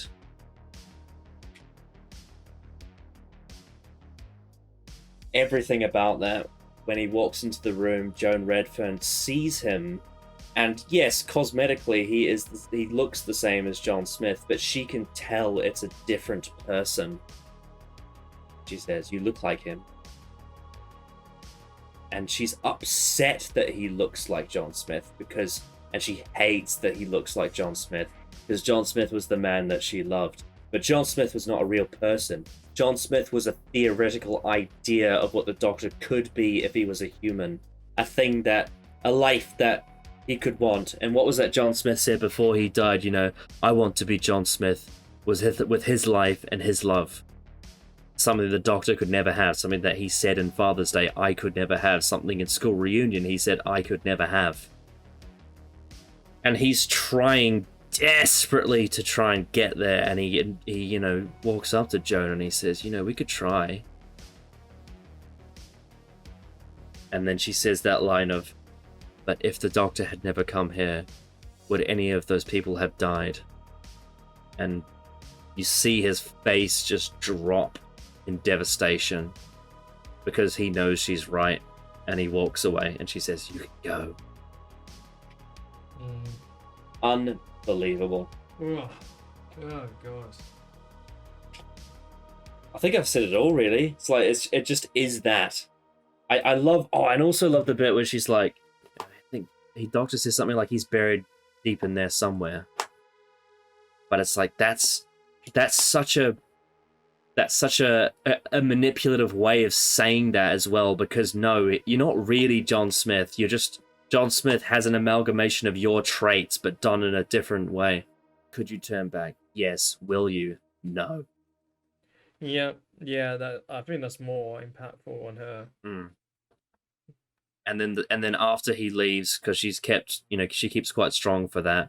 But then after he leaves, she holds on to her book and cries. It's just, oh my god. Yeah, it's a defining moment for the character and for the show and for the actors involved. It's perfect, absolutely perfect. Doesn't get better than that. What is your number 2? My number 2 is the Time Lord Victorious. Yeah.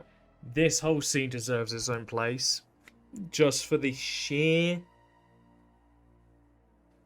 just unexpected. No, it's not unexpected, but just the sheer meaner difference of the 10th Doctor in this scene to anything else is like he looks like a completely different person. Like you mentioned earlier, from asking for thank yous for saving people's lives, from the way he looks at Adelaide talking about how he saved them and how he is now the Time Lord Victorious.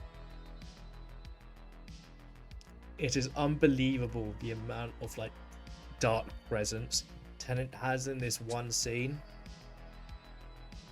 Just everything about it, the music as well, just it knows that what Tennant is doing. It knows what the Doctor is becoming. There's no bombast here. It's all, this is really bad. This is really bad what he's doing. But it's totally justified because of all the events leading up to this moment.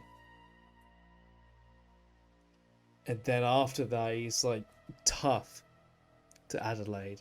And then she walks back to the house, kills herself, and it snaps back.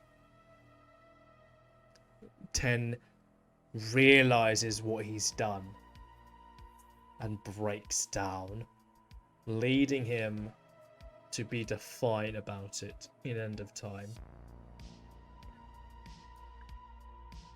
Oh, it's one of the best performed scenes. It's one of the best directed scenes. And the amount of impact it has on this character is so brilliantly told.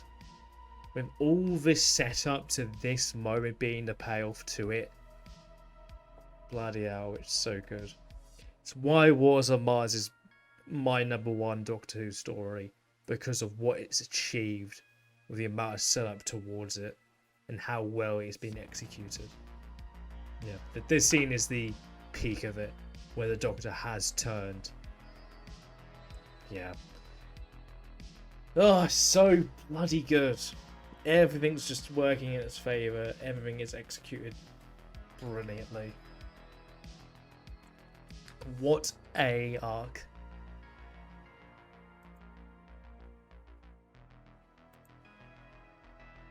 Oh dear, okay. Number one, numero uno. Number 1.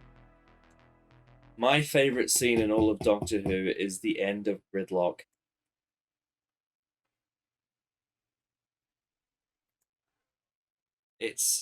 I've talked about it before so many times. This is it. When I was a kid, when I saw this scene, I in that moment knew, I was like, Tennant is my Doctor. And for good reason, because this encapsulates everything I love about the 10th Doctor. It's everything leading up to it, everything that comes after it. It's just all the things, what he can't have in life, why he can't have it, why he won't have it with Martha, why Gallifrey is gone, how that ties into it, how that ties into faith, religion, atheism, death, like missing people, but then also the optimism of being able to create something new for someone else. It's just everything the 10th Doctor is in one scene, and David Tennant plays it to absolute perfection. Oh, unbelievable. And like the whole resolution of the first 3 episodes where they both lied to each other and he confesses it. I lied to you because I could pretend, just for a minute, I could pretend that they were still there under the bright orange sky. I'm not just a Time Lord, I'm the last of the Time Lords. It's incredible. And then that moment when he sits down and says, there was a war, a time war, the last great time war. My people fought a race called the Daleks, and we lost. We lost. Everyone lost. They're all gone now. My family, my friends, even that sky. You should have seen it, that old planet. The sun would rise and the mountains would shine. Oh, it's just... And then it pans up the direction as well. The camera pans up and you see the orange sky of New Earth, foreshadowing the return of a Gallifreyan character. It's just everything visually, like the way it tells the story visually, with the camera angles, with the panning, with the performances, with the dialogue. It's perfect Russell T Davies Doctor Who encapsulated in one scene. with the setting and those people and the payoffs, the lead-ons. Oh my god, it's endless, absolutely endless what this scene is and what it does. And like, you know, I don't take differing opinions too seriously, because it is a TV show after all, but when I hear people's lukewarm reactions to this scene, it is heartbreaking, because it's just what this scene means to me, what it is for the story, is just so beyond what people say it is. Yeah, unbelievable. David Tennant cemented his place as, in my opinion, the greatest Doctor in this scene, and only proved that further going forward after this point. It's the best. It's the best of Doctor Who. I love it. Your number one. My number one is the one and only You've Got to Go Back from the Fires of Pompeii. Without a doubt, my favourite scene from the entire show. It's to do with my favourite Doctor, my favourite companion, in one of the most underrated stories of the entire show. This scene built on all the building blocks of not only the episode itself with Donna, but everything we know about the 10th Doctor at that point comes forth in that scene where he says to Donna, if he could go back and save Gallifrey, he would, but he feels like he can't. That he can never go back. And it's so amazingly delivered. Both of these actors are putting on a performance of a lifetime in these scenes.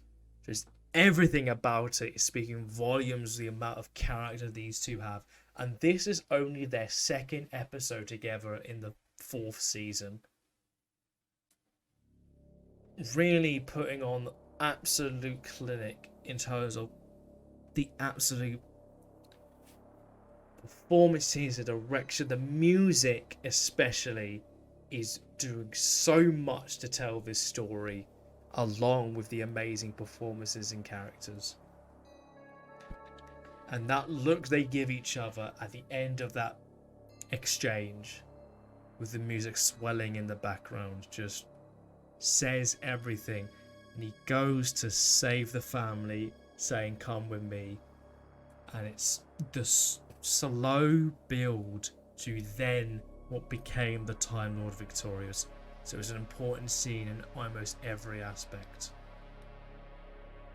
I cannot speak more highly about this scene and what it means and what it does and how well executed it is from back to front. Just... oh, I will never get old of this scene. This scene will never get old. It will never age poorly, because it is so plainly obvious what this scene is trying to achieve, and it does that to such a degree with these two characters. Having them have this connection with each other throughout this entire story is so well done, and it really builds up these two as a great unit together. And this is with the final line of the episode between each other, when the Doctor says, "You were right. Sometimes I need someone." Yeah, that ties back to Runaway Bride. Yep. Great callback, which means so much. Yeah. Fantastic scene from the start to finish. Excellent stuff. My absolute favourite scene in the entire show. I mean, I noticed a lot of the, especially the higher ranking ones, but a lot of the best moments on this list, they revolve around the Doctor having control of who lives and who dies. Mm-hmm. It's one of the most successful dramatic beats that they've done with the character over the years. Yeah. There's a lot of talk about life and death in these scenes. Yeah. Yeah, pretty much all of them actually. Apart from like, for me, in the top 10, only like one of them doesn't have anything to do with death, kind of, which is the opening to the Stolen Earth. That's before the Daleks turn up. Exactly. The rest of them are all to do with people dying or saving each other, you know? Yeah, it's just... Yeah. What a... Some honorable mentions. Some honorable mentions Mm-hmm. that came very close to this top 30 that I didn't mention. There's a twist in the Zygon who fell to Earth in Big Finish with one of Lucy Miller's family members. That is unfucking believable. There's a twist in Terra Firma. There's a twist in Omega. There's a twist in one other one that I can't remember. Oh yeah, Project Lazarus, but that was a cliffhanger, so I couldn't include that. Those all deserve honorable mentions. The scene, I so wanted to have this, but I just couldn't fit it on. The scene in Scherzo where Charlie confesses that she loves the Doctor and he reacts apathetically is heart-wrenching. Like, absolutely makes me cry. The scene in the God Complex where the Doctor tells Amy it's because I was vain. And then that leads into that, what was at first an exit but wasn't the exit. That's been massively damaged by Angels Take Manhattan. The scene where the Doctor first meets Romana in the Ribos operation is absolutely hilarious. It's just like, my name is Romana Valatalunda. Oh, I'm so sorry about that. Is there anything we can do? It's just so funny. And then when she exposes that he only passed the tests on Gallifrey with 51%, all that, just that great stuff, and like the way she speaks words that he can't understand. It's just hilarious. And then there's a scene from the end of season 16 from the Armageddon Factor, very underrated story, where the Doctor explains the pointlessness of ultimate power to Romana, where he plays the role of someone who would be that. He basically plays, well, imagine if I was an evil conquering force that actually wanted the heated time signets to be combined together. And it's like, but that's what I would do if I wanted that, but I don't. It's a great scene. It really encapsulates who the Fourth Doctor is as a character and why he hates the idea of ultimate power and why he wants a holiday and why he wants to escape from this responsibility. And that's why he ends up putting on the randomizer. But yeah, it's a great, very underrated scene. There's dialogue between King Richard and his sister Joanna in The Crusade, two historical characters, with Julian Glover and Jean Marsh. That's some of the best acting in the entire show. Again, another scene I wanted to put on there, but it wasn't as relevant because it's not lead characters, but Hartnell is in the scene, and after she leaves, he's just like, and who told her my plan? And the Doctor's trying to hide that it was him. That's an amazing scene. There's a scene with the Seventh Doctor in the Happiness Patrol where someone's holding a gun, and he holds his gun in his hand. He says, "You like guns, don't you? Pull the trigger. Makes sense. End a life. Feels good, doesn't it?" Oh, it's an amazing scene, and he makes the guy drop his gun. There's Susan's exit from Dalek Invasion of Earth, where Hartnell gives his iconic speech of the "One day I shall come back." That's a great scene. There's a whole line of comedic jokes from City of Death, where the Doctor walks into someone's house and he says, "I say, what a wonderful butler, he's so violent." "Oh, you're a beautiful woman, probably." And just all that great stuff is fantastic. And I also noted Martha's exit from Last of the Time Lords. That's also a great scene, very underrated, great for her character, very, very... It wraps up that whole series brilliantly. And there's probably a whole bunch of other things I haven't even mentioned as well that are fantastic. There's just too many great things from this show that are just... I mean, there's stuff that I haven't even seen or heard yet that apparently is great, so there you go. There's also one that I didn't write down, but it's a scene from the Unbound audio called Deadline that Robert Sherman did, but I didn't really count it because it's not really canon, because it's a timeline where the person who came up with the idea of Doctor Who like walks into his closet and like that's the TARDIS, but it's like a really dark story. And there's a scene from the end of that where the guy who invented the idea of Doctor Who like gets tempted by his companion to walk into a closet where he dies. And it's like a whole idea of what if Doctor Who was real? And it's, oh my word. It's a very harrowing scene, but it's not really canon, so I didn't really count it. Any honorable mentions from yourself that we haven't brought up? Got a few. I have Donna's mind wipe from Journey's End. Oh, of course, I've yes. got- How could I forget yeah. that one? Jesus Yeah, Christ! that was close. Don't I've you got ever tell Adric's her. death. I've got Adric's death from Earthshock. Yeah. I've got Yeah. the Fifth Doctor's regeneration from Caves of Androzani. I've got Wilfred's goodbye from End of Time. I've got the Ninth Doctor's regeneration from the Parting of the Ways. I've also got Martha's exit from the end of Series 3. And I have Imagine What I'd Be Without You from the end of Oh Time. yes, I had that on my shortlist too. Ah, Those are what just would a I couple be there. without you? What would I be without that All of voice? those were very close to getting onto the list. Yeah, but there's also so many as well. Just so many. There's some stuff from the Moffat era that you haven't even mentioned that I thought you would, that you left behind. Stuff from like Yeah, Amy's Choice and The Big Bang and all that. That I know Yeah, you with really those scenes, with those stories, it's like on my list. There's nothing from Midnight because with Midnight, it almost is like one big scene. There's no real like clear choice in that sense. You know, it's weird with those kind of stories. And with stuff like Amy's Choice, There's a lot of my favorite classic Who stories that don't have any scenes on here because it's what makes them great is the whole package, not one individual moment. Yeah. With these scenes, these are like either the moment for their respective doctors or just an outright beautifully executed scene. Yeah. You know, it's like, because someone would say to me, like, why didn't you have a moment from the Romans? It's like, it's really difficult because the Romans is 90 minutes of comedy and all of it's great. And I can't just pick one. It's just consistently really funny. You know, there's all sorts of stories that are like that. It's like the whole package is what makes it great rather than an individual scene.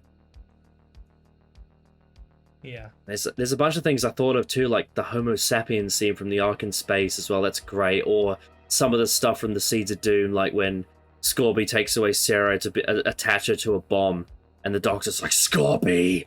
Scorby! It's amazing stuff. So many great scenes. There's great stuff. There's scenes from Legopolis as well that I wanted to include, like when he sees the Watcher for the first time and he knows that his death is coming. That's brilliant acting from Tom. Or just like little lines in there, like, you know, it's the end, but the moment has been prepared for. Stuff like that. Or like in The Time Monster when the Doctor tells Joe about the story on Gallifrey. That's a great one. There's stuff from Big Finish, like there's a whole episode of Master where it's the Doctor talking to John Smith, who is... It's like, you know how in Human Nature the Doctor portrays John Smith? In Master... The Master is John Smith. And it's just... The Doctor has a conversation with John Smith who inhabits the Master's body. It's amazing. So good. And there's also like Davros telling his backstory in Davros in the Big Finish audio. How his hands got mangled, how his eyes got burnt out. Of course, Stephen Moffat ignored that, but we won't talk about that. Even just little moments like in Heaven Sent when he's standing on top of the castle and it pans to his skull. Like that stuff too. Like those little moments. I don't want to forget any of those either. It's just, there's so much good stuff. So much good stuff throughout this whole show. Oh my god, I could go on all day about this show. This video has really reminded me how great Doctor Who is actually. I think I've forgotten that for a while, and how great it's once again going to be as well. That's the amazing part. Yeah. Well, when this comes out, we would now be the Chibnall era will now be over. It would have been in the past. Guys, tell us what that's like, because we're still in it. We've still got one episode to go from our timeline. It must be nice. How was it? Is it nice? Ugh.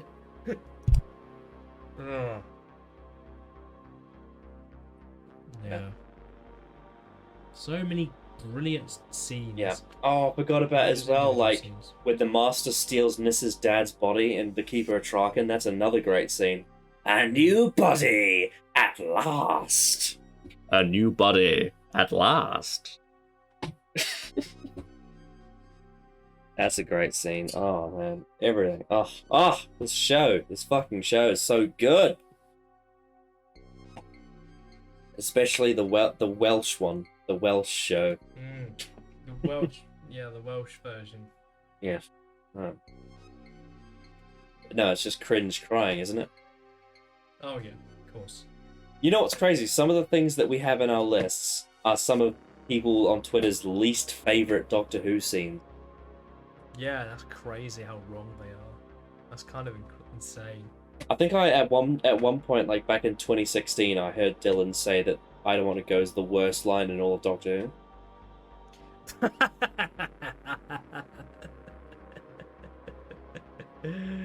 Oh, that's funny. That's funny. Oh dear. Oh dear, dear. Jamie. Oh dear. Man. And then a few years down the line, you're going to want to redo this video because you're going to watch more of Classic Who and be like, actually, Actually, replace it all. replace it all. Yeah. Because there's so much great stuff you haven't even seen. Oh my god. Mhm. Oh my god. Like, there's one bit from Inferno that I specifically didn't say because I don't want to spoil it for you. It's this line that the brigade leader says. It's like the most edgelord Chad line ever. Ah! Oh man. Okay. Yeah. Well, thank you all for joining us for day one. Day one. That's one down. And we'll see you all next time for day two. Hope you enjoy this advent calendar. We've got a lot of work to do on our end. So we'll see you next time. Any last words, Callum? I'm right. Yeah, that's it. Yeah. Alright then. Bye bye.